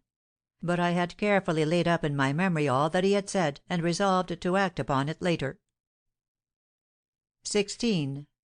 The Gray Motor Car. Saturday morning I went back to Maxwell Chimneys.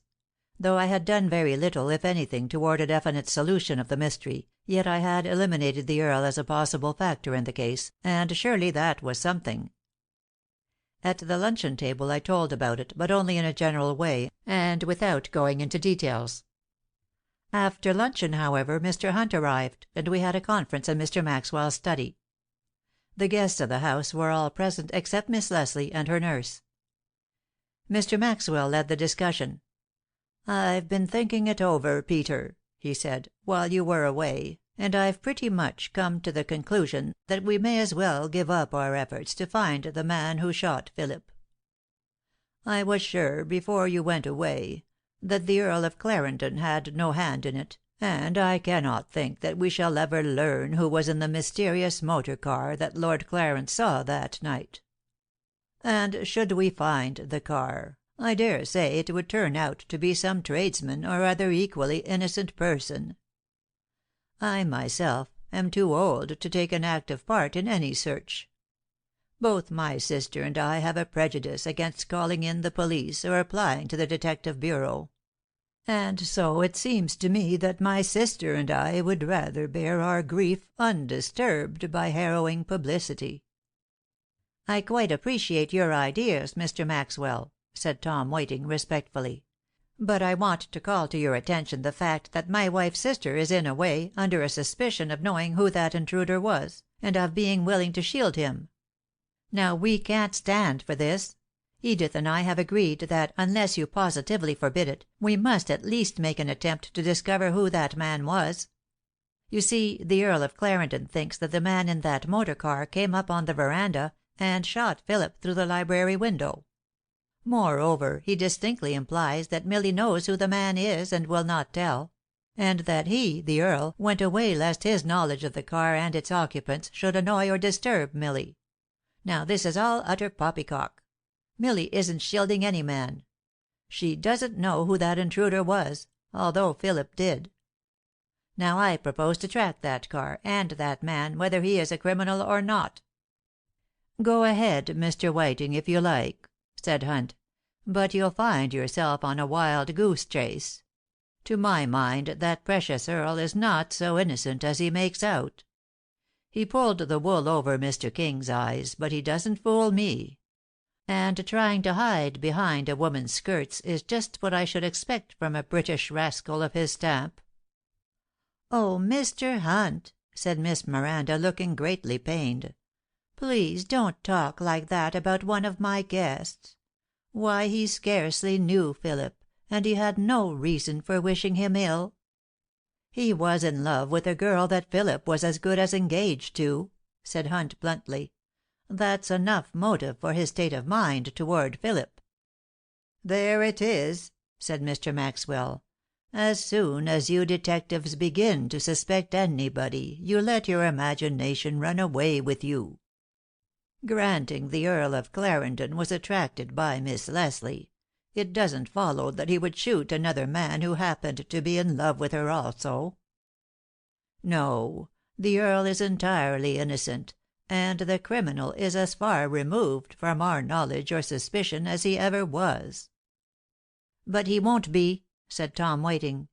"If I can once catch that motor car—" "Can't you all see clearly how a man from that car could have run up that little back staircase, around the veranda, and back again after committing the crime in a very short space of time?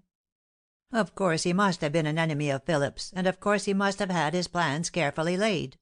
But a murderer always lays his plans carefully. He doesn't go around on a casual chance." "But if your theory is the right one," observed Hunt, "Miss Gardner must have seen that man, for she was on the upper veranda at the time of the crime." "Did you see anybody, Irene?" said Edith Whiting, but she said it perfunctorily, for she knew if Miss Gardner had seen a stranger she would have told of it before this. "No, of course not," said Irene. "Do you suppose if I had seen Philip Maxwell's murderer I shouldn't have said so long ago? I think with Mr. Maxwell that he can never be found. And I see no use in keeping up a search for that motor car. I doubt if the Earl saw one, anyway." "Good gracious!" exclaimed Tom Whiting. "Why is it that everybody doubts the Earl's veracity? Surely he would have no reason for making up that story of the motor car. Certainly he saw it. And I, for one, am determined to find out about it." "Yes, do," said Mrs. Whiting. for I can never rest happy until Mildred is entirely cleared from any suspicious thought. The poor child has enough to bear, without the added insult of an unjust suspicion." "What does she say about the Earl's seal?" I asked. "We haven't asked her yet," returned Mrs. Whiting. "Nurse Lathrop is to ask her as soon as Milly wakens from her nap." "Perhaps Milly has wakened already," said Miss Maxwell, and acting on that suggestion Edith went upstairs to see. In a few moments the nurse came down, leaving Edith with the patient. The white, stiffly starched personage came into the room with her usual air of professional importance, and taking a chair, folded her hands primly, awaiting questions. Miss Maxwell spoke gently. "Have you asked Milly, Miss Lathrop, about the seal the Earl gave her?" "Yes, I have, Miss Maxwell." "And what did she say?" went on the gentle voice, which was such a contrast to the nurse's cold, metallic tones. "She said that the Earl gave it to her." "Did she say she left it in the library? Tell us all she said, can't you?" This was from Mr. Maxwell, who was clearly impatient at the aggravating slowness of Miss Lathrop's story, and indeed he voiced what we all felt. The nurse rolled her hard eyes slowly toward him. "I would rather be questioned," she said. "I might say more than would be discreet." "Oh, bother discretion!" exclaimed Tom Whiting, whose nerves were on edge. "The seal business doesn't amount to anything, anyway, and you're purposely trying to make it seem important." "Why should I do that?" and Miss Lathrop smoothed her immaculate apron in a most exasperating manner. "I don't know why you should, and I don't care," went on Whiting. "Here, I'll question you. After Milly said the Earl gave her the seal, what did you ask her next?" "I asked her what she did with it." "And what did she say?" "She said she fastened it on her neck chain." "And after that?" "She said she pulled it off her chain and threw it at the man." "What man?" "The man that shot Mr. Maxwell." "Oh, she did she? That's just what I supposed. Did she throw it before she threw the horse, or after?" "I don't know, Mr. Whiting." "And it doesn't make a scrap of difference, anyhow. Mr. Maxwell, there's the whole seal story. The Earl gave it to Milly, and she wore it on a chain. With the impulse, which she has already described, and which is very natural feminine instinct, to throw something at the intruder, she grabbed that heavy jewel from her chain and threw it. She probably didn't hit him, but whether she did or not, the seal fell under the edge of the chair, and was found next morning by Emily. This in no way implicates his lordship, and you can readily see that he went away lest he should seem to know anything that might react against Milly in an ultra suspicious mind. Now then, the Earl is out of the question once for all, to my mind, and the only suspicion we have left tends toward that motor car, which must have brought here the man who shot both Philip and my sister. Even though you, Mr. Maxwell, do not wish to trace this man, I hold that I have a right to do so. For the fact that he did not kill Milly in no way excuses his intent and effort to do so." "Do not misunderstand me, Mr. Whiting," said Mr. Maxwell. "As I said, I am unable myself to work actively in the matter. But you must surely know that I'm entirely in sympathy with your feeling, and that I wish as much as you do to bring the villain to an accounting. If you will instigate and conduct the search, I will defray any expenses incurred, and thus, in a way, do my share." "All right, Mr. Maxwell," said Whiting with enthusiasm. "I only wanted your sanction to go ahead with my plans. King, I hope you will help me. Mr. Hunt, may I also count on you?" "Of course," said Hunt. "But I tell you frankly, Mr. Whiting, that I cannot believe, as the rest of you do, in the entire innocence of that English Earl." "And I want to say," said Irene Gardner, "that, while I cannot share Mr. Hunt's actual suspicion of the Earl, I do think we ought to verify his story by some evidence other than his own." "That's just what we're going to do, Irene," said Tom Whiting. "If we spot that car and nail the man we want, that's going to prove the Earl a real detective, and worthy of his own Scotland Yard." To my surprise Miss Gardner turned white, and trembled as if beneath a blow. Even as I watched her I saw also that Miss Lathrop was watching her, stealthily but closely. Irene endeavored to speak further, but was unable to do so. Her quivering lips would utter no word, and as we looked at her in amazement, unable to guess what had so stirred her, Nurse Lathrop arose and taking Irene's arm led her from the room. "Whatever's the matter with Irene?" exclaimed Mr. Whiting. "Anybody would think she was shielding the man in the motor car instead of Milly. I tell you the whole thing hinges on that man, and I'm going to find him." "Will it be necessary to consult the police?" said Miss Maxwell timidly, a little alarmed at Whiting's emphatic manner. "Certainly not," said Mr. Maxwell. "Mr. Whiting's determination, and the skilled assistance of Mr. Hunt and Mr. King, can track that car quicker than all the police in the county. Go on, my boys, and may success go with you. But I will leave all questions of method and procedure to your judgment. I'm quite sure I could not help you. And if you'll excuse me, I would rather not take part in your planning." I felt sure that this decision of Mr. Maxwell's was largely induced by his recognition of his sister's wishes. She was shrinkingly averse to having herself or her brother drawn into the actual investigation of the crime, and I think her gentle heart would have preferred that the criminal go unpunished rather than take part in or even have cognizance of the sordid details of the search. And so I went with Tom Whiting and Mr. Hunt to the library to discuss what we should do first. The memory of what had happened there made it a ghastly place to converse in, but the fact that it was the scene of the crime seemed to stir Whiting's mind to even a more intense determination to succeed in his quest. "I propose," he said, "that we three canvass the neighborhood, and see if we can find any one who saw that car Monday night." "It may be a car belonging in the neighborhood," I suggested. "Then we must find that out. At any rate, this idea will do for a start." We agreed to this, and after some further confab in which Tom was the main spokesman, and Hunt took a very uninterested part, we set out on our preliminary search. Later on Whiting and I returned to Maxwell Chimneys, and found there a note from Hunt, saying that he had discovered nothing of consequence. "Let's leave him out of it," said Whiting to me. "He's no sort of a detective, anyway, unless he's working on his own individual theory. What did you find out, King?" As we mutually discovered, we had found out considerable. Sifted out and checked up, the evidence seemed to be that the car described by the Earl was neither fiction nor imagination.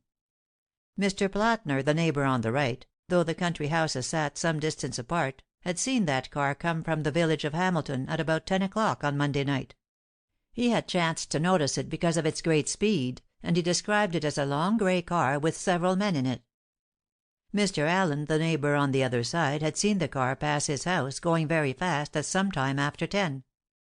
His description was the same, and we couldn't doubt the identity of the car seen by the Earl and by these two neighbors. This made it pretty positive that a fast car had come up from the village at 10, had turned in and stopped at the Maxwells', and had gone on along the main road by or before 10:30. The definiteness of this seemed to Whiting to be a long step toward our goal, and my half-formed doubts had no weight with him. "But the man in the car couldn't have gone up on the veranda by that little outside staircase without Miss Gardner seeing him," I said. "Don't be too sure that Irene didn't see him," said Whiting. "That girl knows a whole lot more than Mildred about things, but there's no earthly use in trying to get anything out of her. Irene Gardner is a sphinx, and a sibyl and a siren and all such things, but as a witness she's absolutely worthless. She doesn't want to tell anything, and wouldn't tell it if she did. But she knows. Oh, Lord, yes, that girl knows a lot." "Not guilty knowledge," I cried. "Depends on what you mean by guilty. She didn't shoot Phillip, of course, but she knows a thing or two about who did." I made no reply to this, for I was beginning to realize that I could not speak restrainedly when I tried to defend Irene. So Whiting went on. "Now let's go down to the village, and see if that car didn't stop at the inn before coming up toward Mr. Platner's. It would be the most natural thing to do." So to the inn we went, taking for the purpose a little runabout from the Maxwell garage. The ample-faced innkeeper listened to our questions, and then said thoughtfully, "Yep, I do seem to remember that there car. It stopped here along about 9:30, or a little later on Monday night. But I never once thought of connectin' that up with the Maxwell murder. Land! Do you think them men did it?" "Did the men come in? How long did they stay?" said Whiting impatiently. "No, they didn't come in. They didn't hardly stop, as you might say. They just whizzed up here, stopped a minute, and asked me where the Maxwell place was." "They did?" we cried, in amazed duet. "Yes, sir, they did. And of course I told 'em, and never thought of it again." "Good land! So they was the murderers, was they?" "We don't know," said Tom, "but we're going to find out, and we want you to help us all you can. Can you describe the car?" "Well, of course, I'm mighty used to cars as cars go, but I couldn't just say the make of that one. It was long, extra long, I should say, and gray, darkish gray.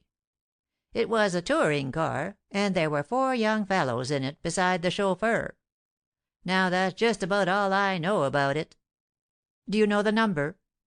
"Well, I didn't look at it purposely, but I most always glance at a number on general principles. But all I can tell you is that the first 2 figures were 6's. The other 3 I couldn't swear to, though I'm most sure one of them was a 4. Of course I only caught a glimpse of it as they swung away, but I'd know that car again anywhere." "Well, we may want you to identify it if we can find it anywhere. What were the men like?" "I didn't notice them much. It was the chap that sat by the driver that asked me where the Maxwells lived.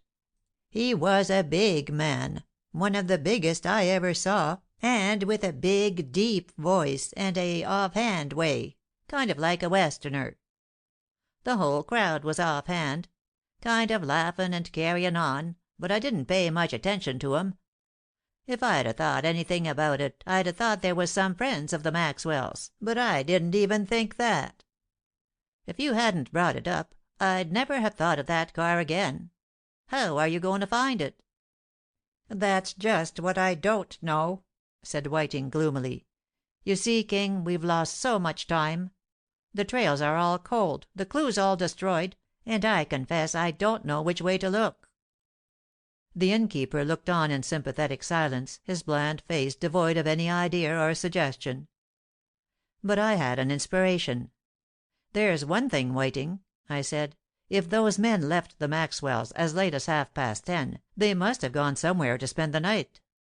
Of course they would want to get pretty well away, but I doubt if they'd travel all night. Now, let's telephone to the most likely places, and see if they know anything about them." "Now that's a smart idea," commented Schwartz, the Innkeeper. "I can give you a list or a map of all the hotels and inns in this part of New Jersey." "It's a pretty slim chance," said Whiting, but his face showed a gleam of hope. "We've got to take slim chances," said I, "if we take any." We called up a score of places on the telephone, and spent 2 good hours doing it. But at one of them we spotted our quarry. About midnight that gray motor car had put up at a small hotel in Millville, a town some 30 miles away. The hotel man described the car and the party, and said that the man who registered was not the big Westerner, but one of the others, and who signed James Mordaunt and party. We asked no further information over the wire, but determined to go to Millville early the next morning and learn what we could. Then, if we could trace our men, to go on wherever we might be led. End of chapters 15 and 16.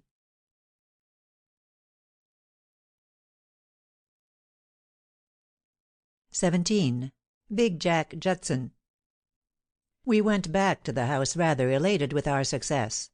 But when we told the others what we proposed to do, our plan did not meet with entire approval.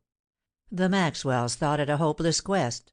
Edith Whiting said it could not possibly lead to anything worth while.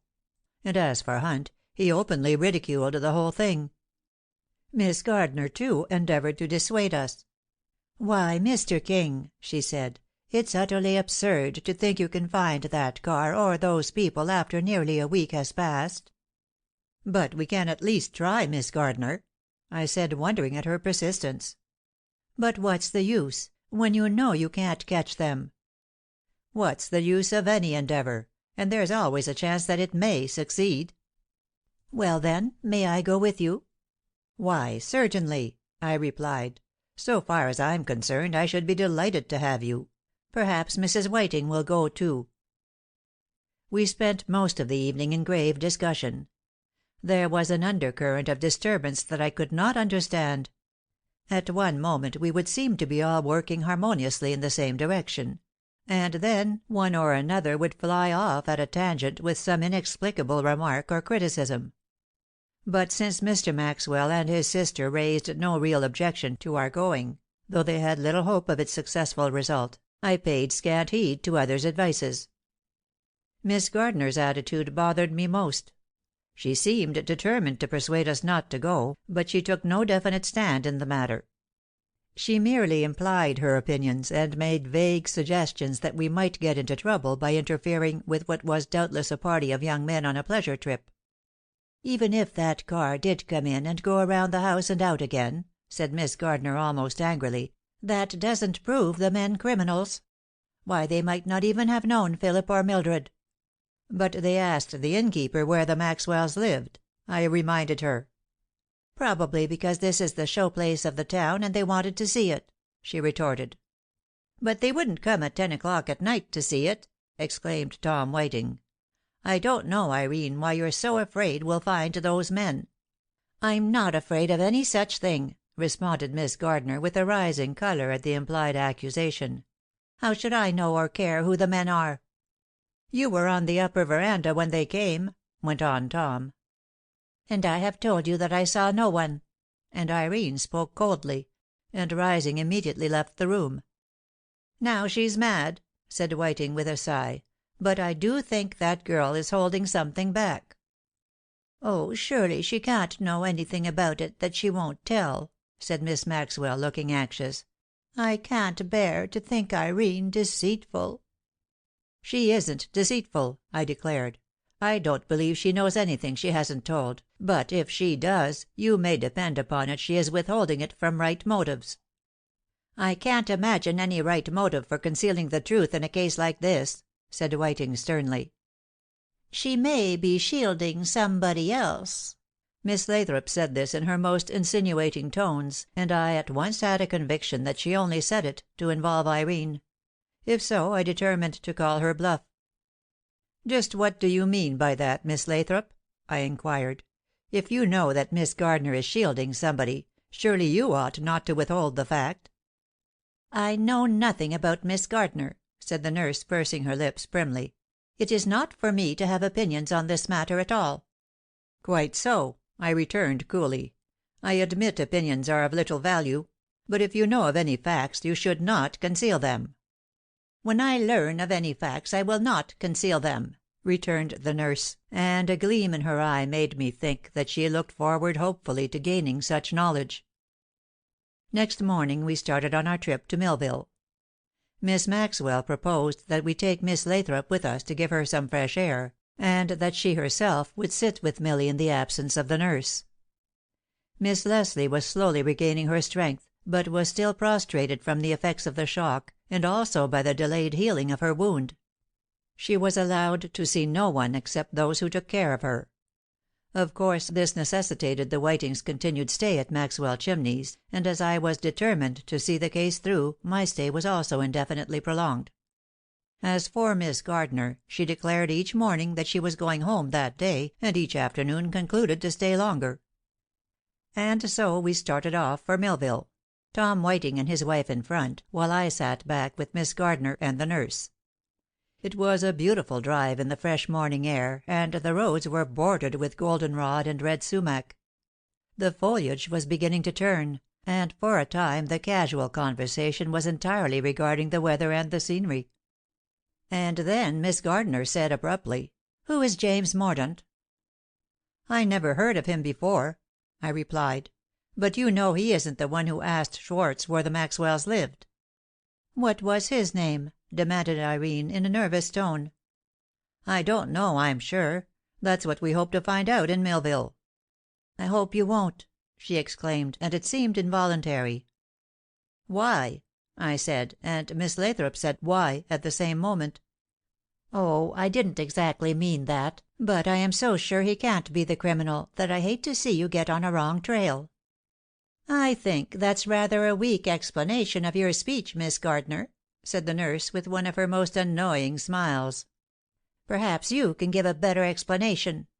And Miss Gardner's voice was coldly angry. But I had no desire to listen to a feminine quarrel, and I said pleasantly, "Miss Gardner's speech doesn't need an explanation.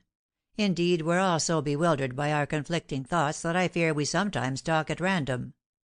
"I fear some of us do," said Miss Lathrop shortly. But I diplomatically managed to keep peace between them, and at last we reached Millville. Our destination was the Prospect House, and we went directly there and interviewed the proprietor, Mr. Halkett, with whom we had talked over the telephone. He greeted us cordially and took us at once into his private parlor. I told him frankly that we wanted to know the names of those men who were with Mr. Mordaunt, but I did not tell him why we were inquiring.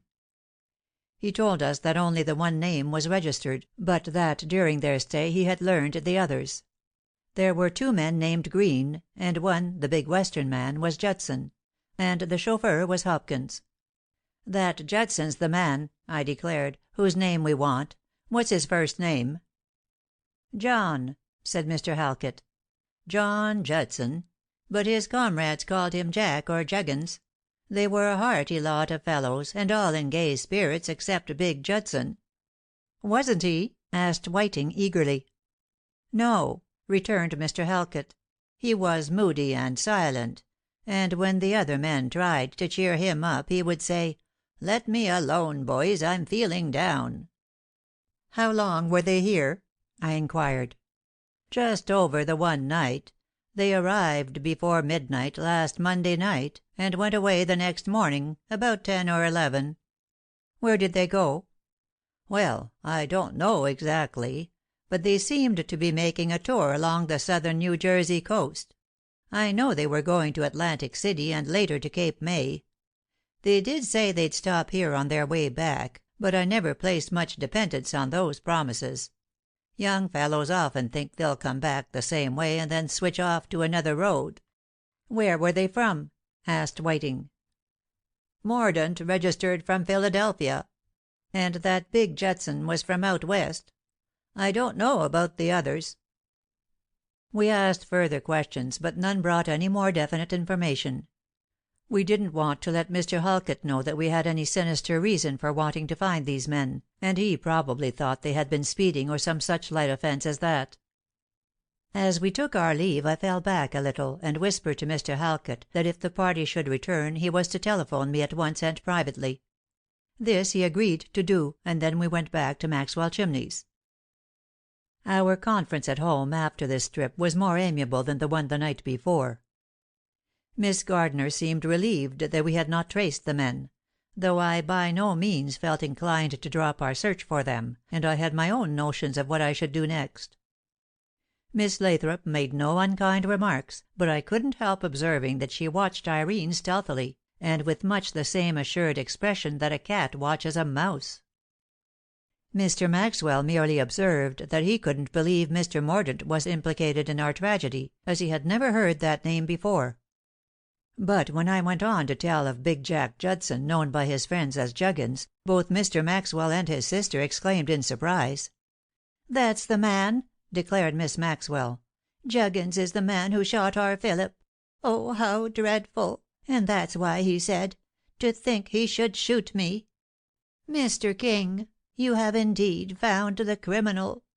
And Miss Miranda burst into such hysterical sobbing that Miss Lathrop at once went over and took her in her arms. "There, there, Miranda," said her brother. "Don't jump at conclusions. It couldn't have been he.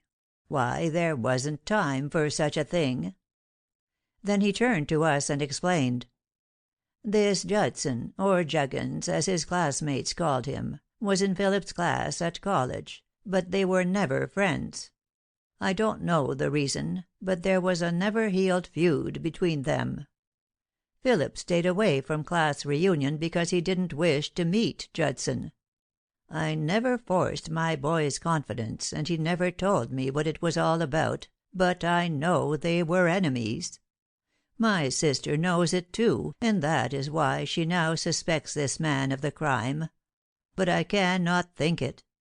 I can't believe that Judson came here secretly and shot my boy down in cold blood.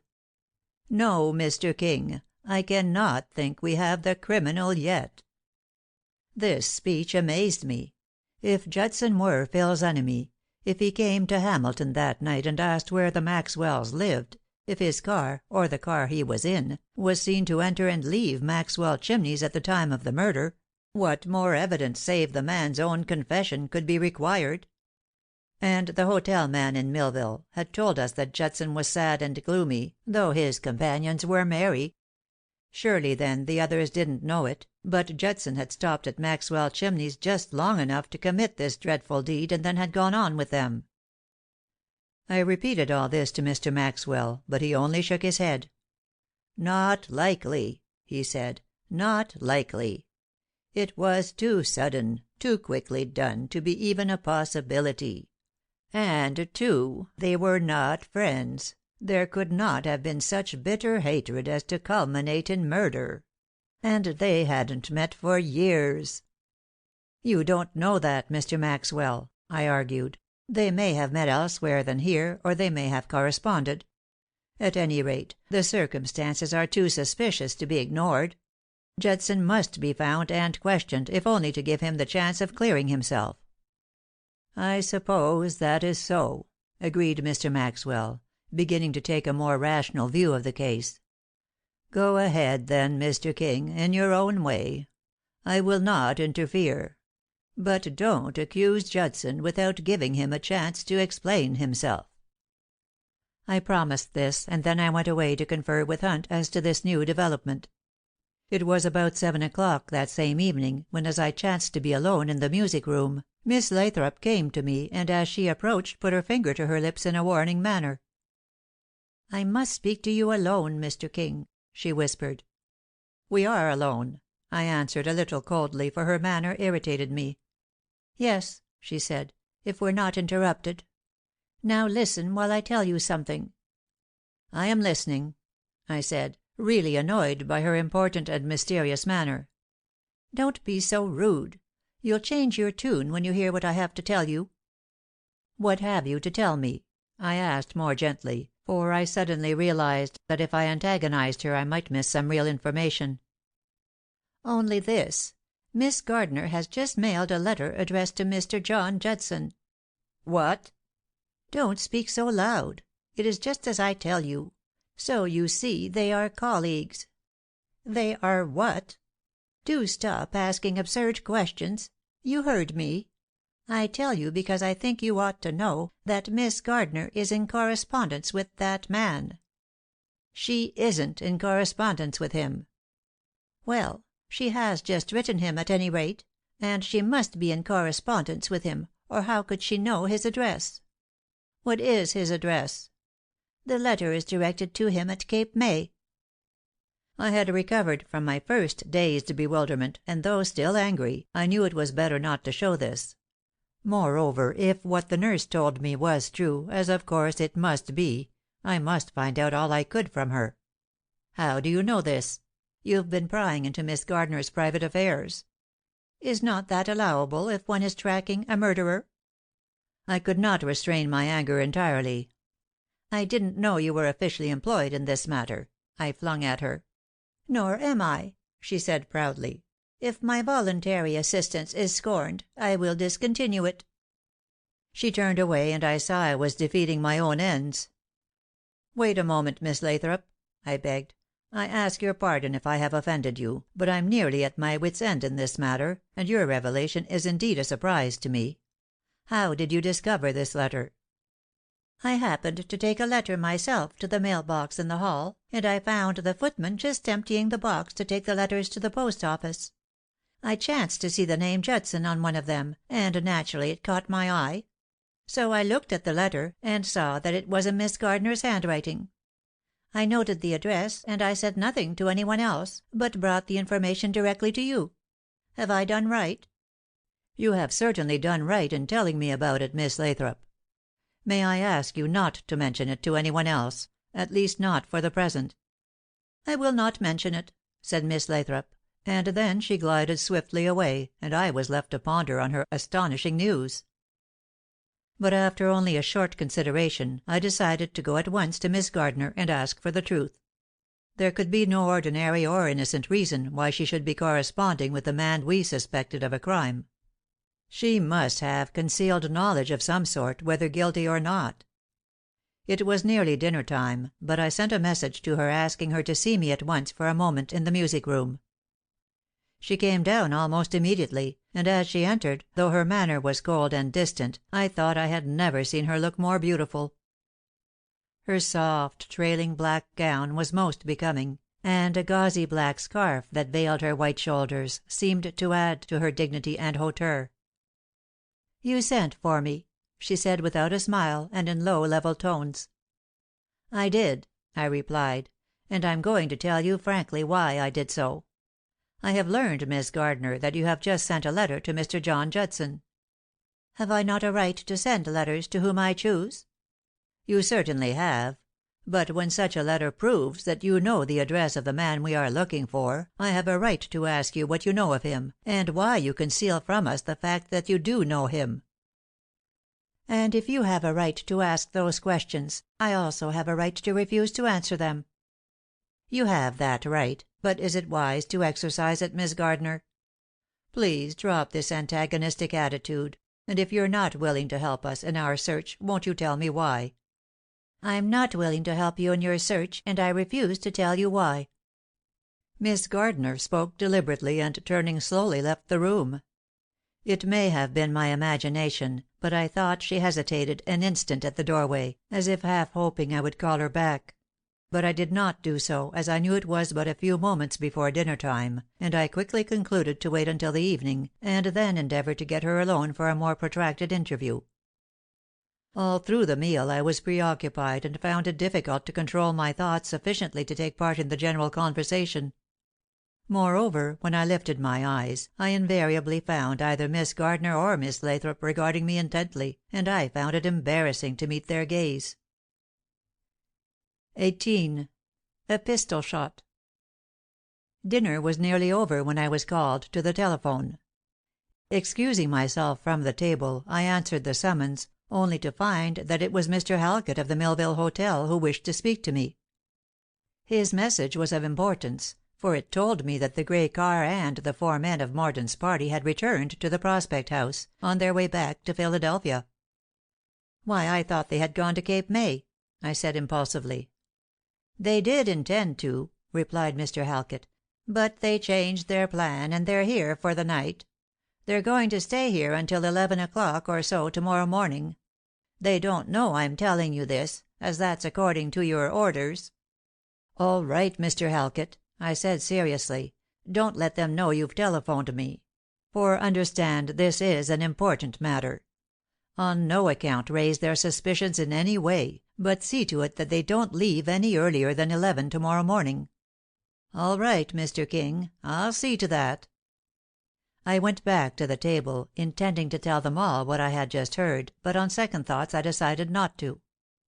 So I said nothing about it until after dinner, when I told Tom Whiting only. I also told him about Irene's letter to Judson, proving that she had thought him at Cape May, whereas the party were on their return trip. He agreed with me that the situation had grown serious, and that we must move carefully. We concluded to say nothing to anyone, but to go alone next morning over to Millville. Of course I gave up my idea of another interview with Irene that night, as I wanted to keep her unaware of the fact that Judson was at Millville. Nor did I tell Hunt, as it seemed to me that Whiting and I could handle the case best alone. So next morning, immediately after breakfast, we started. The little runabout was a swift car, and we had ample time to reach Millville by 10 o'clock. But just at the last moment indeed, as I was getting into the car, Miss Lathrop ran out to speak to me. "I couldn't get a chance to tell you before," she whispered, "but Miss Gardner has sent that Judson man another letter. She had it mailed late last night, and it was addressed to Millville, and it had a special delivery stamp on it." "Thank you, Miss Lathrop," I said, and for once I was honestly grateful to her. "Speed her up, Tom," I said, as I swung into the little car beside Whiting. "We've a new reason for haste. Get over to Millville as quick as you can. Irene has sent that man another letter, and he'll get away from us yet." "Great Scott, King!" said Tom, as we took a higher speed. "What is that girl up to? You know, King, there's nothing crooked about Irene." "Then she's coerced or threatened by that villain Judson," I declared. "He's the murderer, Tom, and Irene knows it." "Oh, no, no! Not so bad as that. Well, anyhow, we'll soon find out." We said little more as we tore along the miles. My thoughts were busy with this sudden new surprise. How had Irene discovered that Judson was in Millville, when a few hours before she had thought him at Cape May? To be sure, she might have had a letter or a telegram in the meantime, or, and what was more likely the case, she had heard enough of my telephoning to realize that the Mordaunt party were back at Millville, and to act accordingly. On we flew, and I said no word to Tom lest I distract his attention from his driving. Moreover, I knew the situation must mystify him quite as much as it did me. After an incredibly short trip, we whirled in at the hotel entrance. Only to be met by a distracted proprietor who told us the car had just left with the Mordaunt party. "But I told you not to let them get away!" I thundered, in mad disappointment. "I know it, Mr. King," said Halkett apologetically, "but I couldn't help it. I had to go over to the bank on an important matter, and when I came back the party had just gone. Of course I couldn't forcibly restrain them." "No, I suppose you couldn't. Which way did they go?" "That way, the main road to Philadelphia." "Turn around, Tom. Chase them. It's our only chance." Whiting swung the car around, and we flew out of the gate and along the main road. "There's little hope," I shouted at him as we whizzed madly on. "But if they've had tire trouble or anything, we might overtake them. Anyway, we'll have a try at it for a few miles. And then give it up, if we have to." Whiting fully entered into the spirit of the thing, and we went faster than I had ever before traveled in a motor car. The little machine rocked, and I involuntarily grasped at the side of the seat lest I be flung out. Fortunately the road was clear, and of course a good one, and we kept on. I was just about ready to cry quits when we saw a car ahead of us. And moreover, it was the car. "That's it, Tom!" I shouted. "Speed her!" He couldn't speed her any more than he was already doing, but as we had gained on the big car I believed we could continue to gain. And we did. Of course Mordaunt's car was not going at top speed, as they didn't know they were being pursued. A fact which I hoped they would not discover. But they did discover it. Whether a case of a guilty conscience or not, a man rose from his seat in the tonneaus and turned to look backward. He saw us, and must have realized that we were chasing them, for they immediately began to go faster. The big car sped ahead, and we followed. "Speed her, Tom!" I cried. "Whoop her up!" "Can't do any more," Tom replied. "This is our best." The poor fellow was straining every nerve, and bent to his wheel in a frenzy of excitement. The man in the car ahead was still standing and looking backward at us. The space between the cars lengthened slowly, and I realized that soon they would spin ahead out of our sight. I said nothing to Tom, for I knew he could not get another ounce of speed out of our car. The big man who stood gazing at us as the touring car streaked ahead was doubtless Jack Judson. He was an enormous man, and swung his arms with the free movement of a Westerner. Though I could not see his features distinctly, I felt the triumphant smile on his face as he took off his soft, flapping hat and waved it at us in farewell. But even as he replaced that hat I saw his face more clearly, and I suddenly realized that this meant a lessening of the distance between us. "Tom!" I fairly yelled in his ear. "They're slowing down! They don't mean to, but something has happened. We're gaining on them. Never mind, boy. Don't even look up. Just saw wood." Obediently Tom watched his wheel, and I stared at the car, to which we were certainly creeping nearer. Yes, slowly but steadily nearer, and now I could discern Judson's face clearly, and could see his baffled expression give way to one of new resolve. Stooping an instant, the big man straightened up again, and now in his right hand he held what was unmistakably a deadly sharpshooter. "Tom!" I cried, actually more alarmed for my unconscious companion than for myself. "Tom! Duck! He's going to shoot us!" In my excitement I didn't think of ducking myself, and I sat spellbound, gazing at that weapon aimed surely at us, while Tom, after one glance, dropped his head in an effort to shield himself. The next instant a report rang out, and as the big car passed out of sight, our pace slackened and we went along limpingly. The big Westerner had cleverly and purposely punctured one of our front tires. After the report Tom's head came up, and he evidently expected, as he was unhurt, to see me wounded or dead beside him. His look of amazement was almost comical when I said, "He shot at the tire, Whiting, not at us, and with his blooming Western skill he hit it."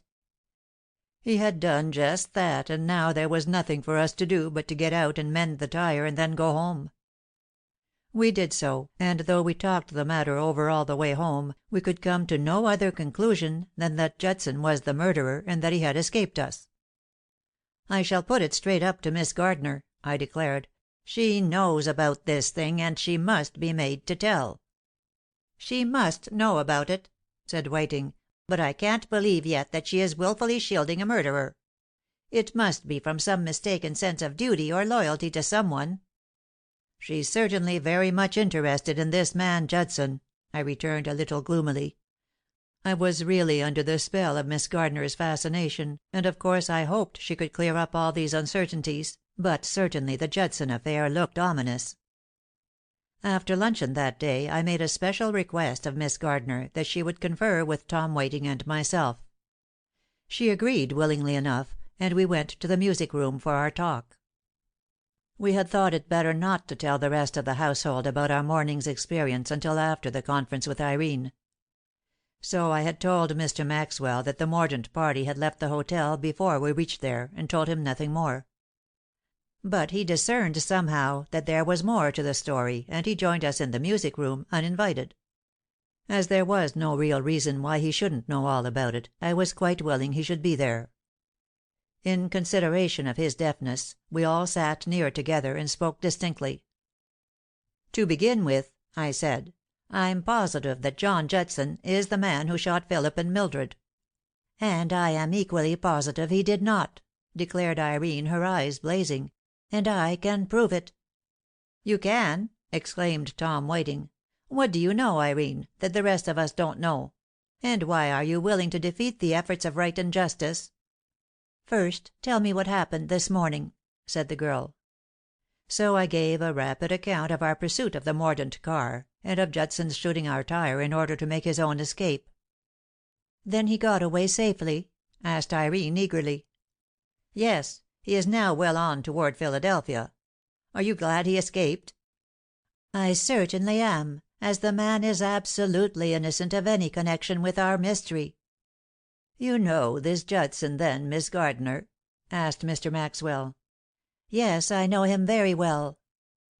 "Then you know he was an enemy to Philip?" "Not exactly an enemy, though I know they never liked each other. But since Mr. Judson is safely away I will tell you the whole story. He has been a friend of mine for some years, and though he has asked me several times to marry him, I have always refused him. Last week he went to see me at my home in New York, and they told him I was down here. He was making a motor trip with Mr. Mordaunt, and on their way to Atlantic City they stopped here at Mr. Judson's request. He wrote me that he wanted to see me once more before he went West, but he did not care to meet Philip. So I wrote him that I could be on the upper veranda Monday night at 10 o'clock, and that he might come up by the little outside staircase, and thus he need not see Philip at all. He did this, and it was Mr. Mordaunt's car that the Earl saw that night."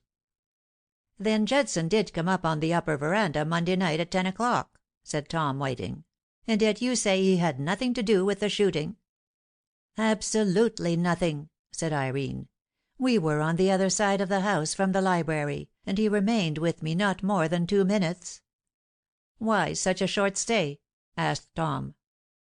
Because I was crying when he came, and I didn't want to see him anyway, and I begged him to go away at once." "At what time was this?" "I don't know exactly, but it was quite some time after 10. In fact, Mr. King came and told me about Philip and Mildred very soon after Mr. Judson went away. But I can swear, if necessary, that he only came up to see me, stayed but a few moments and went away again. He did not go round to the library side of the house at all." "What were you crying about?" asked Whiting gently. "I was upset and nervous, and I couldn't control myself." "You have heard from Mr. Judson since?" asked Mr. Maxwell, who was paying close attention to Irene's story. "Yes, and of course he has heard of the murder, but he has no idea he was suspected of it. But I wanted him to get away, for to detain him and make inquiries would only mean trouble for an innocent man. So I wrote him at Millville that you were going over there, and begged him to get away before you came. I think he must have been mystified at my urging him to a speedy departure, but I'm glad to know that he did as I advised him." "It is a strange story, Miss Gardner," said Mr. Maxwell thoughtfully. "But of course I do not doubt your word." "You need not," said Irene haughtily. "I have told only the exact truth. If I have concealed this episode, it is only because I didn't wish Mr. Judson's name brought into question at all." We talked for some time after this, and we all agreed that as Judson was now entirely out of it, we must look in some other direction. "I don't think Mr. Hunt is doing much," said Whiting, "and I think, Mr. Maxwell, it would be wise to put the whole affair in the hands of the police." "If you think best," said the old gentleman hopelessly. "I think, myself, that Mr. Hunt is not discovering anything, but that may not be his fault.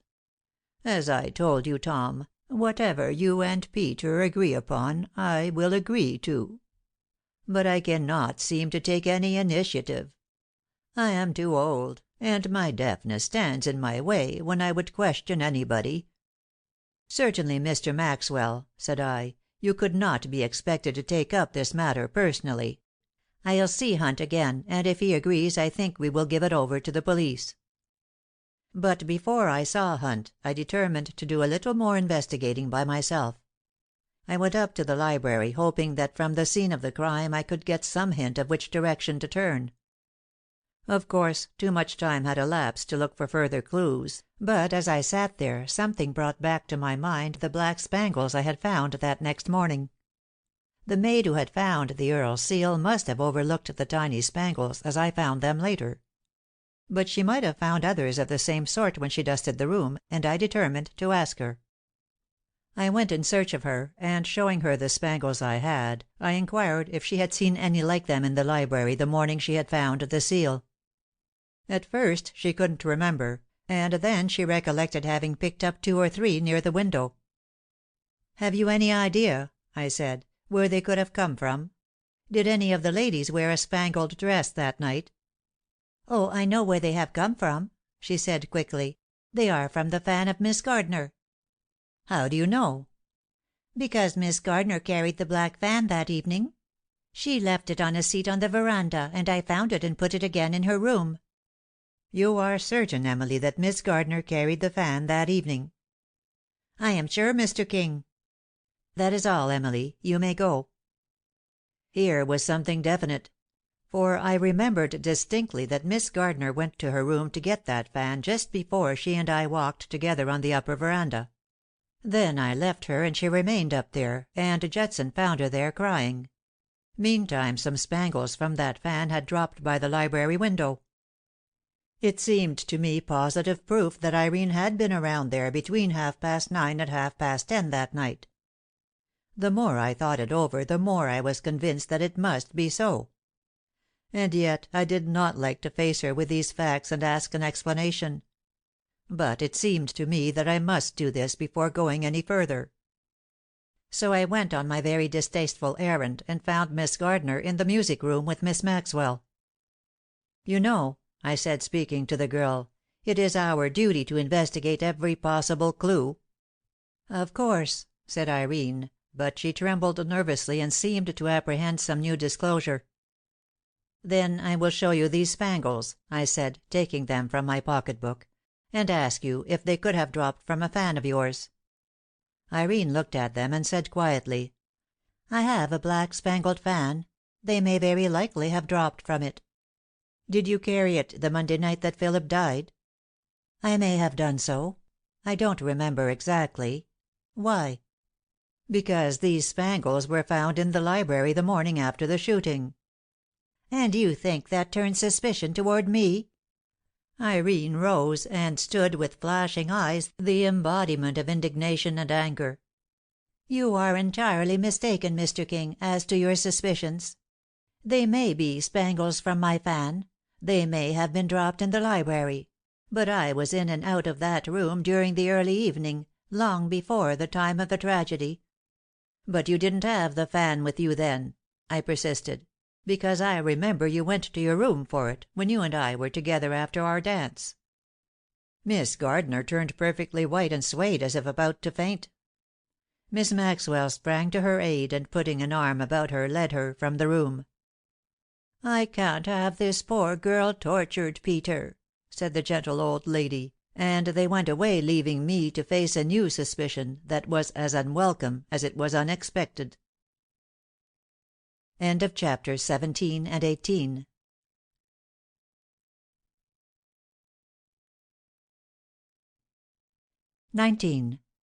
Red ink spots. I resolved to say nothing more about the fan or the spangles to any member of the household, but to lay the case before Hunt when he came over to the house the next morning. To my surprise he did not seem at all impressed with the idea of Miss Gardner being implicated. "You let your idea of clues run away with you, Mr. King," he said. "To be sure the spangles may point in Miss Gardner's direction, but she certainly cannot be the intruder who came in the motor coat and cap. Now it seems to me if we're going to look for our man through any clues, we'd better consider that red ink. When Miss Leslie threw that inkstand, and so much ink was spilled on the rug, it is extremely probable that some also spattered on the coat of the assailant." "Well, it seems to me," I said, "that that's about the most elusive clue you could think of. We can't possibly, after all these days, trace a motor coat with red ink spots on it." "He might have taken it to a cleaner's," said Hunt thoughtfully. "Then we shall advertise for a cleaner who has had such a job recently." But my sarcasm was lost upon Hunt. "I doubt if a cleaner could take out such spots," he went on. "Red ink is almost indelible. Well, I have little hope of finding these mythical spots on a mythical coat belonging to a mythical man." "You're wrong there, for certainly the coat and the man are not mythical. Miss Leslie saw them. Perhaps she can tell us if the red ink spattered him," said Hunt hopefully. "She can't tell us anything at present. The doctor won't let her be spoken to on this subject. It seems to me, Hunt, the only thing to do is to call in the police. Of course if they find the man and the coat some red ink spots on it would go a long way toward proving his guilt. But I'm sure that to find the man will require the skill of the police force rather than our ineffectual attempts." "Perhaps you're right," agreed Hunt, "but all the same I shall try to find that coat." Then Tom Whiting and his wife appeared at the library door. "We want you, Mr. King, if Mr. Hunt will excuse you," said Edith Whiting, in her pleasant way. "Certainly," said Mr. Hunt. "I am just going home, anyway." "Have you discovered anything new?" asked Tom Whiting. "We hope to do so," said Mr. Hunt. "I think we are on the right track, though we have not progressed very far as yet." "We want you to go with us for a motor ride, Mr. King," said Edith Whiting to me. "Tom insists on my going, and we are taking Irene with us." We started away, but Hunt called me back to whisper a parting message. "If you find any strangers in automobile togs," he said, "observe carefully whether there are any signs of their having tried to erase red ink spots from the lower fronts of their coats." "That's the slimmest kind of a slim chance yet," I said, almost smiling at the idea. "But I promise you if I find an automobilist spattered with red ink, I will arrest him at once." I found the others ready and waiting for me. It seemed pathetic to ride away in Philip's big automobile, but as Tom Whiting had said, the ladies really needed some fresh air, and he thought the trip would do us all good. Mr. Maxwell and Miss Miranda insisted on our going, and so we started off. Mr. and Mrs. Whiting sat in front, for Tom was quite as good a chauffeur as Philip had been, and Miss Gardner and I sat behind. As there was ample room for another, Irene proposed that we stop for Gilbert Crane. This we did, and he seemed glad to accept the invitation. It scarcely seemed like the same party who a few days before, accompanied by Philip, had travelled so merrily over these same roads. On our return, Mrs. Whiting asked Mr. Crane to come in to luncheon with us, and he accepted. He alighted before I did, and as he stood waiting to help Miss Gardner out, the midday sunlight shone full upon him. I looked at him curiously, thinking what a large, fine-looking fellow he was physically, and how becoming his fashionable automobile coat was to him. Its color was a light brownish gray, and as my eye rested idly upon it, I suddenly noticed something that made my heart stand still.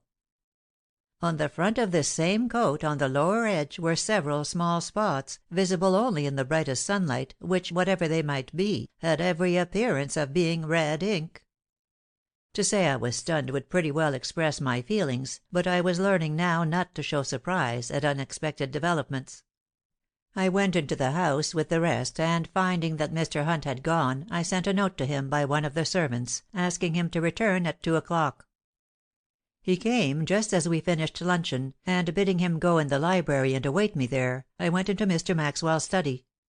Finding my host there as I had hoped, and not wishing to elevate my voice, I scribbled on a bit of paper a request that Mr. Maxwell would ask Mr. Crane to come into his study, and would keep him there securely for 20 minutes at least. Mr. Maxwell read the paper quietly, handed it back to me, gave me a quick nod of comprehension, and immediately went in search of Gilbert Crane. A moment later I saw him return with Gilbert Crane. They entered the study and closed the door, so I knew that the coast was clear, and that for 20 minutes I need fear no interruption from them. Eagerly seizing his coat from the hat-stand where he had flung it, I hastened to the library. I found Hunt there, and after closing the door I held up the coat for his inspection. "You don't mean to say you have found the man?" he cried. "I don't know about that," I said very soberly, "but I have certainly found a coat that ought to be looked after. What do you make of this?" I held the front of the coat toward the window to catch the bright sunlight, and drew Hunt's attention to the almost invisible spots on it. He looked at them in silence a moment, and then said abruptly, "Get some more blotters." We dampened the blotters and applied them very carefully, for the spots were faint and the surface of the cloth dusty. But the results showed strong evidence that the stains were similar to those on the carpet. "Whose coat is it?" said Hunt, though I think he knew. "Gilbert Crane's," I answered, looking straight at the detective. "But that does not prove that Gilbert Crane committed the murder," he responded, looking at me with equal directness. "It does not," I said emphatically, "but it is certainly a clue that must lead somewhere. And we must follow it wherever it leads." "Yes," I assented. "Now that we have something to work on, let us get to work. Shall I call Crane up here and ask him if he can explain these spots on his coat? Somehow I can't help thinking that he could do so."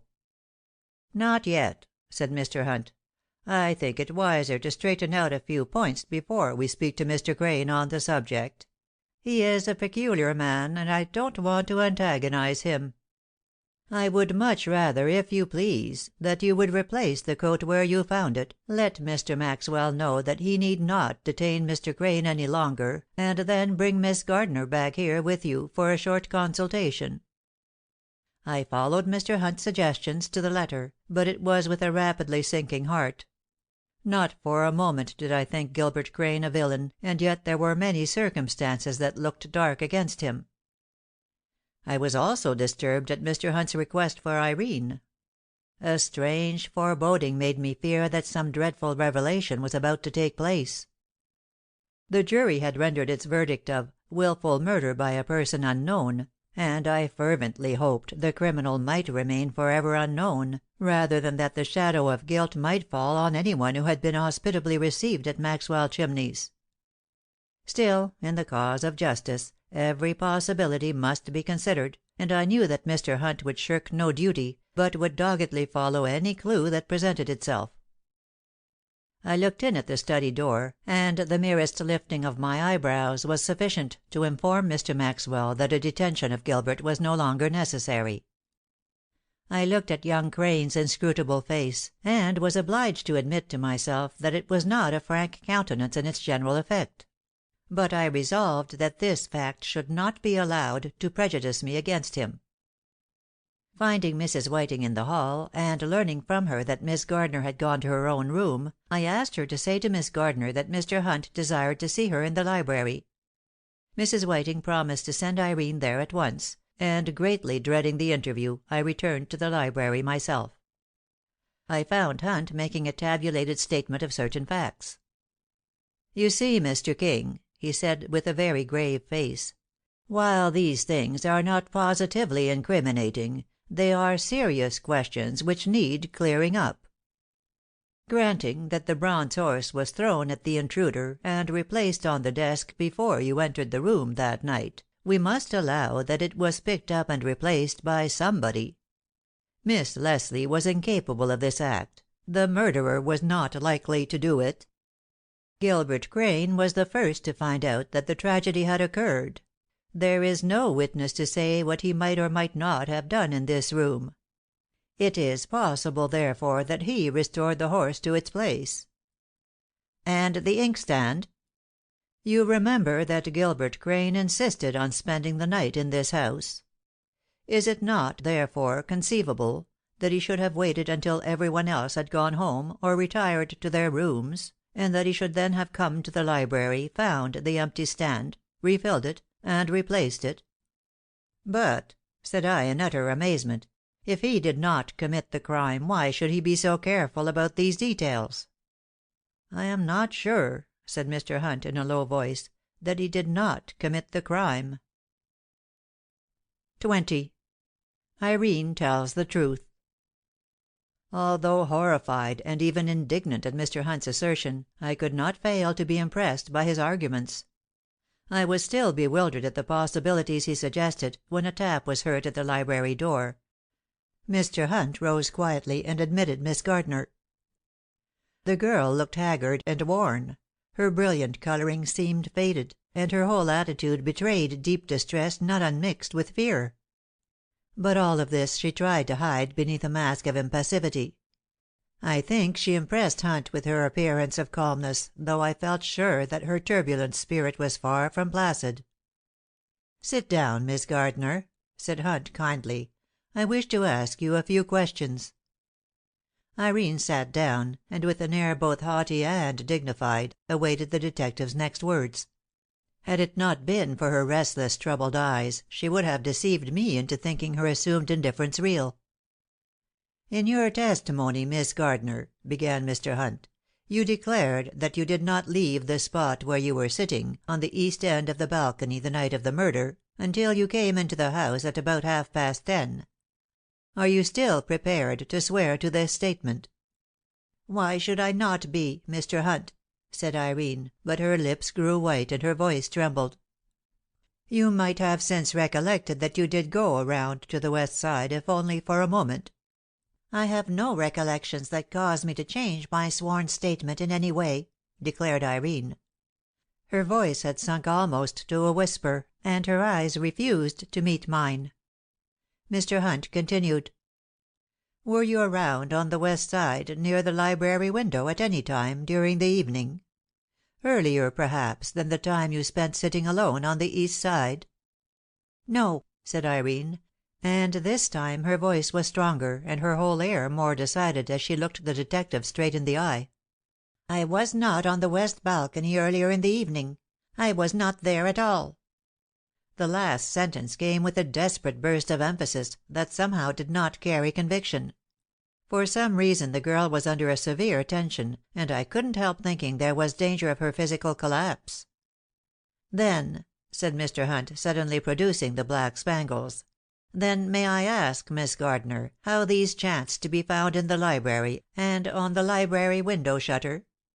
Irene Gardner gave a low cry, and hiding her face in her hands, seemed in immediate danger of the collapse I had feared.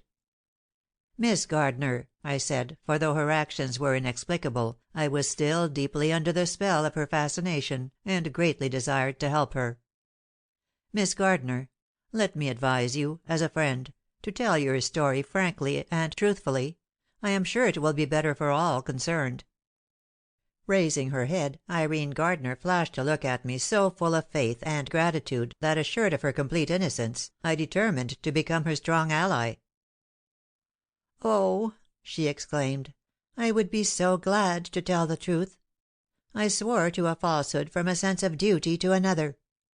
"It is always a mistaken sense of duty that leads to false swearing," said Mr. Hunt. "I believe that is so," said Irene earnestly. "But I had no one to advise me, and I thought I was doing right. The truth is, then, that I did go around to the west end of the balcony, and that I did look in at the library window." "At what time was this?" asked Mr. Hunt. "I don't know," said Irene. "But it was just before Mr. Judson came, and about 10 minutes later Mr. King came to me on the front balcony, and told me what had happened." "What did you see in the library?" asked Mr. Hunt. "Must I tell that?" "You must." "Then I saw Philip lying on the floor, and Mildred fallen to the floor also; but she was partly hidden by the desk." "Is that all you saw?" asked Mr. Hunt, looking at her intently. "Was there no one else in the room?" "Must I tell that?" asked Irene again, with an appealing glance at me. "Yes," said Mr. Hunt sternly. "Much may depend on your telling the absolute truth." "Then," said Irene, "I saw Mr. Crane placing a pistol in Mildred's hand." "Wait," said I. "Was this occurring just as you arrived at the window?" "Yes." "Then," I went on, "you cannot swear that he was placing the pistol in her hand. He might have been taking it away from her, or attempting to do so." "I never thought of that," said Irene, an expression of relief lighting up her face. "Even so," said Mr. Hunt, "he should have told of the incident in his own testimony. What did you do next, Miss Gardner?" "I went away at once. I went to the east side of the veranda. I was so mystified and horrified by what I had just seen that I flung myself into a chair and cried. I was still crying when, soon after, Mr. Judson came in search of me. And I was still crying when Mr. King came later to tell me what had happened." "She was," I said, "and crying so violently that I was alarmed. But as Miss Maxwell appeared almost immediately, I left the two ladies to look after each other." "And had it not been for the incriminating spangles, did you not intend to correct your misstatement?" said Mr. Hunt, looking at her severely. "No," said Irene, and her manner now was frank and self-assured. "For I felt sure Mr. Crane had done nothing wrong, and I did not wish to attract any unfounded suspicions toward him." "A suspicion that is really unfounded can do no one any harm," said Mr. Hunt, who seemed to be in a mood for oracular utterances. "I am glad," said Irene simply, "for I would not wish any harm to come to Mr. Crane through my testimony."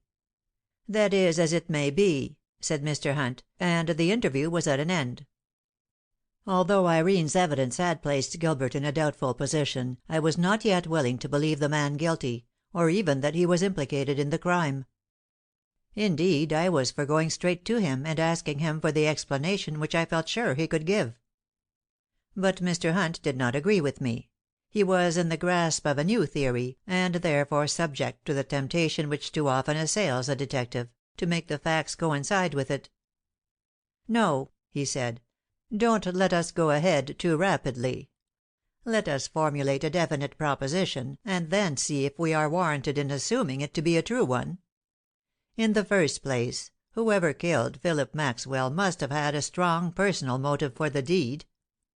There is no reason to suspect an ordinary burglar, for there is nothing whatever to indicate burglary in the whole affair. If Phillip Maxwell had any personal enemies, the fact is not known to us. Even his uncle is unaware of the existence of any such.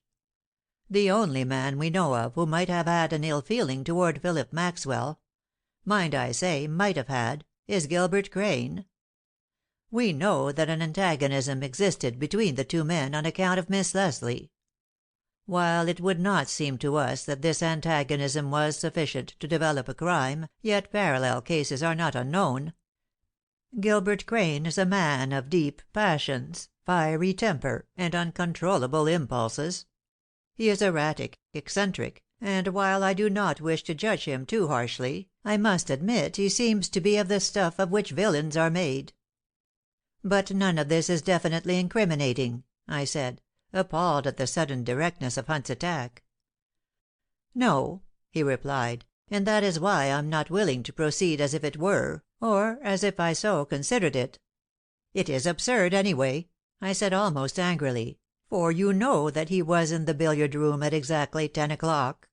I saw him there myself; and according to Miss Maxwell, the shots were fired at 10 o'clock." "Yes, according to Miss Maxwell.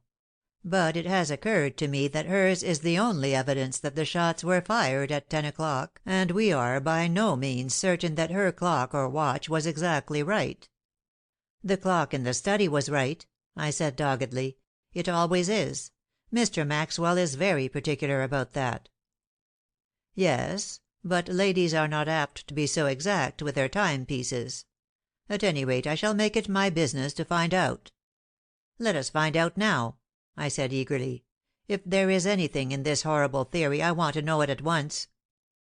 "Go yourself," said Hunt. "Go at once, and ask Miss Maxwell as to the accuracy of her clock." I found Miss Maxwell alone, and I asked her in a casual manner how she knew it was 10 o'clock when she heard, or thought she heard, the two pistol shots. "It was 10 by the little clock on my dressing table," she replied. "I am sure of that, for it was striking at the time I heard the reports." "And is that clock always right?" I asked. "No," she said. "In fact, it is almost never right. For some time I have been intending to have it regulated." "Is it slow or fast?" I asked, trying to preserve my casual manner. "It runs slow," she said, "and that night it must have been as much as 10 minutes slow, because I remember I was late for dinner, though I thought I was in ample time." "You should have stated this discrepancy sooner, Miss Maxwell," I said, unable to keep a note of grave concern out of my voice. "Why?" she returned in astonishment. "I had no idea that would make any difference. In fact, I didn't think anything about it. How can it make any difference?" "Never mind, Miss Maxwell," I said soothingly. "Perhaps it won't make any difference. Don't give it any further thought. You have quite enough trouble as it is." "Oh, I have indeed," said the dear old lady.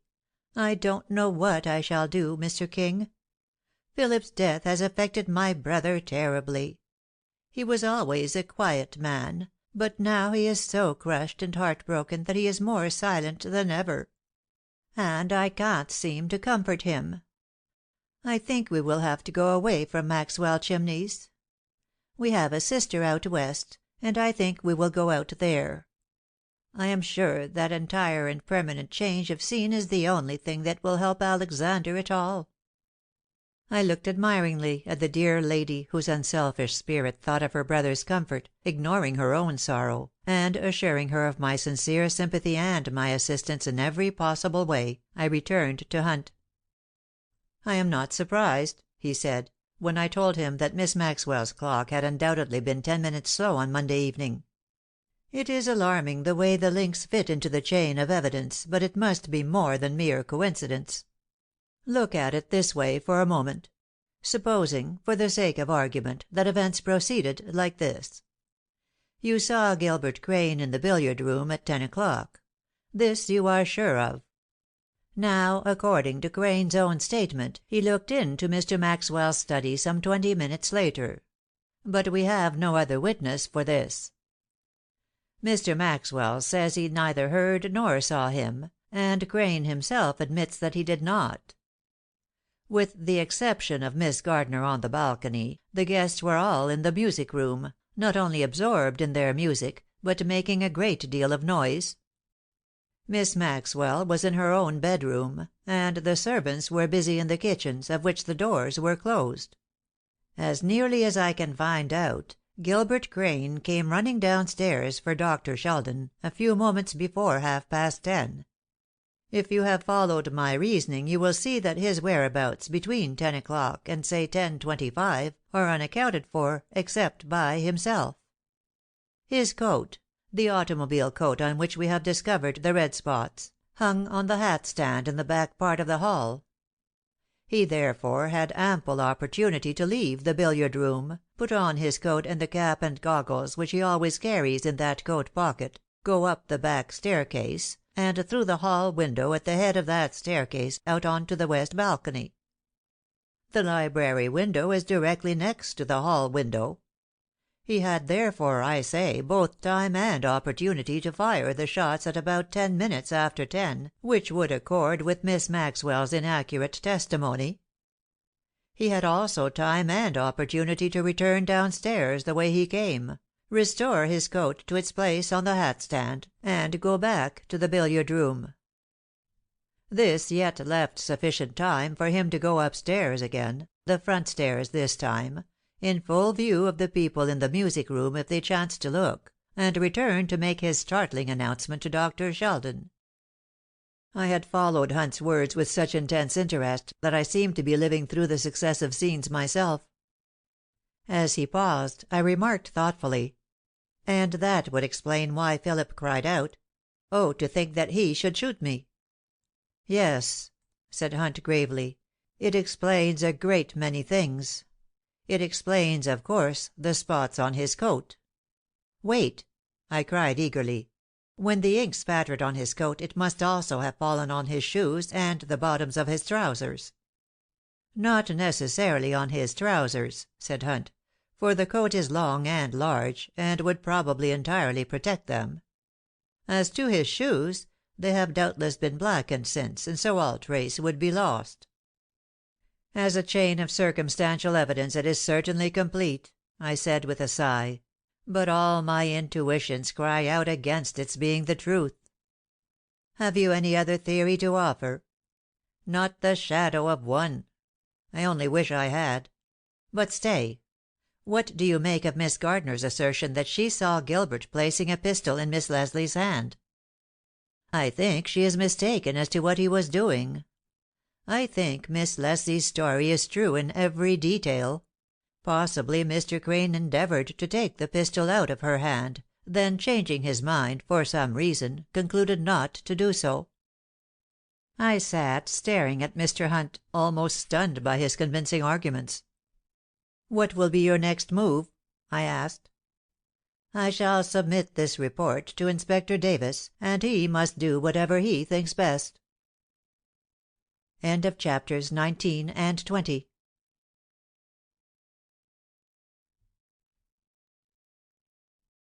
(21) Circumstantial evidence. Further investigation only served to strengthen the case against Gilbert Crane. It was discovered that he owned a .38 caliber pistol. When found, this pistol was properly cleaned and loaded. It was not rusty, and had every appearance of having been used recently, but how recently who could say? To my mind the fact that Gilbert possessed a .38 caliber pistol was not a vital bit of evidence. Anybody might possess one. But, as Hunt said, it was not contradictory evidence, and taken in conjunction with the other clues it was of importance. It seemed also to the authorities that the motive imputed to Gilbert Crane was a strong one, and among those which most often lead to crime. And so Gilbert was arrested and held for trial. Though everybody at Maxwell Chimneys was shocked and astounded at the news of his arrest, it affected them in different ways. Mildred Leslie was frantic with grief and indignation. She declared that although the intruder might have worn Gilbert's coat, it was positively not Gilbert Crane himself. She vowed she would know Gilbert in any circumstances and in any disguise, and she was sure the man who shot her was a man with whom she was unacquainted, though he was apparently well known to Phillip Maxwell. She grew so excited as to become hysterical, and the doctor ordered that she should again be remanded to absolute seclusion, and allowed to see no one save the nurse and her sister. Irene Gardner seemed uncertain as to the justice of the arrest. She viewed the whole matter from a stern judicial standpoint, and seemed unable to take a personal view of it. I felt sure that she had never liked Mr. Crane, and feeling equally sure that Mildred was very much in love with him, I could easily understand the different attitudes of the two girls. I was conscious myself of a growing regard for Irene, and while I could wish her a little softer and more sympathetic toward the prisoner, yet I couldn't help admiring her splendid appreciation of law and justice. As for the Maxwells, Miss Miranda was so completely crushed already that another unexpected blow could make but little difference in her demeanor. She said she could not believe Gilbert guilty, but that it was not for her to judge. Alexander Maxwell showed a like philosophical spirit. After the first shock of surprise, he admitted that justice must have its way, wherever that way might lead, but he again begged us not to be misled by false or incomplete clues, and to prove beyond all doubt whatever we accepted as a fact. I fully shared the old gentleman's spirit of caution, and kept a vigilant watch on Mr. Hunt's proceedings. But I was forced to admit the evidence all pointed one way, and my only hope lay in the fact that it was purely circumstantial evidence. Resolved, if possible, to find some weak spot in Hunt's diagnosis of the case, I obtained permission to visit Gilbert Crane in his cell. I felt a certain embarrassment as I entered, for I expected to see a despairing, broken-down man. But I found I did not yet know Gilbert Crane. Instead of appearing dejected, he rose to greet me with an expectant look and held out his hand. "Will you take it?" he said impulsively and eagerly.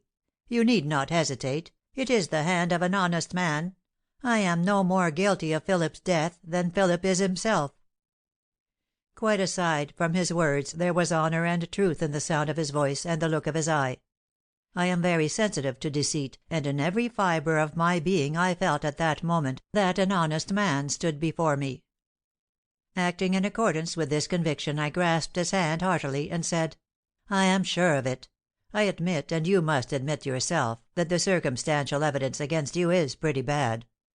But even before your denial I could not think you guilty, and now you have removed any lurking doubt I may have had." "Thank you," said Crane simply. "And now I wonder if you can help me." "It is what I want to do," I said, "but I fear I can do little.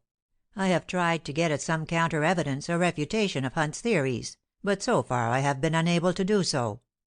"That's just the point," said Gilbert in a practical way that seemed to show me a new side of this man. "I don't know myself what to tell you to do. The whole situation is so absurd. To me it is like lightning out of a clear sky. Here am I, arrested for the murder of a man who was one of my best friends. I didn't murder him, and yet circumstances are such that I cannot prove I did not." "Since we are speaking frankly," I said, "will you tell me if you touched the pistol that Miss Leslie held?" Gilbert looked at me gravely. "I will," he said. "I ought to have been more straightforward about that, but I didn't mention it, because I thought it of absolutely no importance. When I saw the bodies I thought that Philip was dead, but that Miss Leslie was still living. I went nearer to look, and on an impulse I started to take the pistol from her hand. But I at once realized that it would be better to call Dr. Sheldon before I touched anything, and I did so." "You didn't pause to pick up the bronze horse?" I asked. "Certainly not," was the surprised reply. "That horse and inkstand play a most mysterious part in the matter. But there must be some explanation for them, and we must find it." "It will be made clear," said Gilbert, "if you do what I ask." "I am more than willing to do your bidding," I said. "Then send for Stone. He is a New York detective, and though I do not know him personally, I know enough about him to feel sure he can unravel this tangle as no one else can." "How shall I find him?" "I don't know his address. You will have to go or write to Jack Hemingway. He can tell you. Stone will be expensive, but this is no time for economy. Will you get him?" "I certainly will," I replied, "and do all in my power to help him." "Fleming Stone won't need much help," said Gilbert, not ungratefully, but decidedly. He is a wizard. He can see right through anybody or anything." "Then he is the man for us, and I'll go for him myself." "Perhaps," said Crane, after a moment's thought, "it would be wiser not to let it be generally known that he is a celebrated detective." "All right," I replied, "but the Maxwells will have to know it because I want to put him up there. They'll be willing, I know. Indeed, Mr. Maxwell has himself suggested that we should get a city detective down." "I know it," said Gilbert, "but I wish you'd act as if he were just a friend of yours, who has a taste for detective work." "Very well, I'll fix it that way, then. But I hate to have you staying here, even for a few days." "That can't be helped," said Gilbert, "and mustn't be considered. If you can only get Fleming Stone to come down here, I am as good as released." Glad that he could view the situation in this cheerful manner, I went away, prepared to go at once on Gilbert's errand. Miss Maxwell hospitably agreed to my proposal to burden her home with another visitor, but Mr. Maxwell did not seem quite pleased. I couldn't help wondering if he thought that a more astute detective would only succeed in proving Gilbert's guilt more conclusively. He expressed himself as thinking it was wise to let well enough alone, but as he made no definite protest against my going, I went to New York that very day in search of Fleming Stone. I found him, and after some persuasion I induced him to return to Hamilton with me in the interests of Gilbert Crane. Never shall I forget the delight of my first long conversation with Fleming Stone. As to personal appearance, he was a fine looking man without being in any way remarkably handsome. He was large and well formed, between 40 and 50 years old, with iron gray hair and a clear, healthy complexion. His eyes were his chief charm, and their attraction lay largely in their expression, and in their surrounding dark lashes and brows. Mr. Stone had a kindly smile, and his face in repose seemed to denote an even temper and a gracious disposition.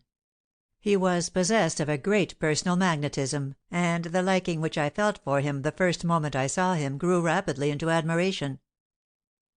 On the way down, at his request, I told him everything I knew about the Maxwell mystery. He was intensely interested, and I was secretly filled with joy when he expressed a decided approval of the methods I had used in discovering the red ink. After I had told him every detail of the story, he changed the subject courteously, but very decidedly, and talked of other matters. He was a brilliant conversationalist, which surprised me, for my mental picture of a great detective had always represented a most taciturn gentleman of sinister aspect. When we reached Maxwell Chimneys it was nearly dinner time. At the dinner table Mr. Stone gave no hint of his profession either in manner or appearance. He was simply a well-bred, well-dressed gentleman with irreproachable manners and a talent for interesting conversation. I noticed that Mr. Maxwell looked at him with occasional furtive glances, and seemed to be mentally weighing the man's professional ability. Either he was satisfied with the result of his scrutiny, or the charm of Mr. Stone appealed to him, for he distinctly showed a liking for his new guest before the close of the meal. As Mildred Leslie was not yet allowed to leave her room, the Whitings and Miss Gardner made up the rest of the dinner guests. Edith Whiting and her husband were always to be depended on for a correct demeanor of any sort that the situation might require, but I was anxious to see what attitude Irene would assume toward the newcomer. To my surprise, she showed an intense interest in him. She seemed fairly eager lest she lose one word of his conversation, and her brilliant cheeks and shining eyes proved her vivid enjoyment of the occasion. After dinner there was music. In addition to his other talents, Mr. Stone was a musician, and though he declined to play for us that night, he seemed thoroughly to enjoy the music we made for him. Though quite content to leave matters in his hands, I couldn't help wondering when he intended to begin his detective work. But almost as if in answer to my thought, Mr. Stone remarked that if it met with the approval of them all, he would ask for a short but absolute private interview with each one.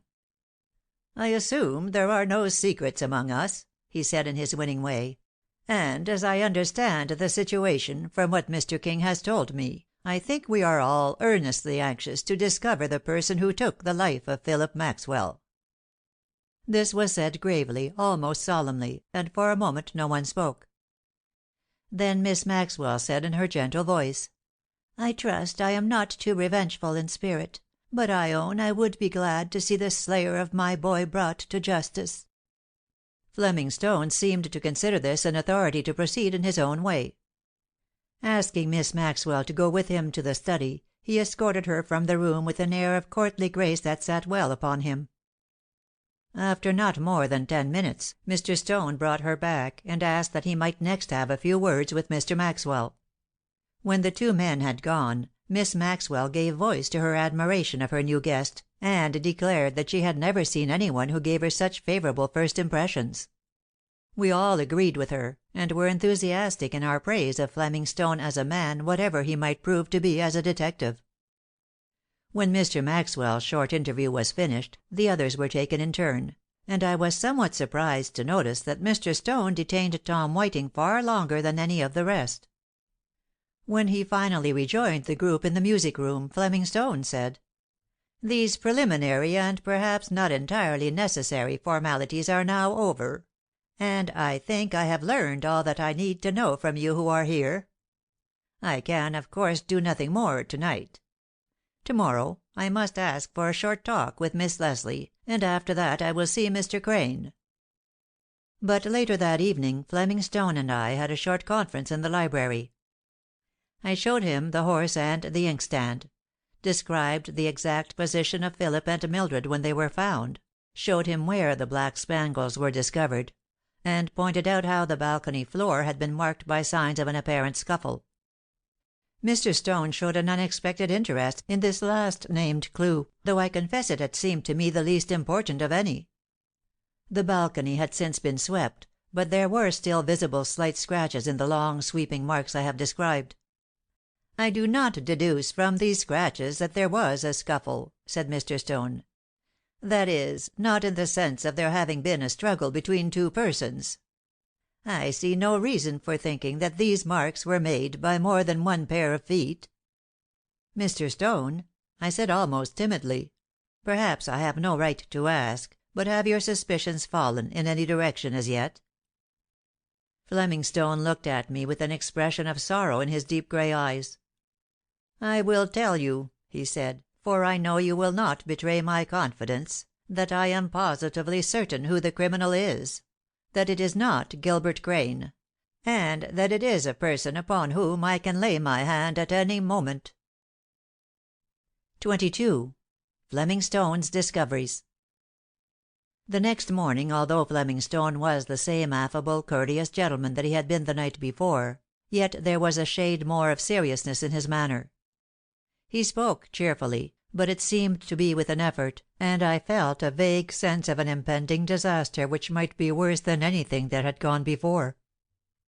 After breakfast Mr. Hunt came over, and in the fateful library he was introduced to Fleming Stone. I was present at their interview, and I was glad to see that the two men at once assumed cordial attitudes, and seemed prepared to work together harmoniously. I think Hunt may have felt a natural professional jealousy of the city detective, but if so he showed no trace of it. Besides, Mr. Hunt was quite at the end of his resources, completely baffled by the case. If Gilbert Crane were not the guilty man, neither our local detective nor I myself knew where to look for the criminal. Our discussion in the library did not last long, but it was exceedingly businesslike and to the point. Without losing a shade of his graceful politeness, Fleming Stone showed also the quick working of his direct, forceful mind. He approved of all that Hunt and I had done. In a few words he commended our methods and accepted our results. Then in silence he scrutinized the library. I think nothing in the room escaped the swift, thorough glances of those dark eyes. He rose to examine the rug and the window casing, and then stepped out on the balcony to look at the scratches of which I had told him. These latter were very faint, but with a large magnifying glass which he took from his pocket he examined them carefully and seemed satisfied with what he found. Returning to the library he took the waste paper basket from under the desk and examined its contents. It was empty save for a few scraps of torn paper which I had thrown there myself the day before, but I saw his action with a sudden shock of dismay. Neither Hunt nor I had thought of looking in the waste basket, and though I had no definite hope of anything to be found there, it was a chance we ought not to have lost. "Did Mr. Philip Maxwell ever write letters in this room?" asked Mr. Stone. Sometimes he did, I replied, but more often he wrote down in his uncle's study. But he might have opened letters and read them here. Yes, he used this desk a great deal. Where are the papers from the wastebaskets thrown? I don't know, Mr. Stone, but the servants can tell you. Shall I call the maid who attends to the cleaning of this room? I wish you would do so. Then we will consider this consultation at an end. I have no wish to be unduly secret about my plans, but I must work uninterruptedly to-day, for I think developments will come thick and fast. Mr. Hunt and I left the library, and I at once sent the maid to Mr. Stone as he had requested. Less than 15 minutes later I saw him coming up from the cellar. Seeing that I was alone, he said, "I found a paper that is a most important link in our chain. Will you look at it a moment?" He drew from his pocket a paper which had evidently been smoothed out after being much crumpled, and turned down the top of the sheet so that I did not see the address. "That is Mr. Phillip Maxwell's handwriting, is it not?" he said. "Yes," I replied, and in Phil's well-known characters I read: "At last I have discovered the truth, and it has broken my heart. Even now I could not believe it, but your—" The writing stopped abruptly, and the letter had evidently been thrown aside unfinished. I restrained my intense curiosity, and did not ask to see the name at the head of the letter, but apparently Fleming Stone divined my thoughts. "You will know only too soon," he said, with that sad note in his voice that always thrilled me. "Now I'm going to see Miss Leslie." The doctor had permitted a short interview, and I learned afterward from Edith Whiting that though Mildred had dreaded it, she was at once put at her ease by Mr. Stone's gentleness, and gave a brief but coherent account of the affair. It was shortly before noon that I went for a walk with Irene Gardner. As we went away I saw Mr. Stone and Miss Miranda Maxwell in the music room. Miss Maxwell was knitting some fleecy white wool thing, and though she looked sad she was calm and unexcited. They seemed to be chatting cosily, and yet I felt sure that Fleming Stone was learning some details about Philip's life or character which he considered important. I sighed to think that the net was certainly closing in around somebody, and the amazing part was that I had not the remotest idea toward whom Fleming Stone's suspicions were directed. Miss Gardner and I walked down the path to the river. As was inevitable, we talked only of the all-absorbing topic, and especially of Fleming Stone. "Isn't he wonderful?" she exclaimed. "He is certainly the ideal detective." "He is in his methods and his intellect," I said, "but his personal appearance is far from my preconceived notions of the regulation detective. I had always imagined them grim and sinister. This man is not only affable but positively funny." "He is fascinating," declared Irene. "I have never met anyone who seemed so attractive at first sight." I quite agreed with her, but I was suddenly conscious of an absurd pang of jealousy. I was beginning to think that Irene Gardner was pretty nearly necessary to the happiness of my life, and this avowed interest of hers in another man spurred me to a sudden conclusion that I cared for her very much indeed. But this was no time or place to tell her so. At the Maxwells' invitation, she had decided to remain at Maxwell Chimneys with the Whitings until Mildred was able to travel to New York. Dr. Sheldon had said that the journey might safely be taken about the middle of the following week. I had made my plans to go at the same time, but in view of the rapid developments of the past 2 days I had unmade those plans and had made no others. "Doesn't it seem strange," said Irene, "that you and I were talking about crime and criminals on the way down here last week? How little we thought that we were coming straight to a tragedy." "It is a tragedy," I said, "and it may prove even more of a one than we yet know. Irene, if Gilbert didn't shoot Philip, have you any idea who did?" "No," she said, looking at me with a candor in her eyes which left no room for doubt. "No, I have not the faintest idea. And yet I cannot believe Gilbert did it. I never liked him, but he does not seem to me capable of crime." "And yet you hold the theory that, given an opportunity, we are all capable of crime."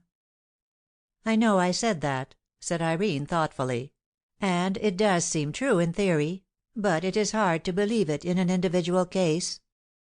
"I am sure Gilbert was not the criminal," I said, "but my certainty is based on something quite apart from the question of his capability in the way of committing crime. First, I was convinced of his innocence by his own attitude. A simple assertion might be false, but Gilbert's look and voice and manner told far more than his words. No criminal could have acted as he did. Even his scornful indifference to the fact of his arrest carried conviction of his innocence. But aside from all that, Fleming Stone says he knows that Gilbert is not guilty, and, moreover, he knows who is." "He knows who is?" exclaimed Irene. "Who can it be?" "I don't know. But I am sure from what Mr. Stone says it is some one whom we all know, and whose conviction will not only surprise but sadden us." "Do you suppose," said Irene, slowly, her great eyes wide with horror, "that it could have been Mildred, after all?" So this strange girl had dared to put into words a thought which I had tried hard to keep out of my mind. "Don't," said I. "I cannot think of it." "But her whole story about the intruder may have been a fabrication." "Don't," I said again. "Such remarks are unworthy of you, are unworthy of any woman." "You always misunderstand me," said Irene, impatiently.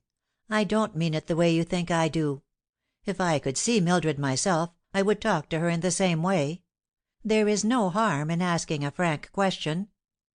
"Then," I said, abruptly, "I will ask you one. What did you mean last Monday night, when you told me that if I wouldn't interfere between Philip and Mildred, you would take matters into your own hands?" "I am not at all offended by your question," said Irene, looking me straight in the eyes. "Neither do I assume that, because you ask it, you think that I meant anything desperate. I meant only what I said: that if you wouldn't advise Philip Maxwell not to be infatuated by such a foolish, artful little coquette as Mildred Leslie, then I would warn him myself. Since we are speaking frankly, I must admit that it would seem to me unwarranted interference on your part." "I suppose I am peculiar," said Irene, with a sigh, "but it doesn't seem that way to me. However, this is a question capable of much discussion. Suppose we leave its consideration for some other time, and return to the house now." We walked back, chatting in a lighter vein, and somehow my heart sank when I saw Fleming Stone sitting alone on the veranda. It may have been imagination, or perhaps intuition, but as soon as I saw him, I felt a conviction that he had accomplished his work, and that we would soon know the result. "I've been waiting for you," he said, as I went toward him. Irene went into the house, and Mr. Stone continued: "I have discovered everything, and I want you to be prepared for a sad revelation." "Did you learn anything from your interview with Miss Leslie?" I asked, impulsively. "Nothing more than I knew before I saw her," he replied, and his inscrutable face gave me no glimmer of information. "It is almost 1:00," he went on, "and after luncheon I will tell you all. I have asked Mr. Hunt to be present, and you will both please meet me in the library at 2:00. Somehow the sad foreboding that had taken possession of me made me glad of even an hour's further respite. I went to the luncheon table and made my bravest endeavor to seem my natural self. But a depressing cloud seemed to hang over us all. Although each one tried to be cheerful, the efforts were far from being entirely successful. Even Mr. Maxwell seemed disturbed. Indeed, Miss Miranda was most placid of all, and I felt sure that was due to the calming effect of Mr. Stone's kindly consideration for her. At last the meal was over, and unable to keep up the strain any longer I went at once to the library and awaited the others. Mr. Hunt came first. "Have you any idea of the disclosure Mr. Stone is about to make?" he said to me. "No," said I. "I think I can truthfully say I haven't." "He has asked Dr. Sheldon to be here by 2:30," said Hunt. Again my thoughts flew to Mildred Leslie, but I said nothing. Then Fleming Stone came into the room. There was sadness still in his eyes, but he had again assumed that alert, official air which characterized his professional moments. "Gentlemen," he said, "I came down here, as you know, an absolute stranger, and entirely unprejudiced. I have listened to various accounts of the crime. I have weighed the evidence offered to me. I have made investigations on my own account and drawn my own deductions.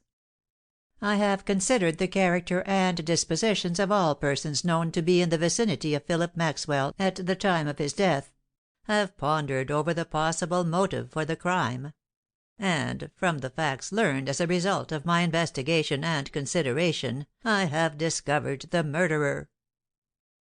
Gentlemen, Philip Maxwell was shot by his uncle, Mr. Alexander Maxwell. 23. The Confession. There was nothing to be said. I was silent because I felt as if the earth had suddenly given way beneath me, and all was chaos. Not for a moment did I doubt Fleming Stone's statement, for his words compelled conviction.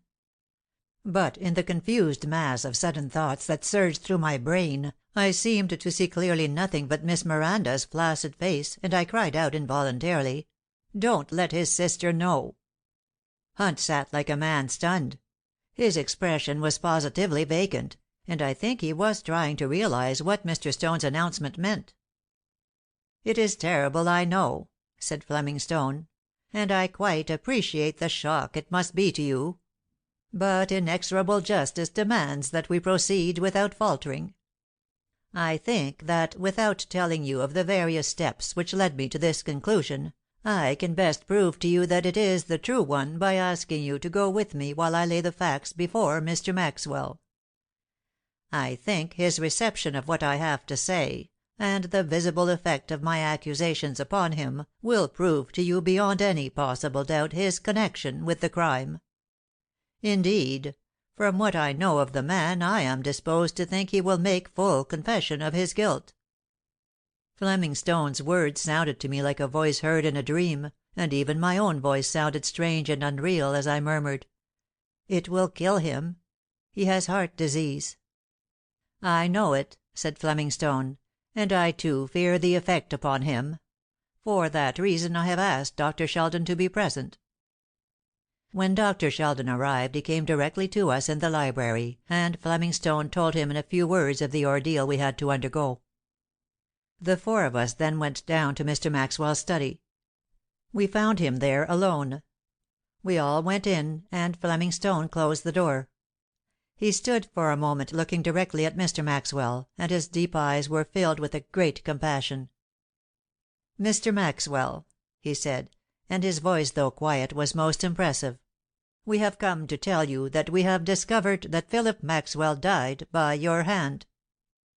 If any of us had doubted Alexander Maxwell's guilt, and I think some of us had, all possibility of doubt was at once removed. If ever I saw a face on which confession was stamped as plainly as on a printed page, it was Alexander Maxwell's face at that moment. Instinctively I turned away, but almost immediately I heard Mr. Maxwell gasp, and I knew that Fleming Stone's expectations had been verified, and that Mr. Maxwell's heart had not been able to stand the shock. Dr. Sheldon sprang to his side, and with the assistance of the others laid the unconscious man on the couch. "He is not dead," said Dr. Sheldon after a few moments, "and he will soon rally from this. But I feel sure it is a fatal attack. I think he cannot live more than a few hours." As the doctor had surmised, Mr. Maxwell soon rallied and spoke. "Don't let Miranda know," he said. "Don't ever let Miranda know." Fleming Stone stepped forward. "Mr. Maxwell," he said, "if you will make a full confession in the presence of these gentlemen, I will promise you on my honor that I will use every endeavor to keep the knowledge of your guilt from your sister." "I will not only assist Mr. Stone in his endeavor," said Dr. Sheldon, "but I think I can safely promise that Miss Miranda shall never learn the secret. You are very ill, Mr. Maxwell, and whatever you wish to say must be said at once." "I am ready," said Alexander Maxwell, and though his voice was faint, and though he seemed to realize his own fearful position, yet his manner expressed a certain sense of relief which I believed to be due to the relaxation of the tension of fear he had been under so long. "I am ready," he said again, "and to make clear to you the motive for my deed, I must begin my story many years back. "But you must make it brief," said Dr. Sheldon. "I cannot allow you to talk long at this time." "There will not be any other time," said Mr. Maxwell quietly. I could not help marvelling at this strange man, whose wonderful power of self control did not desert him in this moment of mental and physical extremity. Mr. Maxwell proceeded, and Fleming Stone took stenographic notes of his statement. 25 years ago I lived in California, and so did my brother John. Though not partners, our business interests were closely united in many ways. My brother married, and about a year after Philip's birth, his wife died. 5 years later, John Maxwell died, and left the whole of his large fortune with me in trust for Philip.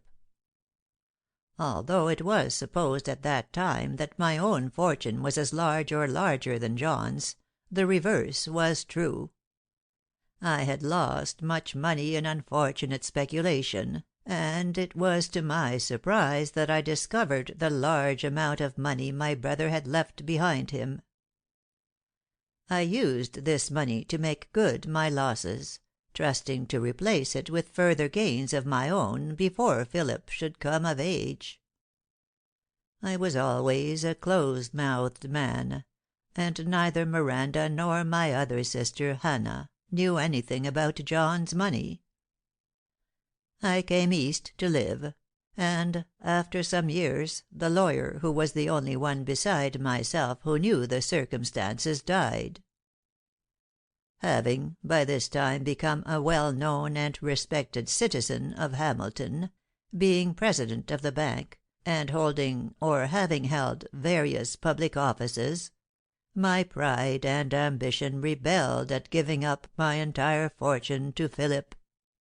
But it would have taken all my available assets to make up the sum entrusted to me by the boy's father. For many years I struggled with this temptation, and at last, when Philip was 21, I succumbed. On his 21st birthday, instead of telling him the truth, I offered him a permanent home at Maxwell Chimneys, and agreed to support him indulgently and even extravagantly. Here, at the very climax of the recital, Mr. Maxwell sank back upon the couch breathless and exhausted. But after a moment's rest he continued: "We lived happily enough for a few years. In fact, until one day about a fortnight ago. That morning I was here in my study and had spread out before me the principal papers relating to the trust I had held for Philip. Suddenly I was called to the telephone, and thinking to return in a minute, left the papers on my desk. But I was detained at the telephone much longer than I anticipated, and when I returned, although there was nobody in sight, it seemed to me the papers had been disturbed. They were tossed about, and I felt a presentiment that Philip had been in there and had read them. It would have been no breach of honor on his part, for he had always been allowed free access to my study and to my business papers. From that time on Philip was a changed man. His manner toward me confirmed my suspicion that he had discovered my guilt. No mention was made of the subject between us, but for more than a week Philip continued to act like a man crushed by a sudden disaster. Last Monday he wrote a letter to me, in which he told me that he had discovered the truth, and that he felt he was entitled to an explanation. This explanation I knew I could not give, nor was I willing to face my nephew's well-deserved condemnation and the exposure of my treachery to the public. On Monday, then, after reading Philip's letter, I determined that I would take my own life, as being a cowardly but final solution of my difficulties. Monday evening I sat in my study and decided that the time had come. I had placed my pistol in my pocket, and had intended to go up to my own room and there expiate my guilt toward my brother and his son. At this moment Mr. King chanced to come into my study, and mentioned that Philip and Mildred were in the library. This strengthened my purpose, for I felt sure that Philip was even then telling Miss Leslie that he was in reality a rich man. Mr. King went on through the billiard room and across the hall to the music room. I left the study at once, and saw Mr. King enter the music room door. As I crossed the back part of the hall, I felt an impulse to look once more on Philip's face. I knew I could step out on the balcony from the hall window, and look in at the library window unobserved. It has always been my habit, when going out for a moment into the night air, to catch up any coat from the hat-stand and throw it around me. I did this mechanically, and it chanced to be Gilbert Crane's automobile coat. I went up the back stairs, putting the coat on as I went. Instinctively putting my hands into the pockets, I felt there the cap and goggles. It was then that the evil impulse seized me. I saw my beautiful home with its rich appointments, its lights and its flowers. I heard the gay music and laughter, and like a flash it came to me that Philip should be the one to give up all that, and not I. I realized, as by an inspiration, that the goggles and a turned-up coat collar would be ample disguise, and I thought the crime would be attributed to an outside marauder. The rest you know. Philip recognized me, but Miss Leslie did not. That is all." Mr. Maxwell fell back, and Dr. Sheldon, thinking the end had come, went toward him. But Fleming Stone, the inexorable, leaned forward and said distinctly to Mr. Maxwell, "Wait. Did you refill the inkstand?" "Yes," said Mr. Maxwell, with a sudden revival of strength. "Yes. I returned to the room late that night, picked up the inkstand, washed it, refilled it, and replaced it. The bronze horse I picked up and replaced before leaving the room the first time." I gazed at Alexander Maxwell wonderingly. And yet, for a man who could live the life he had lived, who could conduct himself as he had during the past week, it was not strange that he was able thus, in the face of death, calmly to relate these details of his own crime. "One more thing," said Mr. Stone. "Did you scrape your foot around on the balcony to efface a possible footprint?" "Yes. I knew the dusk was thick there, and I wished to eliminate all traces." Here Mr. Maxwell's strength seemed to leave him all at once. On the verge of total collapse, he said again, "Don't let Miranda know," and then sank into unconsciousness. "He will probably not rally again," said Dr. Sheldon. "I think his sister should be notified at once of his illness. But we shall all agree that she must not know of his crime." "Shall I call her?" I volunteered, as no one else moved to do so. "Yes," said Dr. Sheldon. "She will be startled, but it will not be entirely unexpected. I have warned her for years that the end would come like this." In justice to the innocent, Fleming Stone and I went at once to Inspector Davis to ask that Gilbert Crane be released. The order for release was sent immediately, and at last we were free to ask Fleming Stone a few questions. "How did you do it?" cried Hunt, in his abrupt way. "How did you do it so soon?" cried I, no less curious. "It was not difficult," said Fleming Stone, in that direct way of his, which was not over modest, but simply truthful. "Mr. King's statement, which was the first one I heard, showed me that, although Mr. Crane's alibi from 10 o'clock till 10:30 depended entirely upon his own uncorroborated word, yet Mr. Maxwell's alibi was equally without verification. Mr. King saw Mr. Maxwell in his study at 10 o'clock. He was found there again some time after 10:30. This proved nothing but the opportunity. Then all the evidence regarding the coat, the clues found in the library and elsewhere, would apply to him as well as to Crane. It remained, however, to find what motive, if any, could have impelled Alexander Maxwell to the deed. I had not talked with him 10 minutes before I concluded that he was a man with a secret. Miss Maxwell supplied a clue when she told me what she knew of Philip's early history. Another clue was the crumpled letter found among the waste paper. This was addressed to Alexander Maxwell, and was probably begun and discarded for the one which Philip wrote and sent to his uncle. The fact that the inkstand had been refilled and replaced argued someone familiar with the library. Even Gilbert Crane would not be apt to know where the supply of red ink was kept. Everything pointed in one direction. But perhaps the most convincing clue was given to me last evening by Mr. Maxwell himself. You remember, Mr. King, that I took each member of the household to the study separately. When I interviewed Mr. Maxwell there, I took care not to alarm him, but rather to put him at his ease as much as possible. Noticing a well-worn footrest, I felt sure that it was his habit to sit with his feet up on it. In hopes of his taking this position, I asked him to show me just how he was sitting when the news of the crime was brought to him. As I surmised, he sat down in his big armchair and put his feet upon the footrest. This gave me an opportunity to examine the soles of his shoes, and I discovered on one of them a large stain of a dull purplish red. The stain made by red ink is indelible and of a peculiar tinge, so that I felt sure this was the man at whom the inkstand had been thrown, and who had unknowingly stepped upon a wet spot of red ink. Owing to the awkward goggles which he wore, and to the excitement of the moment, he probably did not notice the ink at all. When he returned later, the spots had sunk into the crimson rug and partly dried.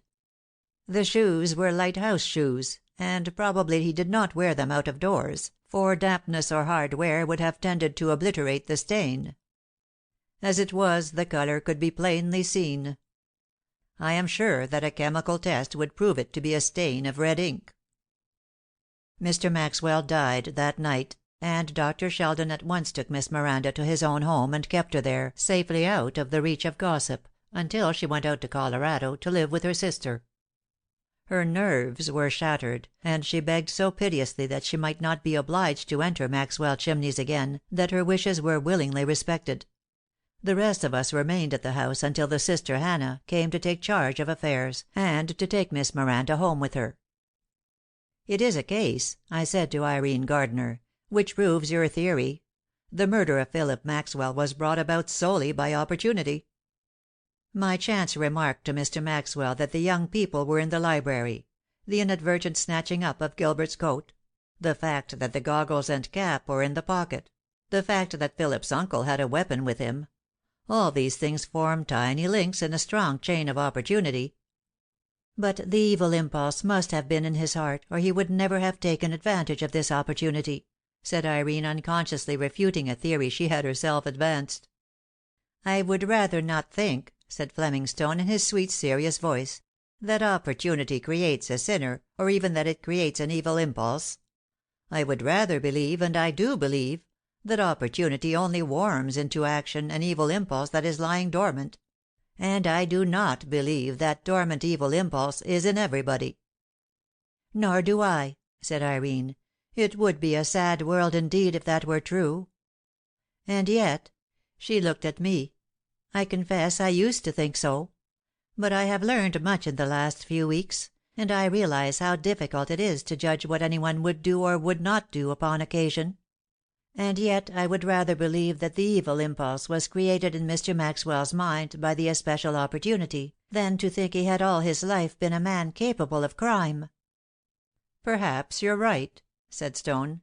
"And after all, it makes little difference.